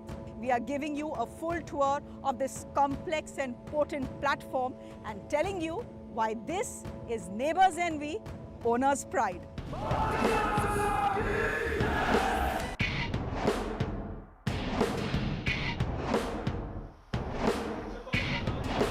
At the flight command, the heart of any aircraft carrier, Commodore V. Harke and his crew are checking the brand new systems in place. This is where the complete flight operations are controlled from. And this ship carries... Commodore Harke is the first commanding officer designate of Vikrant. Designate because the warship is yet to be commissioned. He says it's an honor and a privilege. It's a privilege for any officer of the Indian Navy to command a ship, and that to a carrier, and that to commissioning it is an exhilarating experience. ISC Vikrant is just back from its sea trials.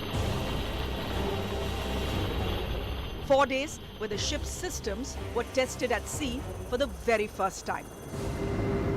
A landmark moment for a project that has been in the works for 35 years.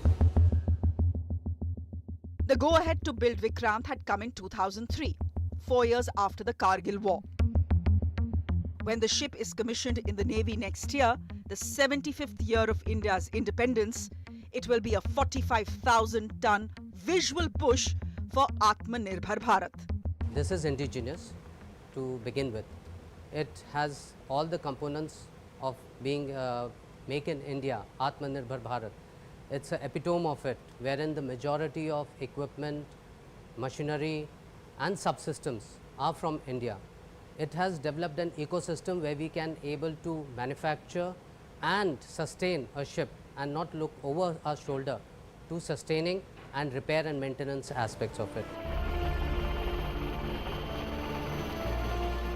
There are ships, there are warships, and then there is an aircraft carrier. As the name suggests, an aircraft carrier is a warship that carries fighter jets and helicopters that operate from its flight deck. A strategic asset that projects the nation's power. All right, we're getting in some breaking inputs as far as the Kashmiri Pandits are concerned. The 1990 Kashmir genocide SIT probe pleas have been put forth before the Supreme Court. The matter is currently being heard by a bench headed by Justice D.R. Gawai and C.T. Ravi Kumar. The hearing has begun, and Advocate Barun Kumar Sinha is informing about the changes currently in the Jammu and Kashmir Constitution post 2019. For more details, let's quickly go across to Ananya Bhatnagar, our legal correspondent, who's joining me on the phone line. Ananya, if you could share the details of this plea and how crucial it is going to be. Well, Akansha, the matter has now ended and the Supreme Court has asked, in fact, these petitioners to approach the central government with the representation, because remember, whenever a petition is filed with such a nature, it is always advised that first a representation is made to a particular authority, and the same was not done by Mr. Barun Kumar Sinha, who was the advocate for the We the Citizens NGO, which had approached the court with a demand that a SIT probe should be conducted in the genocide that had happened in the Kashmir Valley in the 1990s, leading to the exodus of the Kashmiri Pandits there. So what is very, very crucial to note is that now the Supreme Court has asked the petitioner to approach the central government with a representation, and after a central government gives a take on this, he can, in case they are not happy or their demand is not met, they can approach the topmost court of the country again with regards to their demand, showing that we had approached the central government, but then no relief or nothing happened. But then now what is very, very crucial to see is as to now what happens next, because a representation would now be made before the central government, and the ball has now again shifted from the court of the of the Supreme Court to the ball has now shifted to the central government. So we'll have to wait and watch as to how the central government reacts to this particular demand of the Kashmiri Pandits, who are seeking justice for last 32 years, because remember, this is almost of 32 years, after which the Supreme Court was considering this particular petition. It had happened in the 89 and 90s. The Kashmiri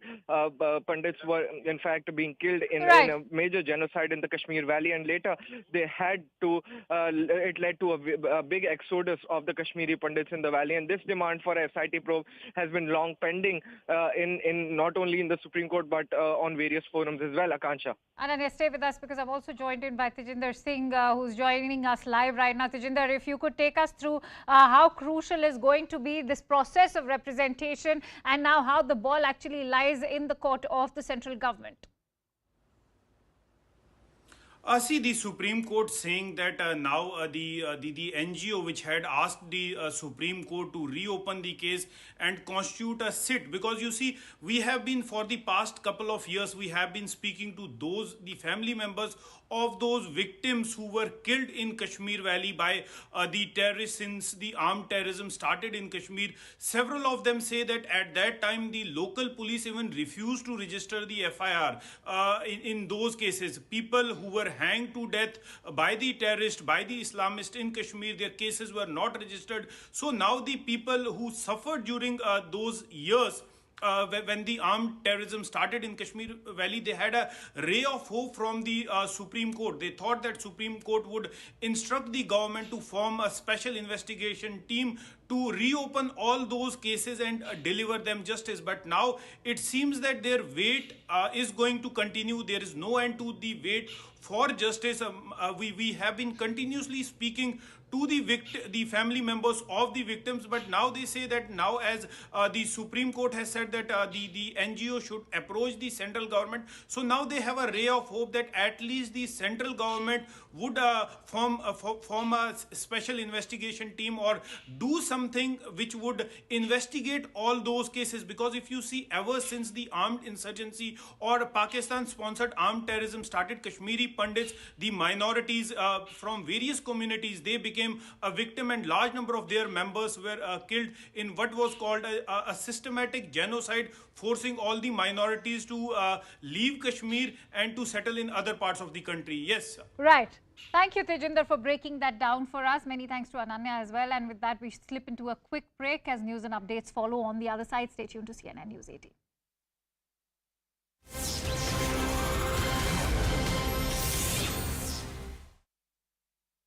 Vikrant, the ancestor of this ship, was India's much-loved first aircraft carrier.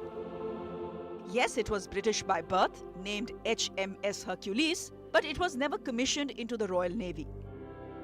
Halfway into the construction, World War II was over, the British had no use of it. But India, a newly independent nation, looking to build its maritime muscle, was happy to buy it.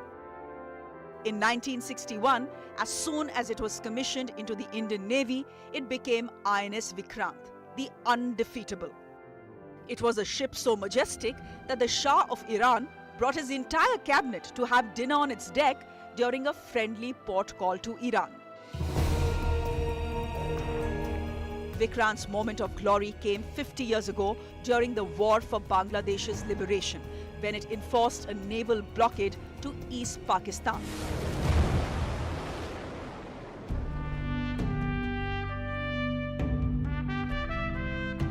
When this much-loved carrier was sent to the shipbreakers after its decommissioning, there was heartbreak all around.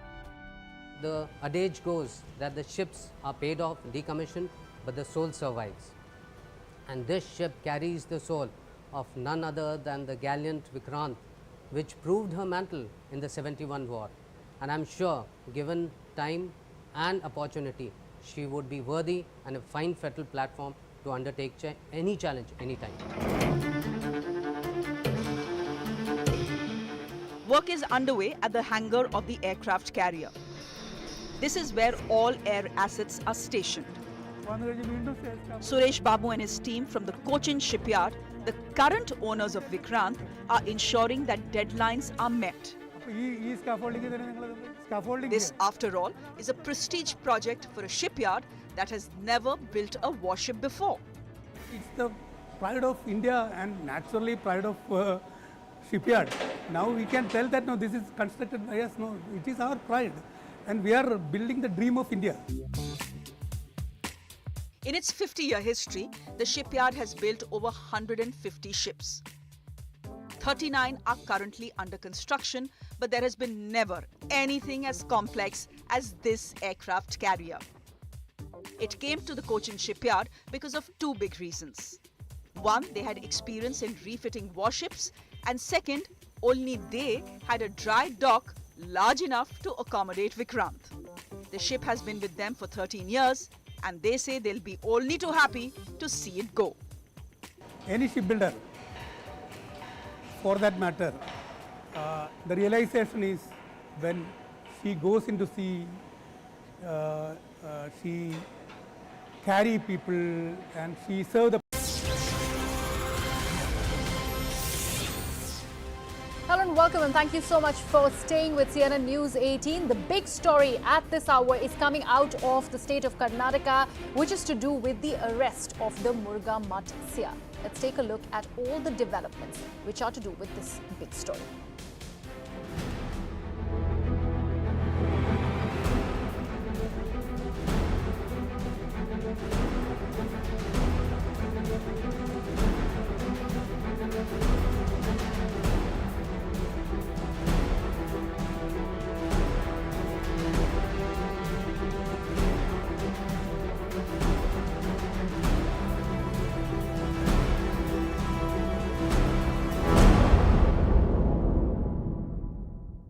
It's a mega CNN News 18 impact. After 150 hours of the FIR and the immense public and media pressure on the state government, the prominent Lingayat seer Shivamurthy has been arrested finally. The seer was sent for 14 days judicial custody, and he now has been shifted to the district hospital after he complained of chest pain.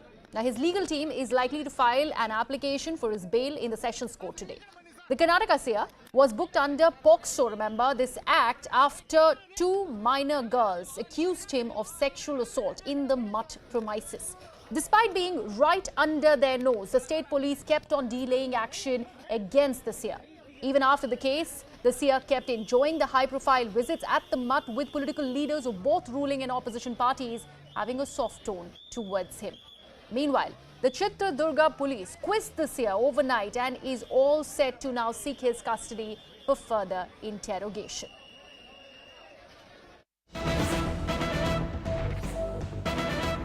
And getting you more with CNN Mega News exclusive, we have in fact accessed the initial probe details of the seer's questioning.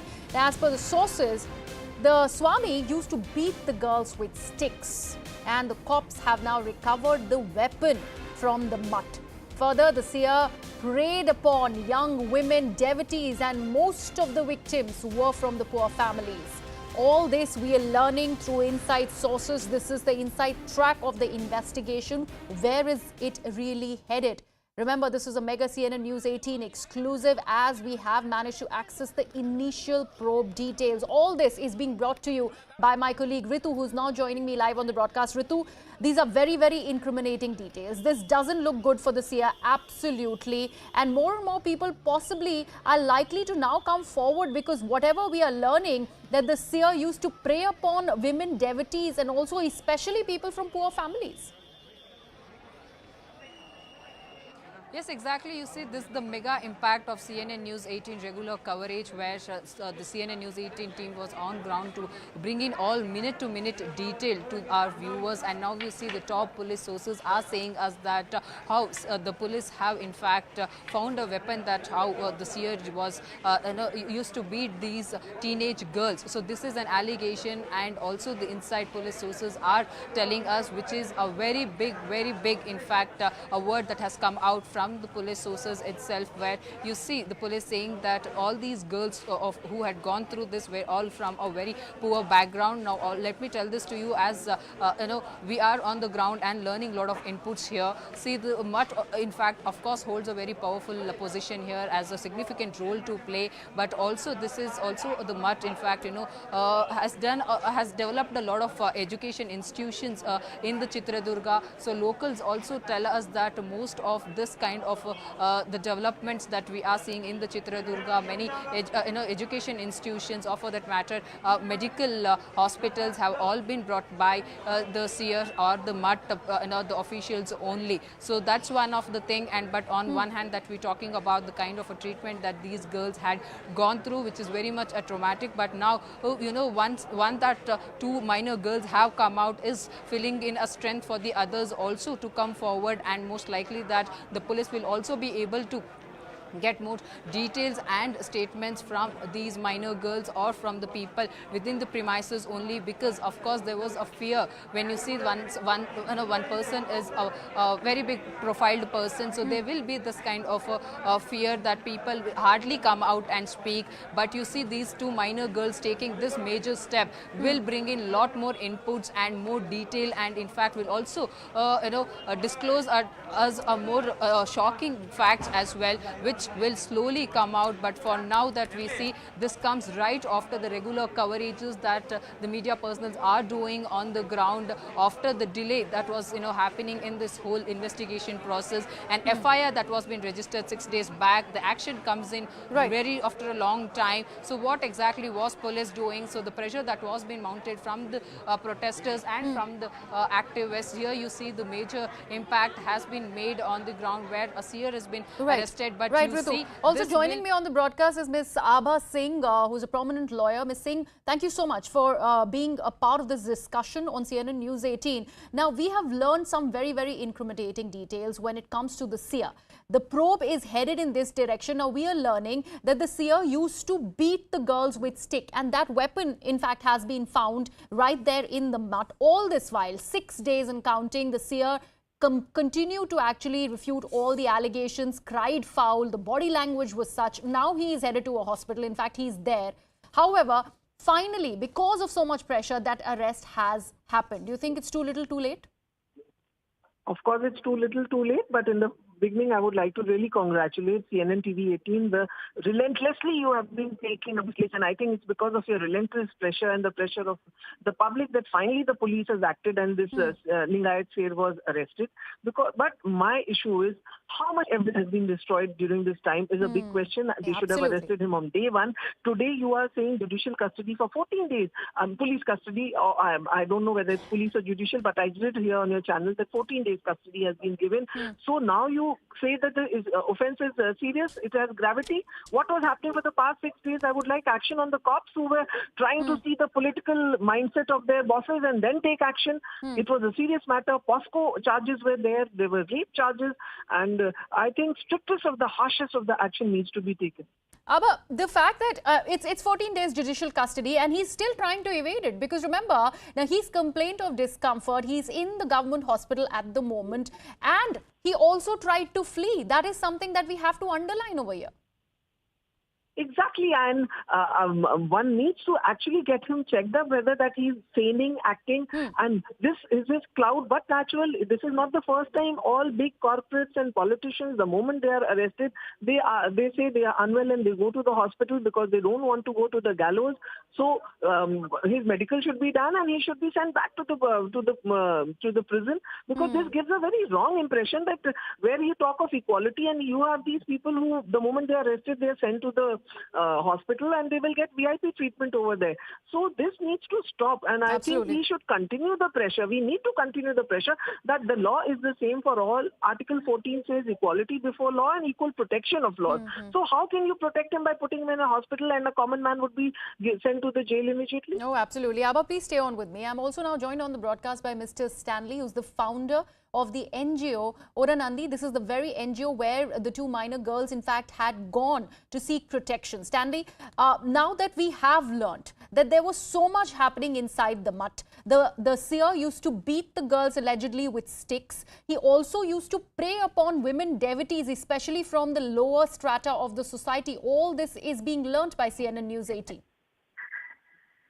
This is the first step of consolation given to the survivors of sexual exploitation. That is my response to this in our process, legal process. Though it is very, very delayed, the children had a sense of a small consolation. Not justice is not delivered yet. There is a long way to go. There is a long way to go.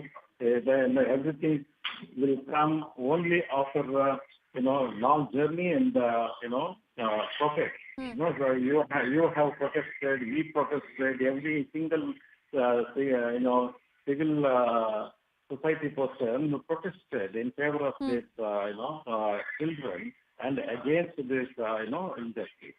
So this is the result, and also POCSO Act is so powerful. No person is above this act, and no person is above our constitution. This is the chance, the judiciary also taken to prove the law is always higher than any person or any power. So we have, good faith on the legal system, and we strongly believe justice will be delivered in favor of the exploited. But my, fear is we are giving unnecessary time to the accused and the associates to hush up the witnesses. We need to follow a great victims witness protection protocol, which is expected by the law. It is expected by the law, and it is not limited to two children. And the two children, they shared, very, very horrifying stories of many children. And it has to be proved properly by investigation team, preferably since there is a lot of pressure on the local department. I suggest this should be, it should be shifted to neighboring Kerala or Tamil Nadu to have a fair and fearless trial and investigation. Stanley, do you think because of the arrest under POCSO and so much of time that has been elapsed, because Abha also was mentioning that there is ample tampering of evidence that possibly could have happened, because remember, all this while the Seer was within the premises of the mutt. So that is something that has to be keenly looked upon, and now he has been shifted to a government hospital, obviously complaining of discomfort. Do you not think it's very, very convenient? No, it is already. It would have been already happened. Because we have given ample amount of time, already 7 days. So the one high profile person and it seems to assess everything.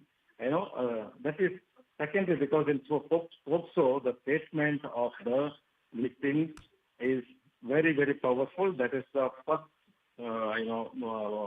important weapon that is there.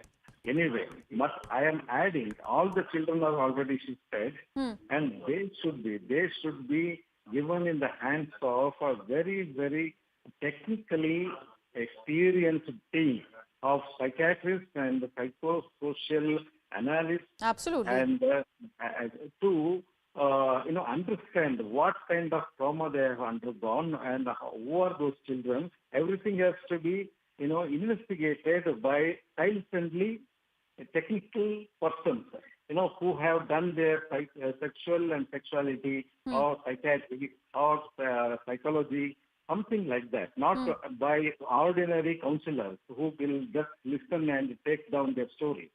So this should be arranged by the state immediately. Right. So that will, because it's a fast track, it's a fast moving investigation, and this should be a part of it. Abha, I'd like you to come in here. The fact that he had been booked under POCSO, an arrest within 24 hours should have been done, which clearly was not adhered to. After 6 days is when this arrest really happened. And also the section under which he has been booked under POCSO is questionable over here. So many, system, lacunas in the system. It is exposed. It is exposed already. So that is why we have the fear. This 7 days gap itself shows that the whole system worked in favor of the accused people.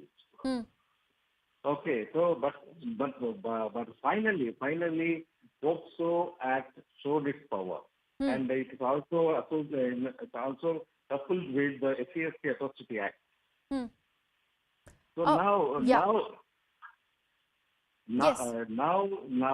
the thing started right now. You know, there is a big responsibility on the state to restore the dignity, to restore the dignity of law, and to give a very clean message to the people that no one is above law. You know, Stanley, so far, it's a very, very crucial day today. The Prime Minister is going to be in the state of Karnataka. You know, it's a very important visit. Right before that visit has this arrest been made. Do you think, you know, there was ample political pressure, of course, but however, the kind of clout that the Lingayat Seer commands, especially for the BJP government in the state, was something that had kept from his arrest from happening for so many days? See, I have been from the right from the beginning. I am telling, I don't want to give any color of politics or religion to this issue. This is the clear-cut, crime happened by a person who is in charge of something like mud or education or religion. You know, this can happen in any part of the society, any organ of the society, not necessarily by a layman. It can be by the scientist. There are records in the history. So people should consider him as an accused of an heinous crime, not a religious person. Not a religious person, because particularly the Lingayat community, you know, it's a very, very progressively, progressive community. And in the 12th century itself, it revolted against all kind of injustice and ill-treatments happened on the downtrodden section by Guru Basavanna. Right. So no real Lingayat would agree with this ill-treatment. No one will agree with this crime. I know that. I have a strong belief. Okay. So he is just a accused person, and he is also eligible to take legal support. Let him take and let him prove he is innocent. That's all. Right. Stanley, a very important point that you're making. Let the seer prove his innocence. If at all he is not guilty of the charges that have been leveled against him, let him really go ahead and take that law, that root of law, and prove it that he is not guilty of the crimes that he's been accused of. Meanwhile, let me also play this chunk for you. The lawyer of the rape survivors also spoke to my colleague Maria Shakil. Let's listen in to that conversation. Mr. Srinivas, do you think justice will be delivered only and only if this case is moved out of Karnataka, or is there a investigation which is court monitored? Do you think probe should be court monitored from here onwards after the arrest of the seer? Yes, madam. I am thankful to all media who have brought this national-wide news and put pressure on the political parties to render justice to the 15 girls. Yes. Go ahead, I am Mr. thankful Srinivas. to all media. Ultimately, though it is delayed, justice has been delivered to the victim girls. Do you think justice has been delivered already, or do you think this is the beginning of investigation? The investigation, which we hope will go in the right direction, with the accused number 1 being arrested. Yes, it is beginning of the justice, and we will not rest to give ultimate justice to the victim girls. We will never rest, and it is the motto of the institution Vadanadi Samstha also to render justice, ultimate justice to the victim girls. What do you think will ensure investigation is free and fair? If the investigation is court monitored, or if there is a CID investigation, what will ensure and give you confidence that the investigation will be free and fair? Yes, madam. Now, already the victim girls have given their statement 160 under Section 161 of CRPC, as well as under 164 of CRPC before the magistrate, and that itself is enough to bring the culprit behind the bar. And I don't think that any other investigation is required. And if these statements of the victim girls are focused before the court in proper way, definitely ultimate justice will also be delivered to the victim girls.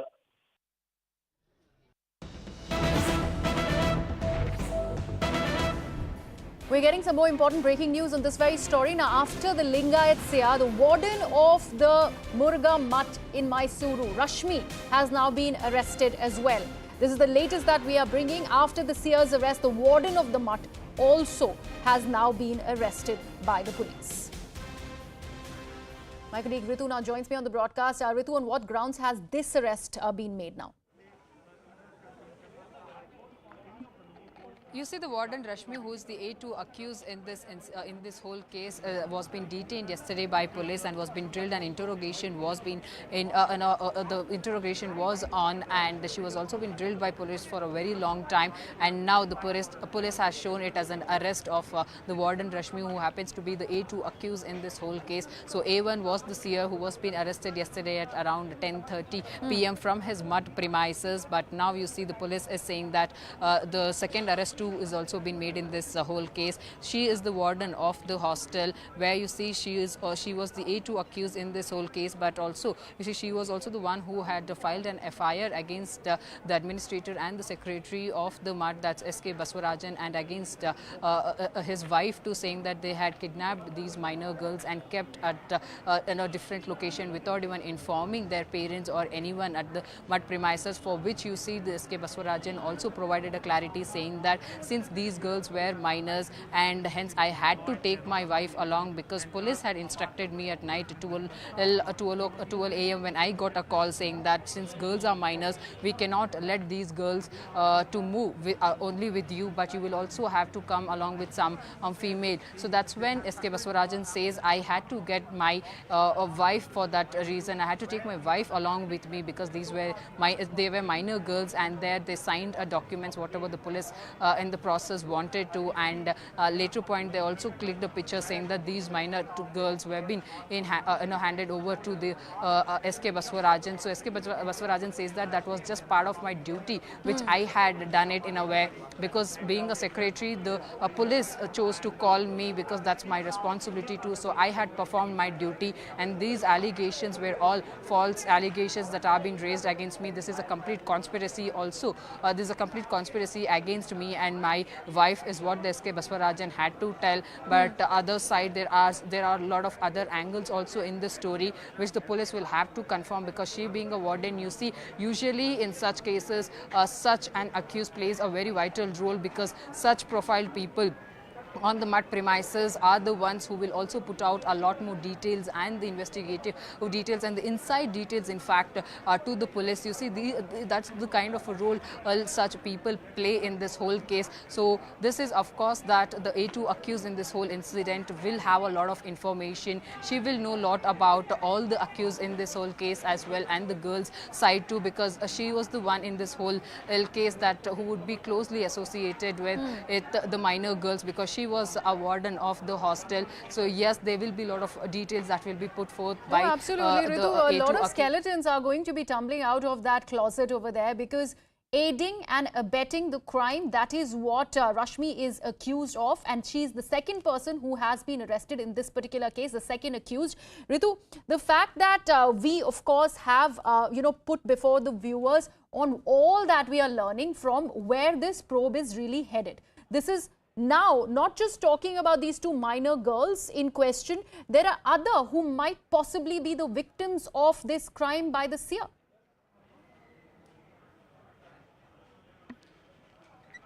Yes, so you see, that's how this whole incident is now. The case is in fact turning out. There are major developments that are taking place, the crucial developments that are taking place. Slowly, we are also getting a lot of details from the inside the MUD, what these girls had gone through. You see, the police are now saying that these minor girls were being beaten up, and the police had also found a weapon in his room. So these all becomes a very crucial evidence for the police to show that there was some or the other kind of a foul game that that was being played inside the mud, which people, most of them were not aware of, which now they are also very much shocked after getting these details from the mud premises. But on the other hand, most of them who knew lot about the mud and Seer, happened to maintain silence, because somewhere the fear is there, because he holds that powerful position and he also plays a significant role in major decisions that takes place in the Chitradurga. Because remember that now we are reporting from the ground, we are also getting to see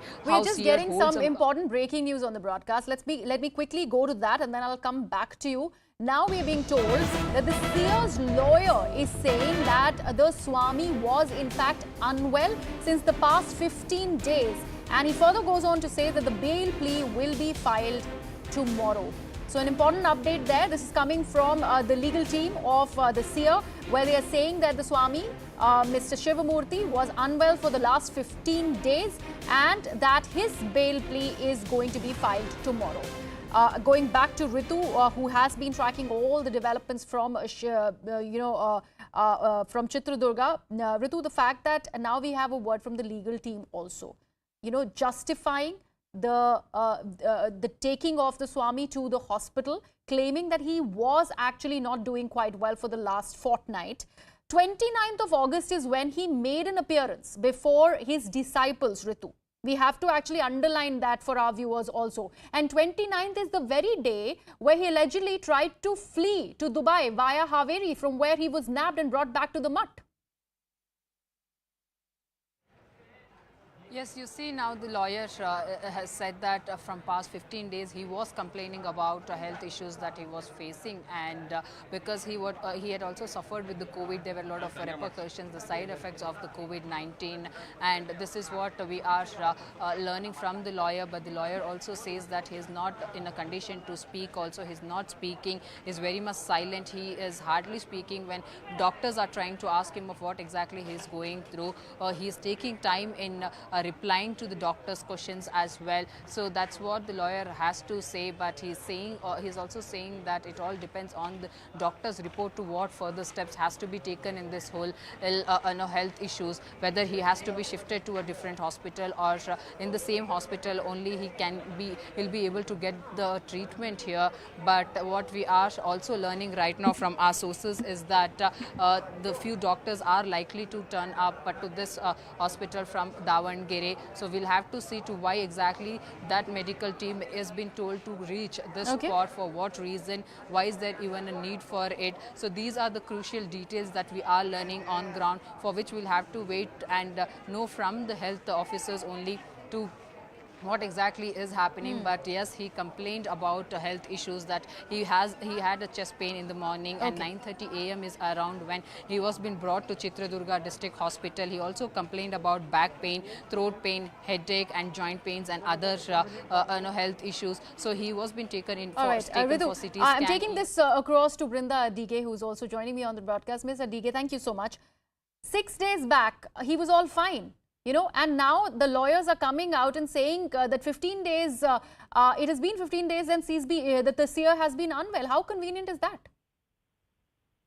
See, right now we know that it is all a huge drama, and this person probably is suffering from psychosomatic issues.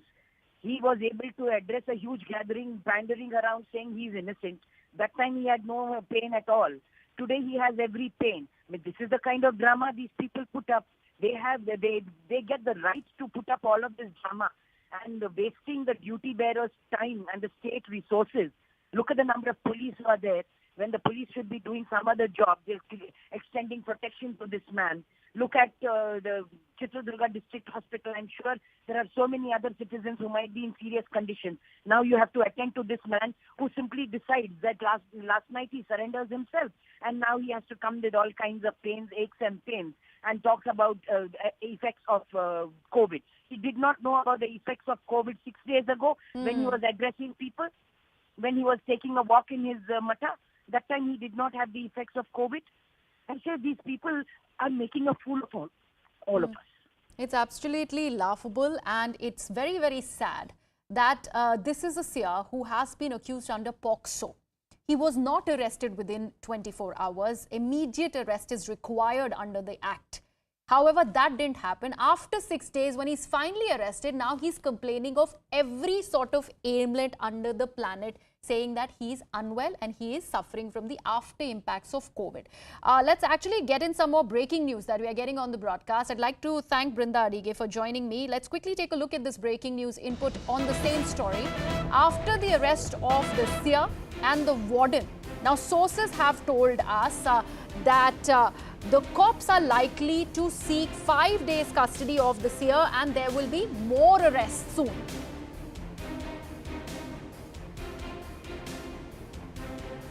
Ritu is back with me on the broadcast. Ritu, we're being told that 3 other accused will also now be arrested in this particular case. Do we know about the details about that?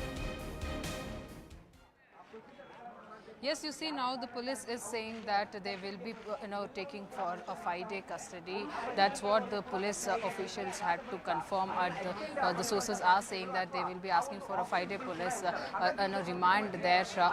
So that's the kind of an info that we are learning from the police. But this is all now that investigation process is on. There'll be a major developments that will take place in this whole case. But right now he has been shifted to a medical hospital and he is in the ICU where the treatment is on and the examinations are taking place. But meanwhile, you see there's also a large gathering here in front of the hospital. People are all turning up over here. So this is the kind of visuals that we are getting to see from on ground. That Ritu, can we get in some voices? Can we get in some voices? Because it was very, very clear that on 29th of August, the Seer had addressed a gathering. If we could possibly get in those very people, disciples or people who had attended the mutt at that time, we'd be able to establish how bad was the Seer's condition, 5 days back, and what is the situation now? See, now to speak about this health issue, you see the lawyer himself had made it very much clear to us that from past 15 days he was complaining about the health issues, the serious health conditions that he was going through now. So that's where now he also complained in the morning about the chest pain and the breathing issue. So now this comes after that he had previously suffered with COVID-19 as well. So these are the kind of repercussions, in fact the side effects of the COVID-19 is what the lawyer has to say. But this is all to the report that will come out from the doctor's side, and the major decisions will be made in this whole case, whether he should be shifted to a different hospital or he'll be able to do fine with this kind of a treatment over here. But as said, our sources are saying that the medical team from the Davangere has been told to be moved to Chitradurga, so they are any time likely that they will be reaching this spot as well for this medical treatment that the Seer is going through and the examinations that he is going through. So these are the major developments that we're getting to see when we speak about the health condition of the Seer. Ritu, can we also get in a word on what really is happening when it comes to the checkup of the Seer in the hospital? We've been told that he's been taken to a government facility over there, government hospital, where he's currently being put and he's being taken care of, considering he's complained of so many ailments that he's suffering from and the discomfort, the chest pain and everything that he speaks about. Now that his warden has also come out and said that for 15 days he has been unwell. Is there a way that we could probably ascertain all the facts vis-a-vis his health condition? See, right now, if I have to speak about the situation on ground here, you can see he's been taken to ICU there, and the health officers, the doctor's team is also inside, but it's only the lawyer who had spoken to us and had told of what is taking place when it comes to his health condition. So he complained about the chest pain, one thing, and then later point he also said that he was facing with he had a breathing issues too, and a headache and a joint pain, backache. So these are the kind of health issues he had raised, and that's when BP, sugar, ESP, MRI and ECG, these are the kind of tests that he underwent. But this only the lawyer had confirmed of what is exactly happening inside, because he is there with the Seer from day one, and he also came out of the hospital while he spoke to us.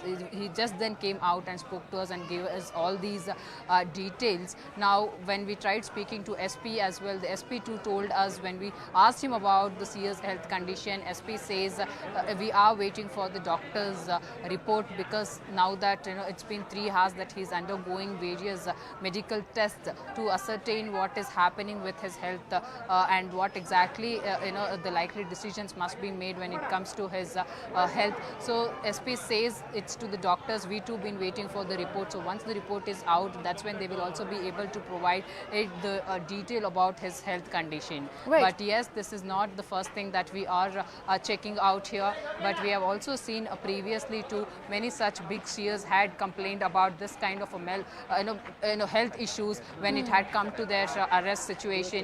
He is any Right, right. So Ritu, in fact, we have to actually underline this particular aspect, that this is one of the most high-profile Lingayat seers, one of the first persons to have been accused under POCSO, and now that arrest has been made. Right now, he's at the hospital. We are trying to get in a reaction there from outside the hospital. No. District health officer.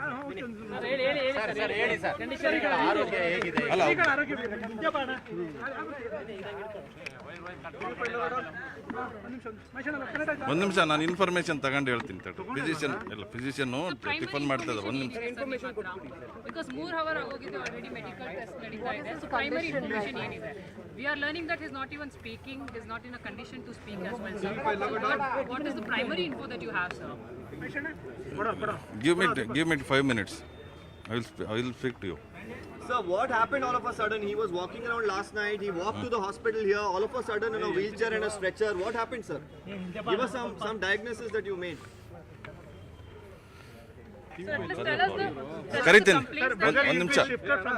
ಒಂದು ನಿಮಿಷ ತಡೆ I will take no actually my physician is having tiffin breakfast that's why I have to collect the information.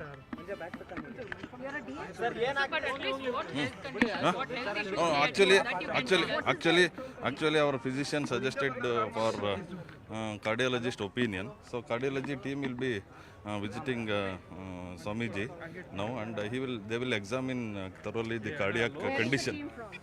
Team from Davangere. Why was the CT scan done, sir, for this cardiac issue? Was it abdominal issue or cardiac issue, sir? CT scan also was done, we were told.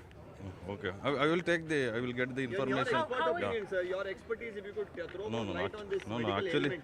Actually, radiologist has to say. What's his condition now? Sir,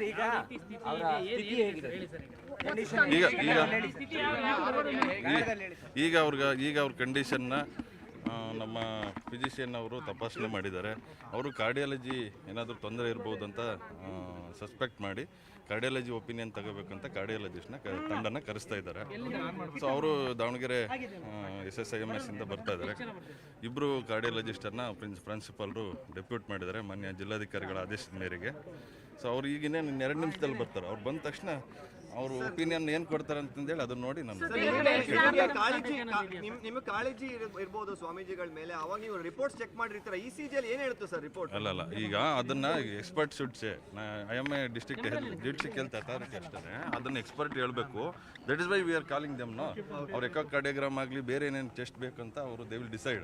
ಅವ್ರು decide ಮಾಡಿದ್ಮೇಲೆ ಯಾವ್ದೆಲ್ಲ facility ಇದೆ sir ಟೆಸ್ಟ್ಗಳಿಗೆ? ಇನ್ನು ಇಲ್ಲಿ ECG ಎಲ್ಲ ಇದೆ, eco ಕಾರ್ಡಿಯೋಗ್ರಾಮು ಮಾಡ್ತಾರೆ ಬೇಕಾದ್ರೆ ಇಫ್ ನೆಸರಿ. ಸೊ ಇದನ್ನೆಲ್ಲ ಮಾಡಿಬಿಟ್ಟು ಡಿಸೈಡ್ ಮಾಡ್ತಾರೆ whether to keep here or no not ನಾವು. ಈಗ ಮಾತಾಡಿಲ್ಲ, ಆಗಲೇ ನೋಡಿದ್ದೆ ನಾನು. ಈಗ ಮಾತಾಡೋಣ ಅಂತ ಹೋದೆ, ಕಾರ್ಡಿಯಾಲಜಿಸ್ಟ್ ಬಂದರು ಅಂತಂದ್ರೆ ಕರ್ಕೊಂಡು ಹೋಗೋಣ ಅಂತ ಬಂದೆ. Maybe suspecting some cardiac condition, cardiac disease. So that is why cardiac problem. Earlier, sir, is there any history of him having cardiac problems? He has developed this morning, sir. ಒಂದು ನಿಮಿಷ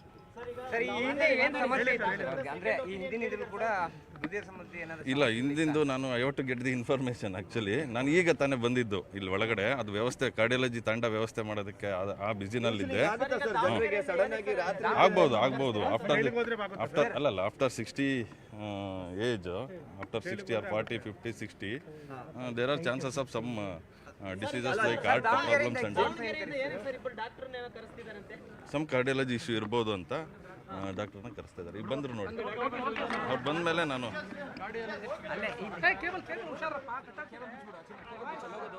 We just heard a reaction there from the Seer's team, possibly the legal team of the Seer, not really revealing too much when it comes to the pointed questions that our colleagues were asking him.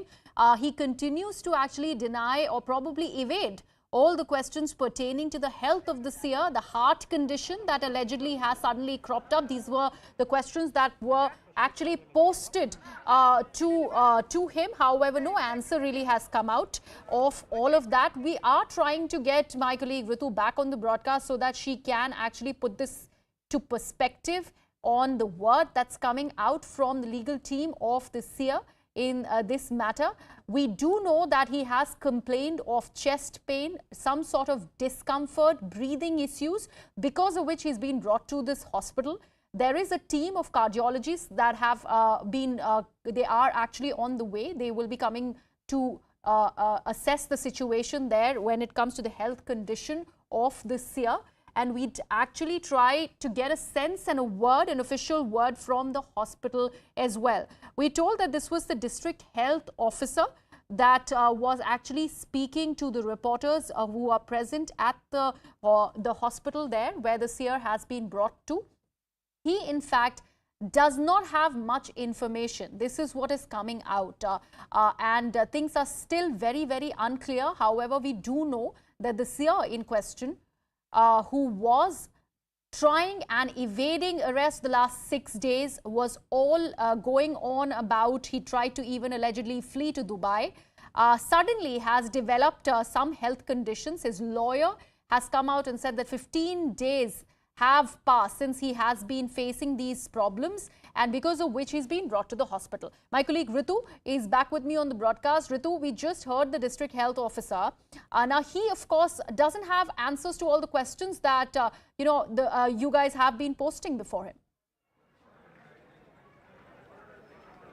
Yes, you see, that's what the DHO had to say. He's saying that the seer had complained about the cardiac issues and seeming to be serious in nature. They had to call two doctors from SS Hospital, Davangere, to Chitradurga, and just now they have arrived, and they are here to give them a medical advice here. So these are the two crucial points that we are learning. But you see what the lawyer had to say. From past 15 days, he was having in this kind of health.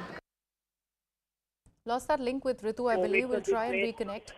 But we've been told that the medical officers from Davangere have arrived at the location where the seer is currently at. This is the government hospital where he's been brought to after having complained of chest pain and breathing issues. Ritu is back with me on the broadcast. Yes, Ritu.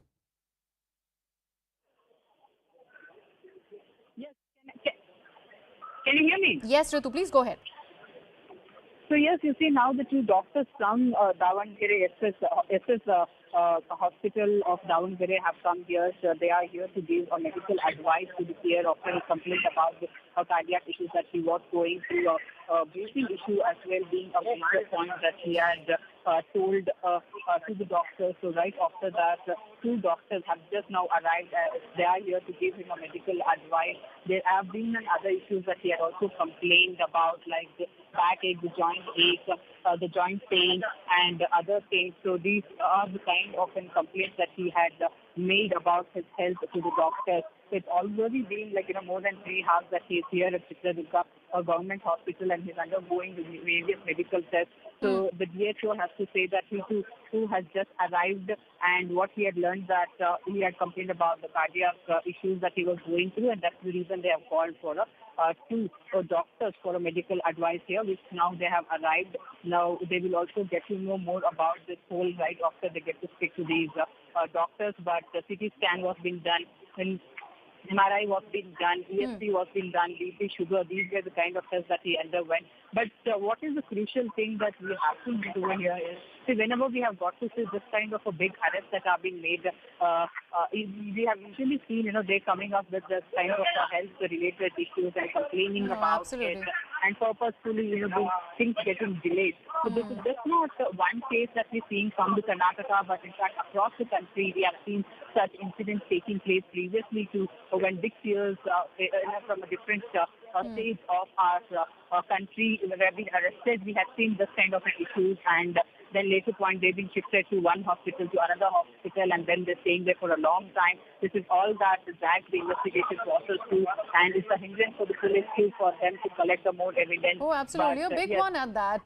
Ritu very rightly pointed out, this seems to be a go-to and an alibi. A lot of things are being done under the garb of claiming to have certain issues and then getting admitted to the hospital, trying to evade the judicial custody. We'll continue to track all the developments which are to do with this particular story. Remember, CNN News 18 has been relentless in its coverage, because of which this arrest of the accused here has come about.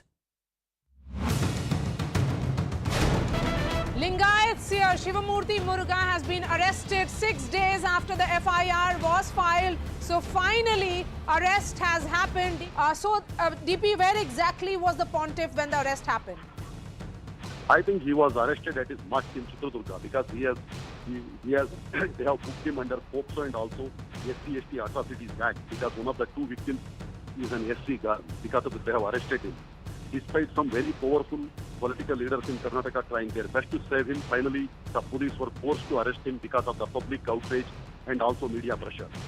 Through media, justice has been rendered, delivered to the victim's girl. And I thank all the media to limelight this issue and focusing on the victim's view, and also to support the victims and to give justice to the victims. Shifting focus now to bring you some more breaking news on the broadcast. Now, the centre has in fact gone ahead, intensified its war against Twitter. Now, that in fact has taken a very, very feisty turn, with the government now telling the Karnataka High Court that the micro-blogging platform, along with other similar sites, are being used to promote anti-India agenda. Further, the centre has also informed the court that Twitter is not taking enough measures to prevent fake news, misinformation, among others.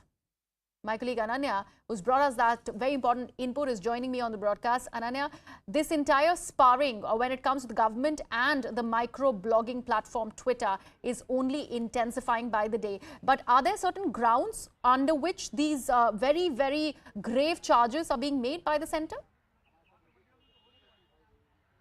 Well, Griha, remember that this Twitter versus centre war has been going on for a very long time now, not only before the Karnataka High Court, but before also the Supreme Court and the Delhi High Court as well. And now the central government has come up with a fresh affidavit clearly stating that, in fact, now that the Twitter platform is being used by anti-India forces to promote an anti-national agenda. In fact, it has also been said by the central government that the mechanism of the Twitter to take down content and to monitor the content is not efficient enough in order to tackle things like fake news, propagative propagandas, and also misinformation. In fact, it also goes on to say that Twitter, remember that this affidavit, Griha, has been filed in background of a petition that has been filed by Twitter challenging the various orders of the central governments to block certain accounts which were spreading misinformation or fake news, and challenging those blocking orders. Now, the Twitter had knocked the doors of the Karnataka High Court, and now we see that the central government, in response to this petition, has given out certain important points, saying that Twitter has failed, in fact, to create a mechanism which can control fake news, which can control misinformation. In fact, it also goes on to say that Twitter is not a judicial, does not contain the judicial wisdom to decide which content is anti-India, which content is not anti-India, and what is harmful and what is not harmful for the country. And it is the central government that would decide that. It is the courts of the country that would decide that, and hence the clear ground that these petitions filed by the microblogging site should be dismissed. In fact, we might see a hearing soon taking place before the Karnataka High Court, and this very, very crucial response from the central government coming in, Griha. So we'll have to wait and watch as to what pans out in the Karnataka High Court when the matter is heard. Griha. Absolutely. Ananya, thank you so much for joining us with all those details there. Moving on to this next piece of breaking news that we are getting on the broadcast.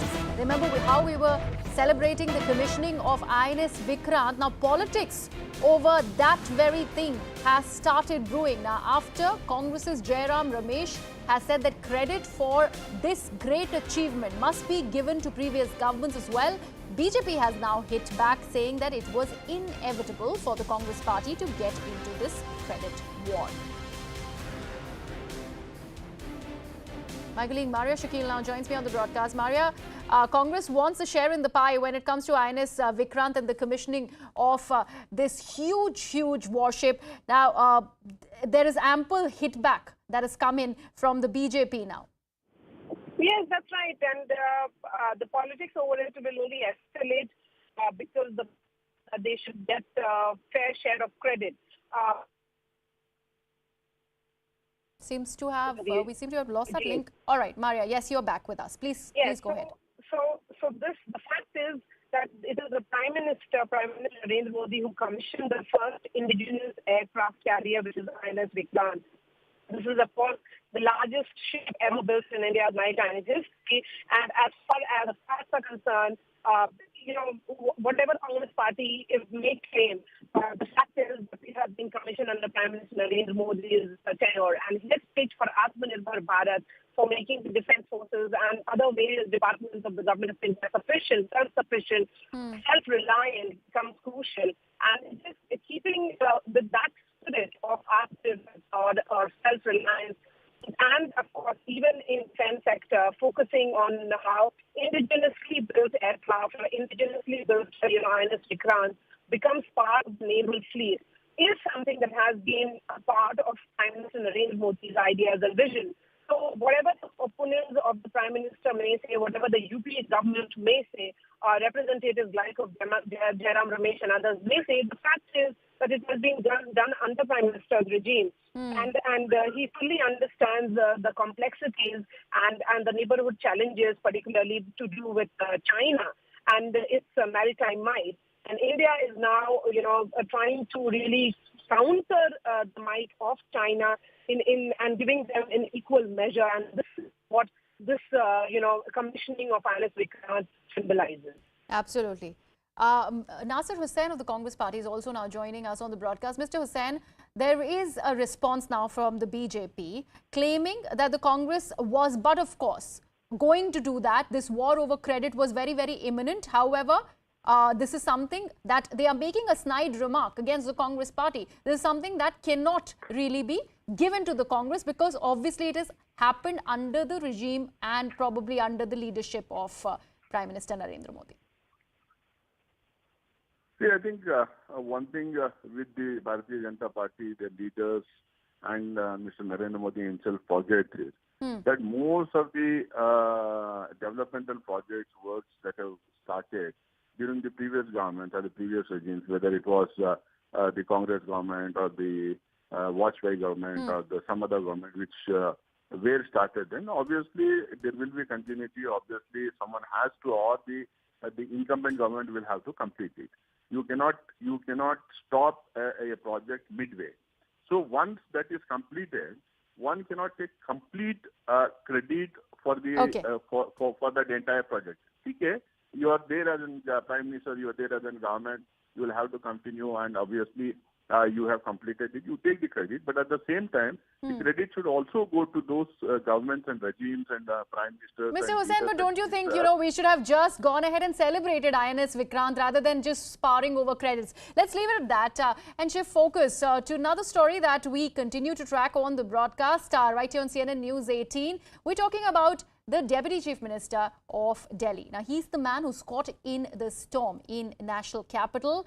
And Manish Sisodia, amid continuous protests and attacks by the BJP and one after another probe that's been ordered by the LG, the Aam Aadmi Party leader has spoken, in fact, exclusively to my colleague Rupashri Nanda, tracking all the allegations, tackling them and all the charges as well. Take a look.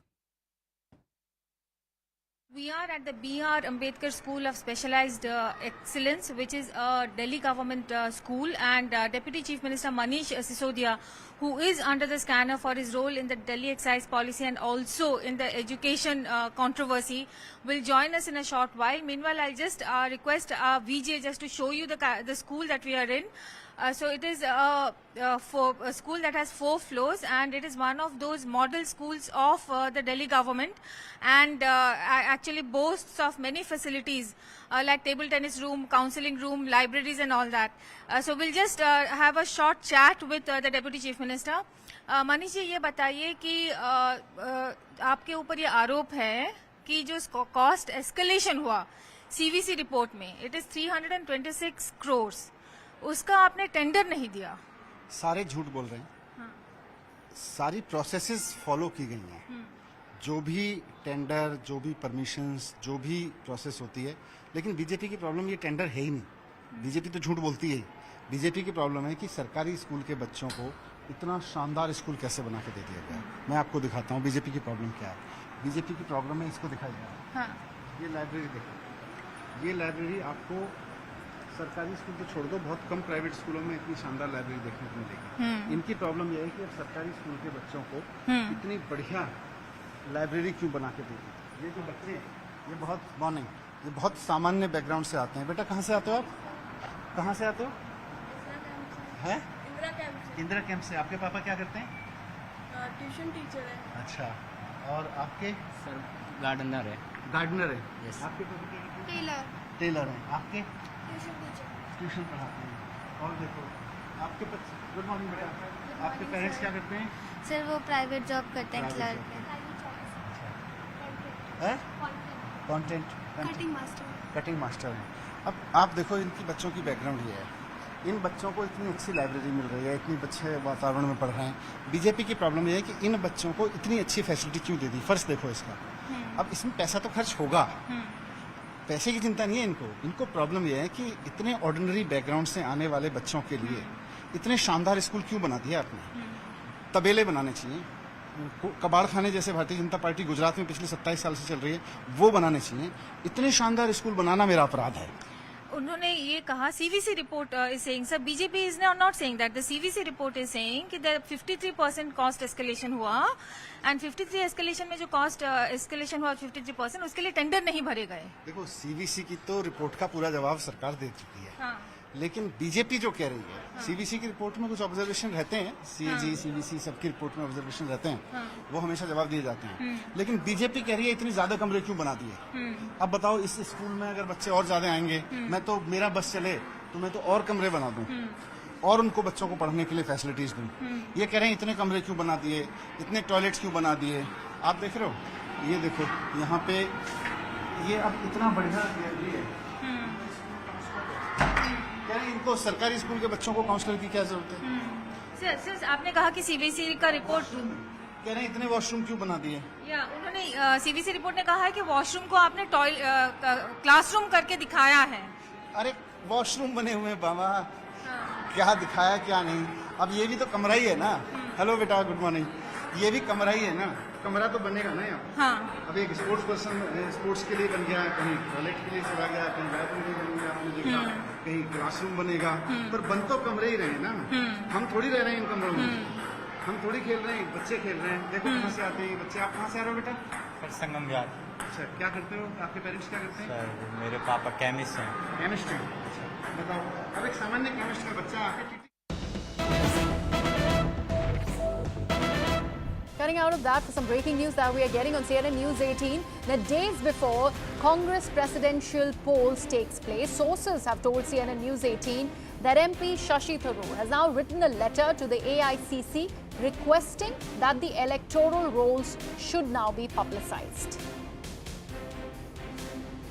So taking that very discourse forward that was started by Congress MP Manish Tiwari, claiming that there needs to be transparency when it comes to the electoral rolls, and the people who are going to be in the fray when it comes to the presidential polls, that needs to be made public. There has to be some sort of discrepancy, there has to be some sort of transparency that needs to be actually followed when it comes to the electoral rolls. And now we are learning that Shashi Tharoor has written a letter to the AICC requesting that the electoral rolls should be published. My colleague Pallavi now joins us on the broadcast. Pallavi, taking that very discourse forward, what had started, where the G23 faction of the Congress are really claiming that there needs to be ample transparency. Now there seems to be some movement when it comes to Shashi Tharoor writing this letter, possibly to AICC? Yes, and in fact, it's related to Mr. Madhusudan Mistry, who's in charge of the election process for the Congress presidential polls. And if you remember, this is something which not just Shashi Tharoor, but Anand Sharma raised, Manish Tiwari, all of them raised, that unless you don't know who your voters are, how do you even put forward your nomination? This is even though there has been speculation that either Mr. Tharoor or someone from the G23 may be contesting the Congress presidential elections. Now, as far as Mr. Madhusudan Mistry is concerned, he's been very open about the fact that the entire process is transparent. Anyone who wants to know who the electors are just has to go to a state Congress office and they're going to get the list there. All right. Pallavi, thank you so much for joining us with all those details. Let me also take this across to my colleague Neetu, who's also joining us on the broadcast. Neetu, very, very crucial timing. Just before the presidential polls are about to take place, has this letter been written by Shashi Tharoor? Yes, that's correct. Very crucial. Just before the elections, what we understand through sources is that Dr. Tharoor has already written a letter to AICC.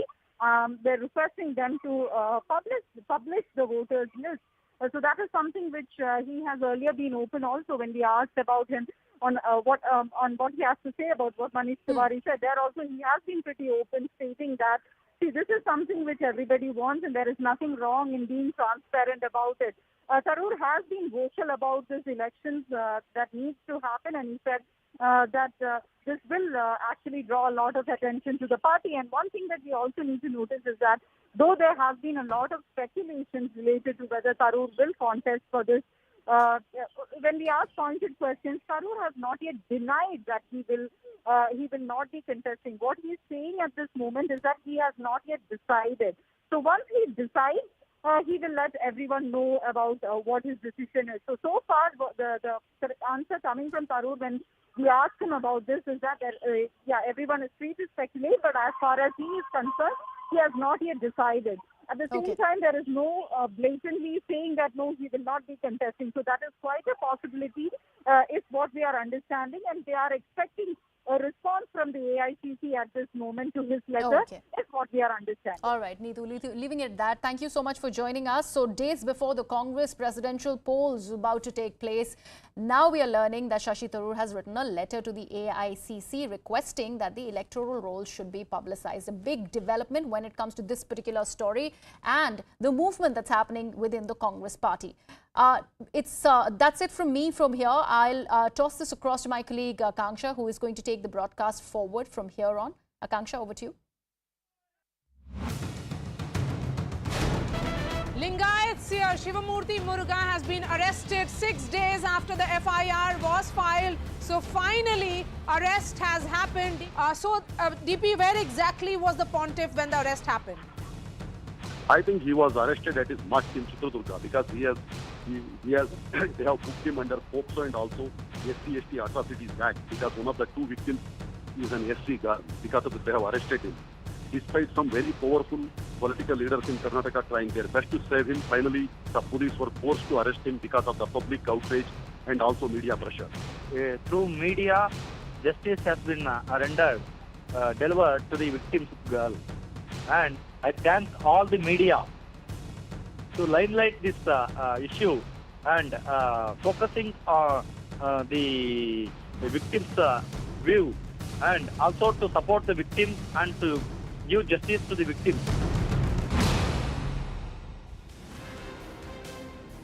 A very warm welcome. You're watching the 1 p.m. newscast with me, Akanksha Swaroop, on CNN News 18. And this is a mega CNN News 18 impact story. After 150 hours of the FIR and immense public and media pressure on the Karnataka government, the prominent Lingayat Seer Shivamurthy has been finally arrested last night.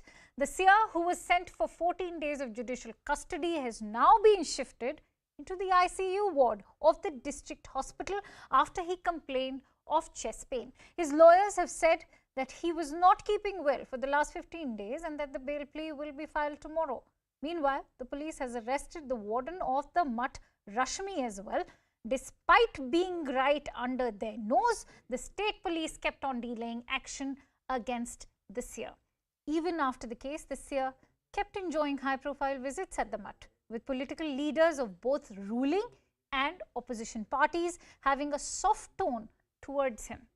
The Chitradurga police has quizzed the seer overnight and is all set to seek his custody for further interrogation. For more details, let's quickly go across to our correspondent Ritu, who's joining me on the phone line and has been keeping a very close watch on this news story. Ritu, we are now told that the seer is in the ICU. How will these medical complaints that are being made by the seer and all these tests being run just a while ago, how are they going to impact the investigations now?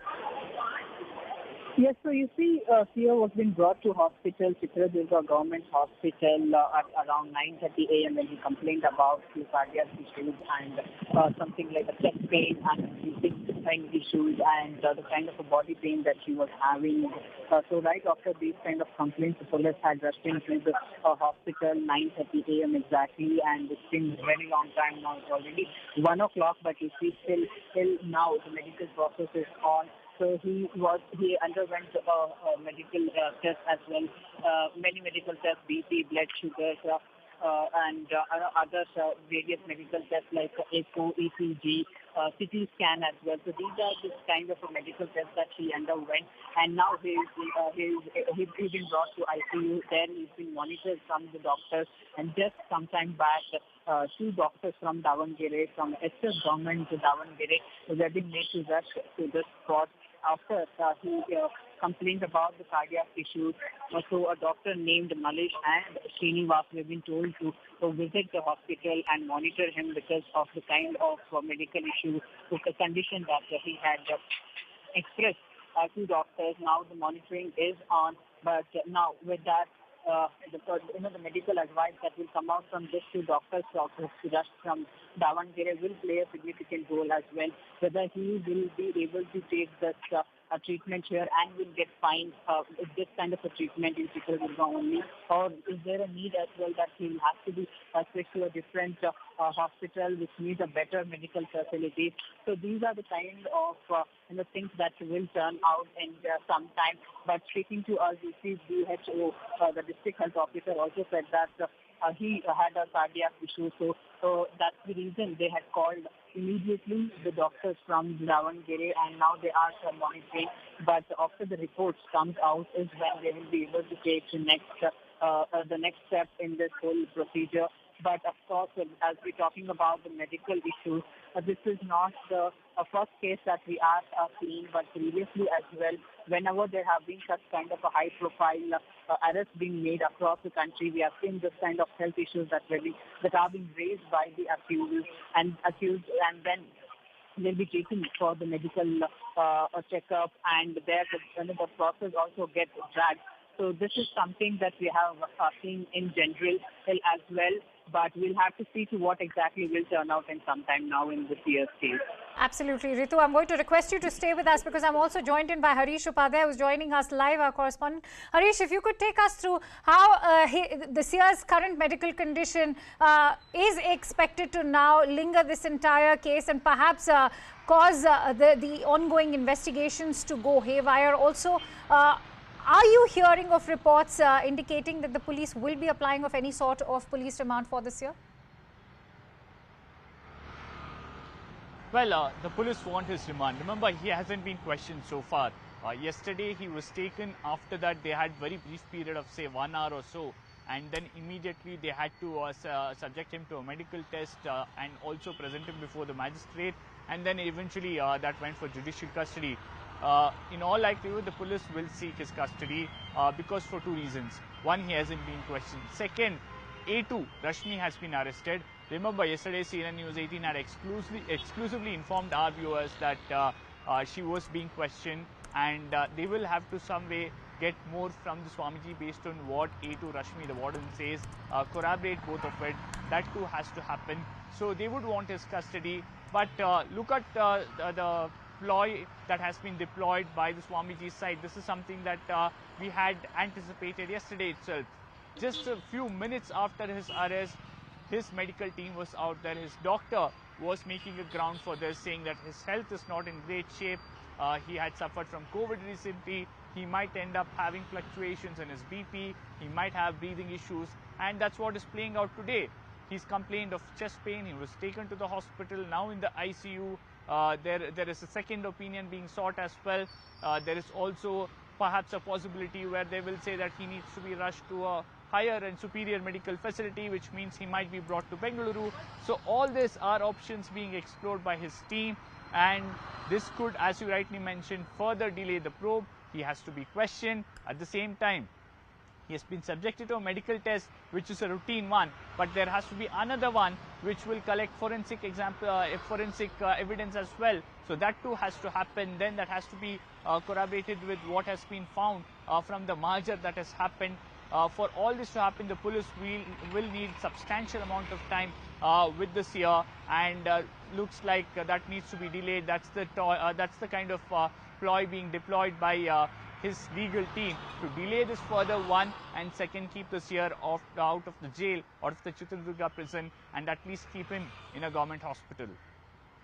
Right, stay with us, Harish. Let me quickly go across to Ritu, who's also live with us. Ritu, we heard what Harish had to say. He said that this also seems like a ploy being adopted by the Seer and the Mutt right now to avoid questioning by the police, because now the police, as we are having to believe, that is now all set to seek for remand. The kind of ploys that are being adopted by the Seer and his entire team, I'd like you to take us through how this entire case has been botched up right from the beginning, because first there was a lookout notice that had been issued that was earlier said that it was a precautionary measure, even despite the FIR which mandated the arrest was left to the last moment. That too after we at CNN News 18 raised our voice and of course built pressure upon the police to take adequate action. But there's been a lot of delay in this case.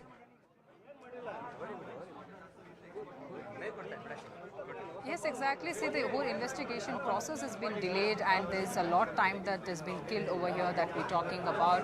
You know, after almost 6 days of an FIR being registered, he was being arrested yesterday at around 10:30 p.m. from the Mutt premises, and then later point he was being taken for the medical test too. So there too he underwent the medical examination for almost 2 hours, and there he was being taken in again in the morning to this hospital right here after he complained about the cardiac issues and the other medical issues. Now he is under, the doctors are monitoring him in the ICU. So these are the visuals that we are showing to you. So this is the ICU where he's been monitored from the doctors. Now the 2 doctors from the Davangere have also been made to rush to this spot after he complained about the cardiac issues. So they are here to provide him the medical advice. So we'll have to see to what kind of medical facilities are being provided at this location. So right after what the medical advice comes out from these 2 doctors of the Davangere, the further steps will be taken from the health officials and from the police as well. So these are the kind of crucial steps that are likely to take place in couple of hours, but it's already been a long time. He underwent a lot of medical examinations, and now he's been monitored here from the doctors inside the ICU.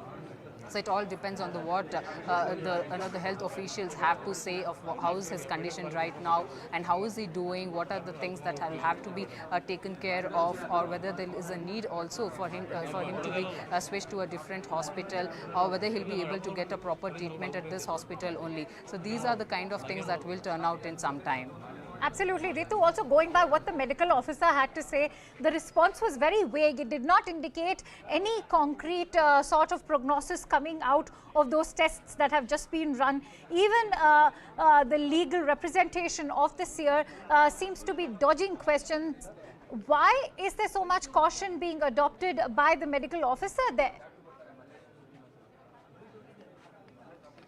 Yes, so you see the couple of points that have been made by the lawyer. First thing, he said that from past 15 days he was having medical issues, and he had also complained about it because he had he was suffering with the COVID. So these were the side effects that he already had. And later point, he also came up with the other medical issues too, like the back pain, the joint pain, the throat pain that we're talking about, the breathing issue too that he was facing. So right after that, he was being rushed to this hospital now. But he's also saying that the main thing that the Seer had pointed out was about the cardiac issue, and his not speaking to the doctors as well. He's hardly been able to speak. So that's his condition right now. But they too have been waiting to what the doctors have to tell about his condition. So right after that, the crucial decisions will be made. Right, Ritu, I'm going to request you and Harish to stay with us. In the meantime, a host of political reactions have also come in. Let's begin with what the Chief Minister, Bamai, had to say. Let's listen into his reaction.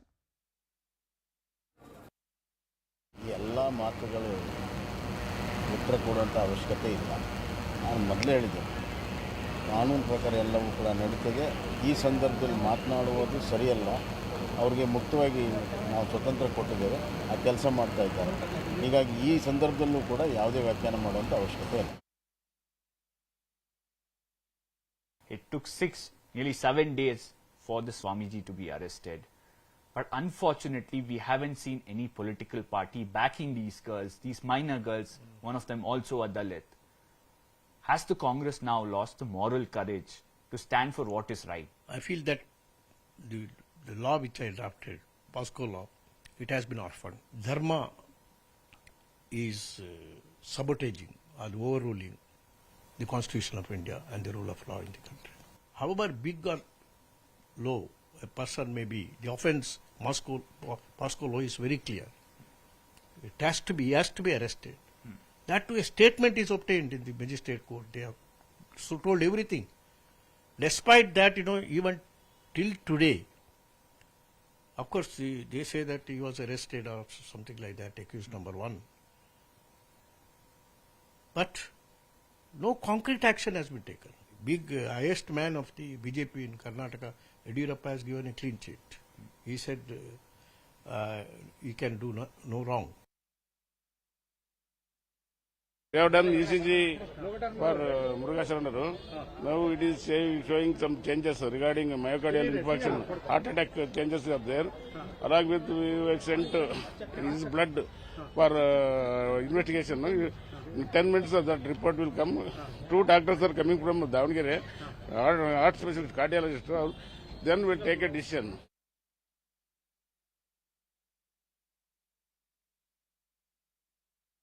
All right, let's try and get in a sense of perspective in terms of what today's developments mean for this entire case. And for that, I'm joined in by our guests, Mr. R.K. Upadhyay, who is a senior journalist. I'm also joined in by Ms. Tahira Hassan, who is an author and women's rights activist.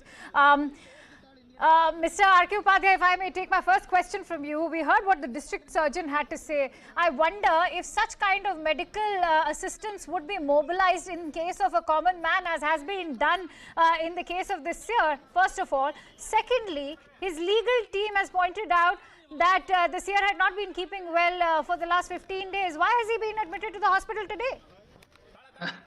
It's very strange things are happening. I mean, last night when finally he was taken into custody and, the state government claimed that he has been arrested, we are all hoping that the law will start taking its course. But unfortunately, I think there is still, certain lacunas that have to be overcome. I mean, this is unpardonable. It has taken for the state government and the police 6 full days for finally, touch that Swamiji. And he has to be interrogated, and then finally the truth has to come out. But all this drama, I don't know how it can be allowed, this kind of a drama.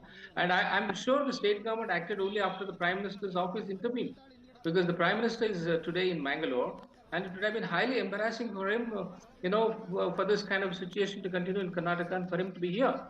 So probably there was an instruction from the Prime Minister's office, and only after that the police moved him. And even after that, it's bizarre that, he should have been produced in the court. They should have taken custody of him, 14 days judicial custody. And instead of that, you find this different kind of a drama going on. Absolutely. I hope the High Court intervenes and, pulls up the state government. Because the 4 lawyers have approached the High Court yesterday. I hope it will be taken up in the High Court today. Absolutely. Tahira Hassan, it's indeed ironic that the High Court's intervention is needed for a case which is so glaring, so delicate and fragile and disturbing at the same time, because we all know that the charges have been framed under the POCSO Act. It's unfortunate that one has to expect a court-monitored probe on a case which seems so simple and blatant at the same time. I'd like your thoughts, Tahira.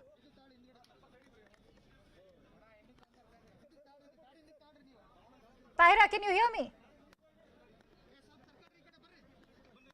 Tahira, can you hear me?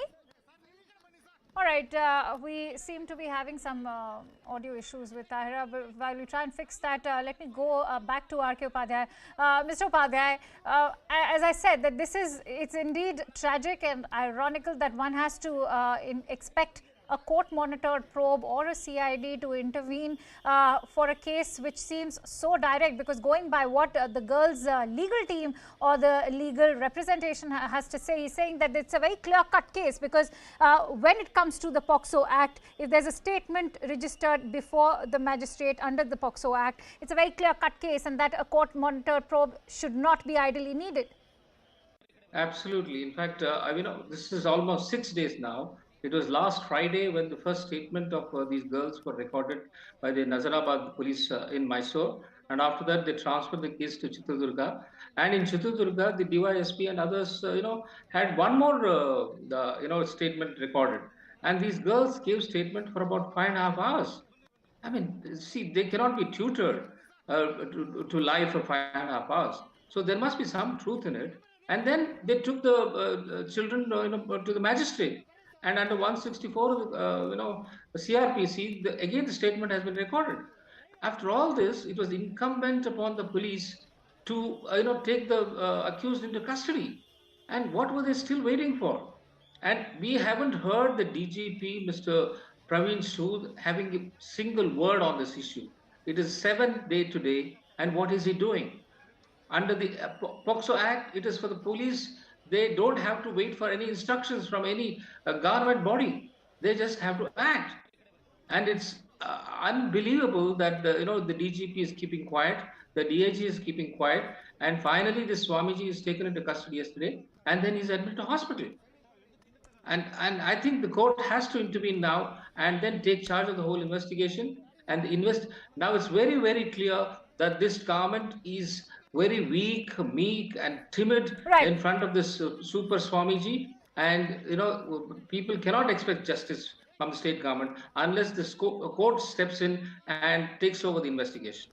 I'm going to request you, Mr. Upadhyay and Tahira, to stay with us, because I'm getting in some breaking inputs on this news story. We're now learning that Veerappa Moily has hit out at the Congress for not standing with the victims and giving a certificate to the Seer who's been arrested. This is the latest we are bringing to you. Remember, now questions are being raised not only to the Karnataka government but for the Congress in the opposition as well, in terms of why have they not stood for the victims. Let's also quickly play out what Veerappa Moily had to say. It took nearly 7 days for the Swamiji to be arrested. But unfortunately, we haven't seen any political party backing these girls, these minor girls, one of them also a Dalit. Has the Congress now lost the moral courage to stand for what is right? I feel that the law which I drafted, POSCO law, it has been orphaned. Dharma is sabotaging or overruling the Constitution of India and the rule of law in the country. However big or low a person may be, the offence, POSCO law is very clear. He has to be arrested. That too, a statement is obtained in the magistrate court. They have told everything. Despite that, even till today, of course, they say that he was arrested or something like that, accused number 1. But no concrete action has been taken. Highest man of the BJP in Karnataka, Yediyurappa, has given a clean sheet. He said he can do no wrong. Let's quickly go across to Harish, who was the one to speak with Veerappa Moily. Harish, if you could contextualize what Veerappa Moily had to say, especially considering the fact that this is someone who has been the former Chief Minister of Karnataka, and what remains a bitter irony in this entire story is the fact that the Lingayat vote is, of course, highly sought after. But what about that Dalit girl? And in fact, both those two ತೀರ್ಮಾನ ಆಗಿದೆ. ಅದ್ರ ಪ್ರಕಾರ ಅದೇ ಅವರು ಈಗ ಅವರಿಗೆ heart problem ಇದೆ. ಅವರು ಅದರಿಂದ ಅದಕ್ಕೆ ಇನ್ನೂ ಹೆಚ್ಚಿನ ಅದನ್ನ ಸ್ಟಡಿ ಮಾಡಬೇಕಾಗಿದೆ. ಅವ್ರಿಗೆ ಏನು ಪ್ರಾಬ್ಲಮ್ ಇದೆ ಅದಕ್ಕೆ ಹೆಚ್ಚಿನ ಚಿಕಿತ್ಸೆಗಾಗಿ ಅವ್ರನ್ನ ಮುಂದೆ ಬೇರೆ ಕಡೆ ಶಿಫ್ಟ್ ಮಾಡಕ್ಕೆ ಅವರು ಚಿತ್ರದುರ್ಗ ಅಲ್ಲಿ ಮೆಡಿಕಲ್ ಫೆಸಿಲಿಟೀಸ್ ಅವೈಲೇಬಲ್ ಇಲ್ವಾ? ಒಳ್ಳೇದು ಬೆಂಗಳೂರು ಶಿಫ್ಟ್ ಮಾಡ್ತಿದ್ದೀರಲ್ವಾ, ಬೇರೆಯವರು ಬೆಂಗಳೂರಿಗೆ ಹೋಗ್ಬೇಕಾ? ಇಲ್ಲಿ ಅಂತ ಫೆಸಿಲಿಟೀಸ್ ಇಲ್ವಾ ಚಿತ್ರದುರ್ಗದಲ್ಲಿ? ಅದು ಈಗ ಅವ್ರಿಗೆ ಸೀರಿಯಸ್ ಇದೆ. ಹೌದು, ಸೀರಿಯಸ್ ಕಂಡೀಷನ್. ಇಸಿಜಿ ಏನ್ ಹೇಳಿದೆ ಸರ್ ರಿಪೋರ್ಟ್ ಅಲ್ಲಿ? ಇಸಿಜಿ ಅಲ್ಲಿ ಅವ್ರಿಗೆ ಇದು ಹಾರ್ಟ್ ಅಟ್ಯಾಕ್ ಇರೋದು ದೃಢಪಟ್ಟಿದೆ. ಅದರಲ್ಲಿ ನಿನ್ನೆ ರಾತ್ರಿ ಒಂದು ಮೆಡಿಕಲ್ ಟೆಸ್ಟ್ ಆಗಿದೆ. ಅದರಲ್ಲಿ ಏನು ಜಾಸ್ತಿ ಹೆಚ್ಚಿಗೆ ಅದರಲ್ಲಿ ಏನು ಕಂಡು ಬಂದಿರಲಿಲ್ಲ ರಾತ್ರಿ. ನಮಗೆ ಬೆಳಿಗ್ಗೆ ನೋಡಿದಾಗ ಅದು ದೃಢಪಟ್ಟಿರೋದ್ರಿಂದ ಅವ್ರನ್ನ ಶಿಫ್ಟ್ ಮಾಡ್ತಾ ಇದ್ದೀವಿ. ಈಗ ನಮ್ದು ಆಂಬುಲೆನ್ಸ್ ಇದೆ, ನಮ್ದು fully loaded ambulance. Saying that they have a confirmation that the Swamiji has suffered a heart attack and he needs to be shifted to Bangalore.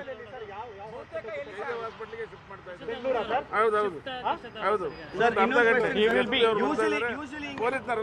They have recommended that he be shifted to the Jayadeva Hospital in Bengaluru. Jayadeva Hospital is a well-known cardiac facility in Bengaluru. The doctors recommending that the Swamiji be shifted to the Jayadeva Hospital in Bengaluru because he suffered a heart attack is what the doctors are saying. This is the big news that we are breaking at this point, that the medical team at the district hospital saying that the Swamiji has suffered a heart attack. After the tests that they have conducted this morning, they have realized that he possibly could have suffered a heart attack. He needs immediate superior medical attention and he will be... All right, so that was the big breaking that we are bringing to you, that the Seer will most likely now be shifted to a hospital in Bengaluru, as the doctor has just now of the hospital where the Seer is currently confirmed, Any political party has right now just confirmed that that the Seer most likely suffered a cardiac arrest. I am also joined in by Harish right now. Harish, this is a piece of big breaking news. This entire development is going to impact the ongoing investigation. Absolutely, and probably it's not adding up for two reasons. One, remember, there were ECG tests conducted yesterday, various other tests conducted yesterday. His medical condition was said to be fine. Today morning, he says that he suffered some sort of a discomfort in his chest. He walks into this hospital. He's not even wheeled in. He walks into this hospital and then he's in the emergency ward, and later on he's suddenly shifted to the ICU. Now you have a team of doctors coming out and say that, well, we have carried out the same test once again and we believe that he might have suffered a cardiac arrest and he will be rushed to the Jayadeva Hospital in Bengaluru. It's a cardiac facility here. So the doctor is saying that he might have faced a cardiac attack and he will need further medical attention. Well, one would hope that the Swamiji survives this, just for the fact that this case needs to a logical end. But there are suspicions that will raise now. There are questions that will come up for two reasons, that this is looking very scripted. Just few minutes after his arrest yesterday, you had his doctors coming out and raising questions on his health, on his age, his condition. And this morning he walks into the hospital and now suddenly doctors are saying this, that he might have suffered a cardiac attack and he needs further medical assistance, superior medical assistance. He needs to be moved to Bengaluru. Remember, in such a case, they don't need to take the court's permission to move him to Bengaluru. Right. It will be surely on the advice of the medical team that he will be moved. But looks like the Swamiji's legal team is successful in ensuring that the Swamiji doesn't spend the day today at the Chitradurga prison. Absolutely, Harish. Also, if for a moment one were to give the Seer the benefit of doubt in terms of his health condition, the fact, as you rightly mentioned, is that things do not match up. And I'd like you to highlight all those discrepancies that have been taking place. All right, we are also joined in by one of the Congress leaders, Mr. Shankara Guha, on the phone line. Mr. Guha, how do you react to the current developments that have taken place? I'd first of all like a reaction from you in terms of your veteran leader, Veerappa Moily, saying that nobody including the Congress, have actually stood up for those Dalit girls, because for that Dalit girl who's one of the survivors. How do you react to one of the veteran leaders who happens to be the former Chief Minister of Karnataka coming out and saying such a thing? If you recollect, from the day one when I have been speaking to you, I have maintained that the safety and the security is extremely important of these two little children. I don't think probably he is aware of that. We are absolutely concerned for their safety and security as well. So I wouldn't agree with that aspect. And no, but why would you not agree with that aspect, Mr. Guha? Because we all know that Rahul Gandhi, when visiting this mutt, you can't give certificates to So Seer. has Amit Shah ji gone. No, but that's a separate aspect. Let's begin with cleanliness at home then you first. cannot mix. Then in that case you cannot clean mix up Rahul their Gandhi. own home first before If you have looking to at talk about neighboring Rahul houses, Gandhi, right? I'll have to talk about Amit Shah as well. You just can't mention one thing here. The whole world has gone. So let us not see. The matter is still under investigation. So let us not jump here. Let the law take its own course. I have been telling you, from the first citizen to the last citizen, the law of the land is the same. Everybody has to bow down. So will he, and so they have to do it. There is nothing to comment here. No. There is, because we have a veteran leader from your party who happens to be the former Chief Minister of Karnataka. View, madam. We no, have but stood by. If he there is any stands, party he that has represents stood your by party. the Dalits, the He down to earth, it represents is your the Congress party, party. Shankara Guha. No. Please listen to me. Let's begin if there is anyone who has stood by the Dalits, the down to earth, the minorities, it is the Congress party. We have always stood by them. We will stand by them. And there that is no is why Rahul about Gandhi that. goes visiting the Seer? No, then you tell me why Amit Shah went there. Right. All right. So I'm going to give you your chance as well, and fair enough. You've raised that question, which I'm going to take from Pramila Nasirdi, who's also joining me on the phone line. Pramila, how do you respond to what Shankara Guha is saying, that why only question Rahul Gandhi visiting the mutt? Why not also pose questions to the BJP? No, madam, everyone has a right to go. Be it Rahul Gandhi, be it Amit Shah, be it anyone. All those who are devotees, who have got respect, they all go. Nobody can prevent them. Because you see, much is there. It's a respectable thing. You see, what we always respect religion. We always call dharma. Dharmo rakshati rakshitaha. We also go for their protection. We seek their blessings. What is wrong, ma'am? Mr. Moidi says something else, or Kumar says something else. It's the individual opinion. It's no. Everyone has got faith. So far as Karnataka is concerned, irrespective of the party, irrespective of the religion, irrespective of the caste, religion, everyone goes there. That's our faith. No, but Pramila, what sort of dharma are we talking about? Seers who go out there and violate the dignity of young girls, of teenagers? They have charges framed under the POCSO Act, and it is because of the support that is coming from veteran senior leaders of various political parties that this Seer is being given a touch-me-not status. Madam. No, it is Manava Dharma, Vishwa Dharma, Basavana's philosophy. All are equal. That's why they go. Wherever they respect people, even they go. So why think of it? Now, do you mean to say going itself is a wrong thing? Do you mean to say, I can give you the complete narration of the story, how it is going on, and I do not want to go because now the investigation is going on. All of us are worried. Swami is taken to hospital. No, what investigation are we talking about? What investigation are we talking about, Pramila? We all just broke the story that this Seer is now going to be shifted to a hospital in Bengaluru, and that he will be admitted to a cardiac hospital over there. He'll be probed for his cardiac condition. I want to ask you, will you be galvanizing medical forces for a common man? Certainly, madam, you are thoroughly mistaken. Every accused, whenever he is ill, he is taken. What is the why you are so, one-sided? Why you are angry about Swamiji? Do you mean say that he has done committee? Why are we angry? Pramila, let me point out the fact that there are charges framed under the POCSO Act which mandate arrest, and we are giving such a high-profile treatment to... Madam, I do not know. Charges should be framed by the court. Only when the legitimate private case is laid out that we have not a key stage. Why do you say charges are framed? Charges are manipulated, you can say. Charges are done by the ordinary person. Many Charges thank you, are done by the Pramila person. Nasargi, for sharing your views with us. And with that, let's quickly move over to some breaking inputs that we are getting in on the same story. We are now learning that the Seer is to be taken to Bengaluru to be shifted to Jayadeva Hospital in Bangalore, and that his condition is serious as what has been announced by the hospital authorities themselves. Let's quickly go across to our correspondent Harish, who's bringing us these breaking inputs. Harish, if you could share the details with us.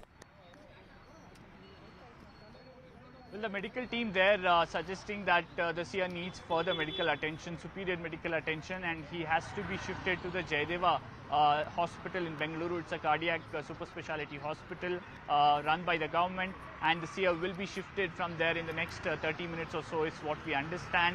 As we mentioned a little while ago, the medical team believes after several tests that were carried out a while ago that he might have suffered a cardiac attack and he needs further help. He perhaps is not in great condition. He should be shifted to the Jayadeva hospital. It's a decision, it's the recommendation of the medical team, and the police will have to go by it. They do not have an option of approaching the court right now. They will go by what the medical doctors at this hospital are saying, and he will be shifted to Bengaluru in a short while from now. And this means two things. One, the whole investigation gets delayed now. The police do not have access to him for the next few days at least. Second, it also means that the legal team of Swamiji, who will approach the court perhaps today or sometime tomorrow, may health ground as one of the reasons to seek bail, saying that his age is, he's in advanced stage, his health is not in great condition, he might have suffered a heart attack, a cardiac attack, and he will need some bit of assistance as well. This is not possible within the hospital, government hospital, or within the jail itself, and so he should be given bail. They will say he's not a flight risk, he will be in Chitradurga. Those assurances will come in, but on two counts, they will use this latest health development of the Seer for their benefit. Absolutely. Thank you, Harish, for bringing in all those details. Let's quickly go back to Taira, who's been very patiently awaiting a turn. Taira, you heard what our reporter Harish had to say. He's clearly indicated that the Seer and his legal team will be biding more time, going by what is currently being announced by one of the medical officers in the hospital right now. There are recommendations that he be shifted to a hospital in Bengaluru where he'll be monitored for his cardiac situation. How do you now see all this adding up? Because there have been discrepancies in this entire case since day one. Of course, you know, I just salute these girls, and one of them is a minor girl, is Dalit also. They took head on with this powerful Seer, you know, and they went and recorded their statement before the magistrate under section 164 of CRPC. And the man booked under PAXO Act. PAXO was brought to protect our girls, and that clearly that accused must be arrested within 24 hours. So the question should be raised against the police, and accountability must be fixed on the police. Why the delays for 6 days? They should give the explanation. And most of the leaders for both the parties, Congress and BJP, came out in the protection of the Seer. Without arrest, without investigation, they were ready to give clean chit. The country runs by constitution. Nobody is above the law. Right now in your channel, one of the congressmen was saying, no, we were speaking. What he was saying? Where he was standing? Beti hu lad sakti hu. Yes, Beti is fighting. But what you are doing? As opposition, what is your role? What you did? Did you stand with these girls? Nobody bothered about them. They are fighting on their own. And these activists and the organizations are working with them. They are giving them a strength. They themselves are very strong girls. Right. So I salute them. Right. And these opposition parties' silence is very disturbing, you know. Very rightly pointed out. Why would they? yes, if opposition is strong, that strengthens the democracy. That is the beauty of democracy. Shame on these opposition parties. They only lip service talk about the women dignity, women empowerment, beti hu lad sakti hu, bachao, beti padhao. What is this? When the bitia is raped in the school, nothing could be more heinous crime than violating women's body. And these people, after committing heinous crime, get away because they are powerful. I mean, this is shameful, and very shocking. I agree, Tahira Hassan. It is shameful because it's not just the ruling party, but it is the death of democracy when the opposition refuses to speak up. Having said that, many thanks to you, Tahira Hassan and Mr. Upadhyay, for joining in this broadcast with your precious and valued opinions. And with that, let's now shift our attention over to other news stories.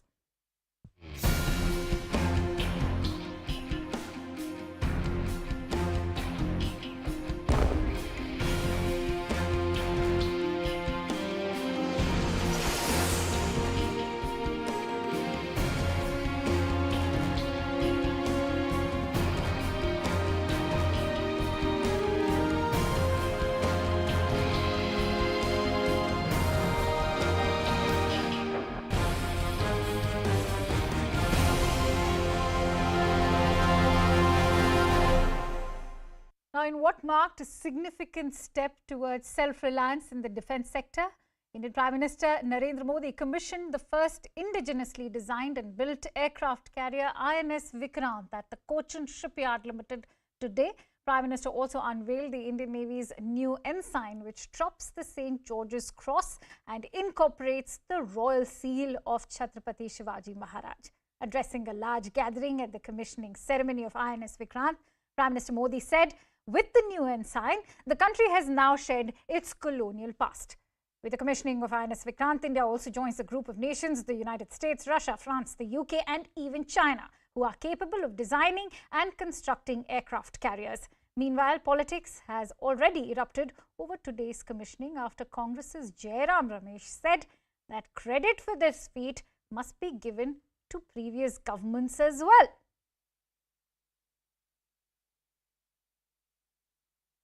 INS Vikrant एक aspirational और self reliant India का एक exceptional symbol है।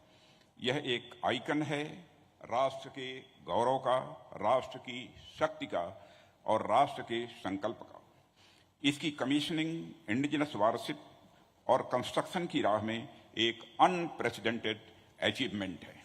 INS Vikrant की commissioning से नौसेना की capability में और अधिक वृद्धि होगी।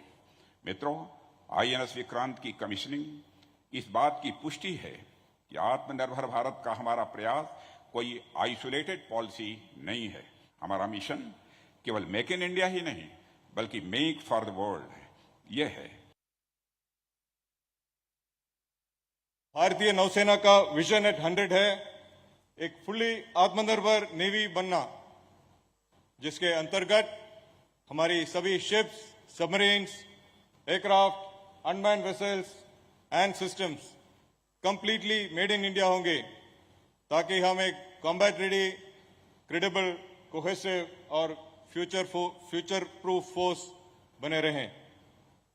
इस संदर्भ में भारतीय नौसेना माननीय प्रधानमंत्री जी द्वारा उद्घोषित 5 प्रण विकसित भारत, गुलामी की मानसिकता से मुक्ति, हमारी विरासत पर गर्व, एकता और एकजुटता एवं कर्तव्य की भावना के द्वारा इस रास्ते पर अग्रसर रहेगी। ये स्वदेशी सामर्थ्य, स्वदेशी संसाधन और स्वदेशी कौशल का प्रतीक है। भारत के पास प्रतिभा थी, अनुभव था, लेकिन हमारे लोग इस कुटिलता के लिए मानसिक रूप से तैयार नहीं थे। हम कमजोर पड़े और उसके बाद गुलामी के कालखंड में अपनी ताकत को धीरे धीरे भुला बैठे। अब आजादी के अमृत काल में भारत अपनी उस खोई हुई शक्ति को वापस ला रहा है। आज भारत ने गुलामी के एक निशान, गुलामी के एक बोझ को अपने सीने से उतार दिया है।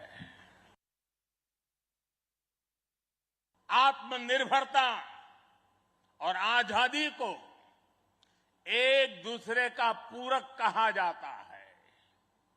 जो देश जितना किसी दूसरे देश पर निर्भर है, उतना ही उसके लिए संकट है। जो देश जितना आत्मनिर्भर है, वो उतना ही सशक्त है। भारत की ताकत का उद्घोष करने के लिए आईएनएस विक्रांत तैयार है, तो अनंत आकाश में यही गर्जना हमारे तेजस कर रहे हैं। भारत अपनी सेनाओं को निरंतर आधुनिक बना रहा है, आत्मनिर्भर बना रहा है। All right, CNN News 18 has been closely tracking this event, and for that, let's quickly go across to my correspondent Arunima, who's live from Kochi at the moment. Arunima, I'd like you to throw light on how today's grand commissioning ceremony of INS Vikrant and also the Prime Minister's speech were hugely symbolic when it comes to Atmanirbharta as far as India's defense sector is concerned, and how India has now finally shed its colonial past. Yes, it's a proud moment for Indian Navy. It's a proud moment for Kochi Shipyard Limited, from where we are coming live to you. It's a proud moment for the country. It's proud not just we have commissioned an aircraft carrier, the second aircraft carrier for India, but it's also completely indigenously built. Like the Prime Minister emphasized, right from the design to the steel with which Vikrant has been built to the final execution, everything is as Swadeshi as it can get. Vikrant is making history for a number of reasons. Being Atmanirbhar is just one of them. It is also carrying forward the legacy of his predecessor, who went by the same name, and she had a role to play in the 1971 war with Pakistan in the liberation of Bangladesh. So that is the legacy. That's the name up to which INS Vikrant will have to live up to. But considering that it is indigenously built, considering it is being commissioned at a time when in the Indian Ocean region we see China flexing its muscles, we see tension with China in Ladakh. At a time, Prime Minister said that this is not just about your strength. This is also trying to balance the power in the IOR region. So that is the message with which India is ready to bring in the second aircraft carrier into the seas around our country. It will get operationalized perhaps next year. Today it has been commissioned. It will set sail from the Cochin Shipyard Limited, and then all the aircrafts, mainly MiG-29s and the fighter jets, which were on board Vikrant, but there could be Rafales and perhaps F-18s as well. So all of those will be tested for the final operationalization of Vikrant. But none of the naval officers I spoke to could hide their sense of pride, their sense of excitement, even women officers, because this is one ship which has now made provision for women officers as well as women sailors, including Agniveers. So a proud moment, to say the least. Absolutely, Arunima. Indeed, a proud moment, as you rightly said, to say the least. Thank you for giving us all those updates. And for that, let's also try and contextualize what these developments mean for India, especially at the global stage. And for that, I'm joined in by our guests, Major General G.G. Dwivedi, who's also a defense expert. I'm also joined in by Major General Rajan Kochar, who's also a defense expert. Major General G.G. Dwivedi, if I may begin with you, what is the kind of messaging that you see now with the commissioning of INS Vikrant? Because let's not forget China's growing might in the Indian Ocean. We've had concerns as far as that spy ship docking in Hambantota port is concerned. We've seen what's happening in Djibouti. China's naval base is already operational. At such a time, how crucial is going to be the commissioning of INS Vikrant for India? Well, I think commissioning of INS Vikrant is historic from many perspectives. It's historic when you demonstrate your nation's capability and will. It is historic when it gives a message to the adversary, friends and foes. It is historic when you talk about self-reliance. And finally, I think it is historic because it adds a new dimension to India's defense capability. Now, coming to the specific question you asked about geopolitical environment, well, the future is going to be decided in Indo-Pacific, and that's where the contours of future world order is going to be shaped, because Indo-Pacific is a region of the future, not only from the geopolitical angle, but from geoeconomics, because 60% of the trade passes through this, and all the superpowers and potential superpowers are in the play for domination of the region. Coming specifically to China, because I follow China very closely, when I was defense attaché in China toward the end of 2000, right, Chinese Navy did not have any aircraft carrier. And that's the time they bought one scrap, that is Varyag, from Ukraine, that was erstwhile Russian Soviet Union aircraft carrier, and they refurbished it. And in 2011, it was reincarnated as Liaoning. Now, that is the first aircraft carrier of the US or the Chinese Navy.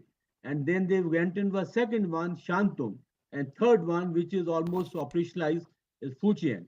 Now, the Chinese realized that they became a second-rate nation. They became a nation which are overpowered by the colonies or colonial power because they neglected navy.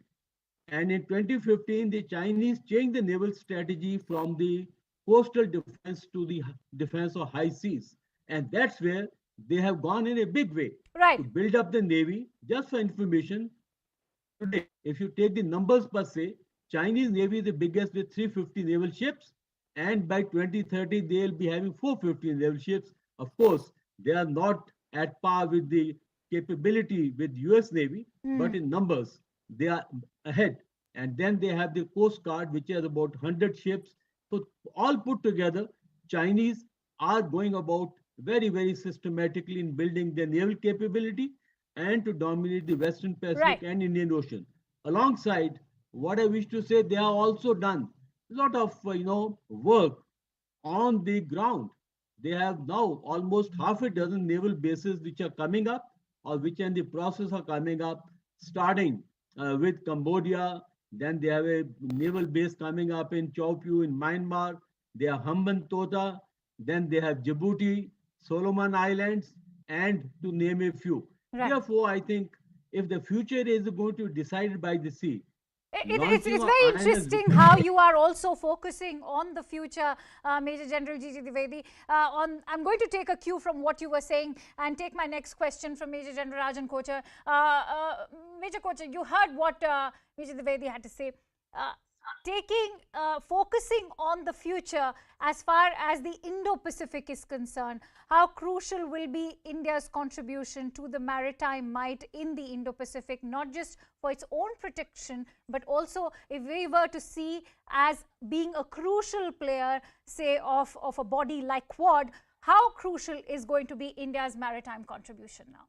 And how important is the need for a third aircraft carrier as well?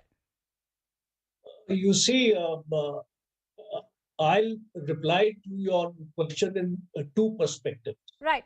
The first perspective is that our own protection and security of our maritime boundary. Today, India has 7,500 kilometers of maritime boundary, and it has a boundary with 6 countries. So the first KRA, I'll say that, or the key result area for the Indian Navy is to safeguard our own maritime frontiers. The question of Indo-Pacific and Quad will come much later than this. But there was a need which was felt to have an aircraft carrier. And what a kind of a force multiplier this aircraft carrier brings forth. It gives you a tactical air dominance up to 15,000 kilometers. So the biggest takeaway from here is that from our coastal areas, we can extend our reach up to 15,000 kilometers. A second aspect is a kind of fighter aircraft, approximately 40 fighter aircrafts MiG-29s as well as the LCAs, well as the helicopters, everything are going to be operational on this field. The third important aspect which you have actually rightly brought out is our contribution to the Quad. Now, a Quad is basically, it is not a war alliance, or it is not a alliance which is for the military. It is basically an economic alliance, and other aspects of climate change, etc., are there. So, in case you have a strong navy who can project itself into the Indo-Pacific and complement the Japan, Australian, and the US navies, we will be making a case in point. So this is about the aircraft carrier. Now to talk about the third aircraft carrier, or the second one, see, we have to weigh our priorities. Right. The priorities are Right. Major also General towards nuclear Kochar, submarine. I'm really sorry. Please accept my apologies. I'm running short of time since we have some breaking news coming in. Many thanks to Major General Gigi Dwivedi as well. With that, we quickly move over to some breaking inputs we are getting in, as we are now learning that the OPS camp has stated that we will move SC challenging today's verdict. The Madras High Court has set aside the single judge order of status quo earlier. That was the breaking inputs that we had brought to you. But now the current latest breaking that we are bringing to you is that OPS is all set to move the Supreme Court challenging today's verdict at the High Court. Now, this is something that was more or less expected. Remember, the Madras High Court has set aside the single judge order of status quo, which had been passed earlier on 23rd of June. And now the latest that we are learning is that OPS is all set to challenge the Madras High Court's order, all set to move to the Supreme Court. For more details, I am joined by Purnima Murli, who's live with us. Purnima, if you could take us through the details, how soon should we expect OPS kicking into action as far as the Supreme Court is concerned?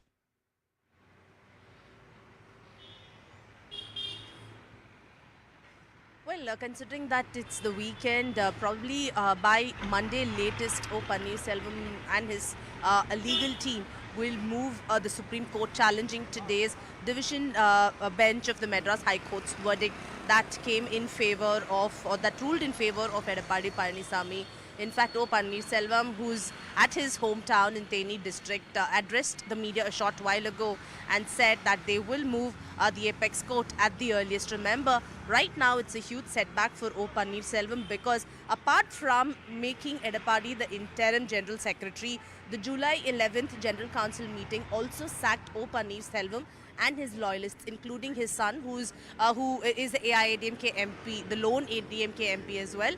So right now, O. Pannirselvam has no choice but to fight the case and take the legal route possible. So early next week is when the OPS camp will move the Supreme Court. But at the moment, the rift between the two camps refuses to die down. It's only intensifying and snowballing, with both sides taking the legal routes possible to fight the case, and both sides trying to stake claim to Jayalalitha's legacy. Absolutely. Many thanks to you, Purnima, for bringing in all those inputs. And with that, we have some more breaking news coming in on another story. We are now learning that TMC MP and Mamata Banerjee's nephew, Abhishek Banerjee, has been questioned by the Enforcement Directorate. Abhishek's questioning is currently on, and the inside update that we are getting on the story is that Abhishek is going to be questioned in two phases. His first phase examination is currently taking place right now, and Abhishek Banerjee has not offered any replies to any of the questions he has been asked by the ED. He has claimed ignorance about them. This is the latest that we are now learning, that Abhishek Banerjee is currently being questioned by the Enforcement Directorate. I am also joined in by Shaugato Mukhopadhyay on the phone line. Shaugato, if you could take us through how crucial is the ED's questioning today, and what is going to be the line of questioning, even though we do learn that Abhishek Banerjee is maintaining a strict silence. Well, you see, Abhishek Banerjee arrived here at around 10:40 this morning, and questionings began roughly at around 11 o'clock, and questioning went on till about 1:30, following which there is a lunch break at this point in time. And the second round of questioning will start at around 2 o'clock is what we are being told.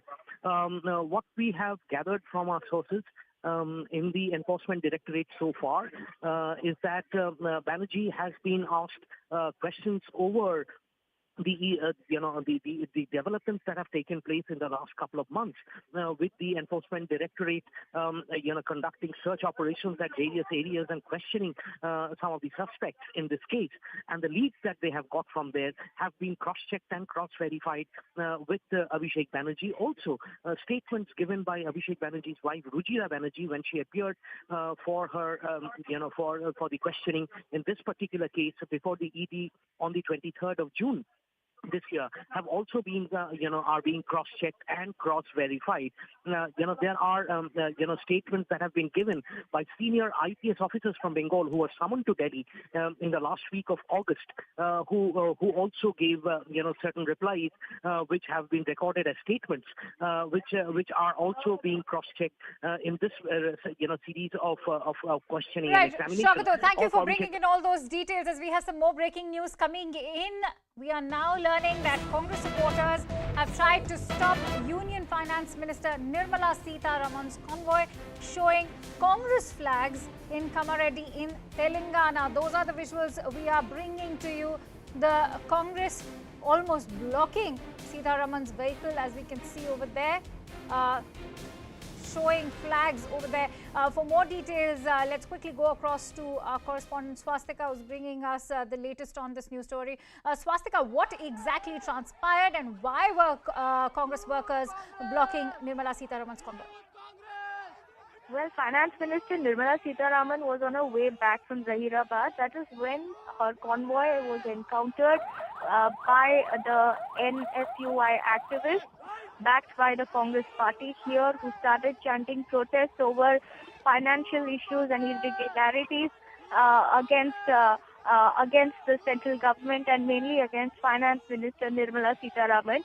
When there were slogans being raised from the Congress side, the BJP workers who were tailing her car also joined the melee and started using counter slogans. That led to mild clashes in that area, but we are learning that there was no security harm, fortunately, to the finance minister's convoy. However, questions are being raised as to why NSUI activists were first allowed to park themselves in that area, especially when Nirmala Sitharaman, being the finance minister, comes with a high security cover. So an investigation has been launched on that front. Right, Swastika, thank you for bringing in all those details. And with that, it's a wrap of this newscast. But before I do that, it's over to my colleague, Griha. Lingayat Seer Shivamurthy Muruga has been arrested 6 days after the FIR was filed. So finally, arrest has happened. DP, where exactly was the pontiff when the arrest happened? I think he was arrested at his mutt in Chitradurga because they have booked him under POCSO and also SC/ST Atrocities Act because one of the two victims is an SC girl. Because of this, they have arrested him. Despite some very powerful political leaders in Karnataka trying their best to save him, finally the police were forced to arrest him because of the public outrage and also media pressure. Through media, justice has been rendered, delivered to the victim's girl.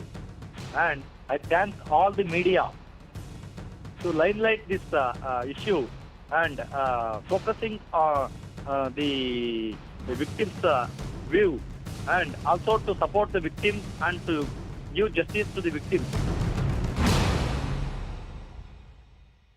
Thank you for staying with the broadcast right here on CNN News 18. I'm Griha Siddiqui.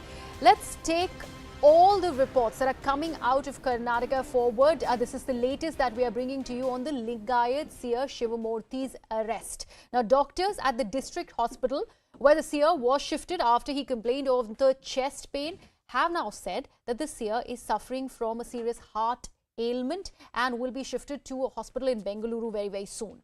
His lawyers have also earlier said that he was not keeping well for the last 15 days and the bail plea will be filed tomorrow in this case. Meanwhile, the police have arrested the warden of the mutt, Rashmi, as well.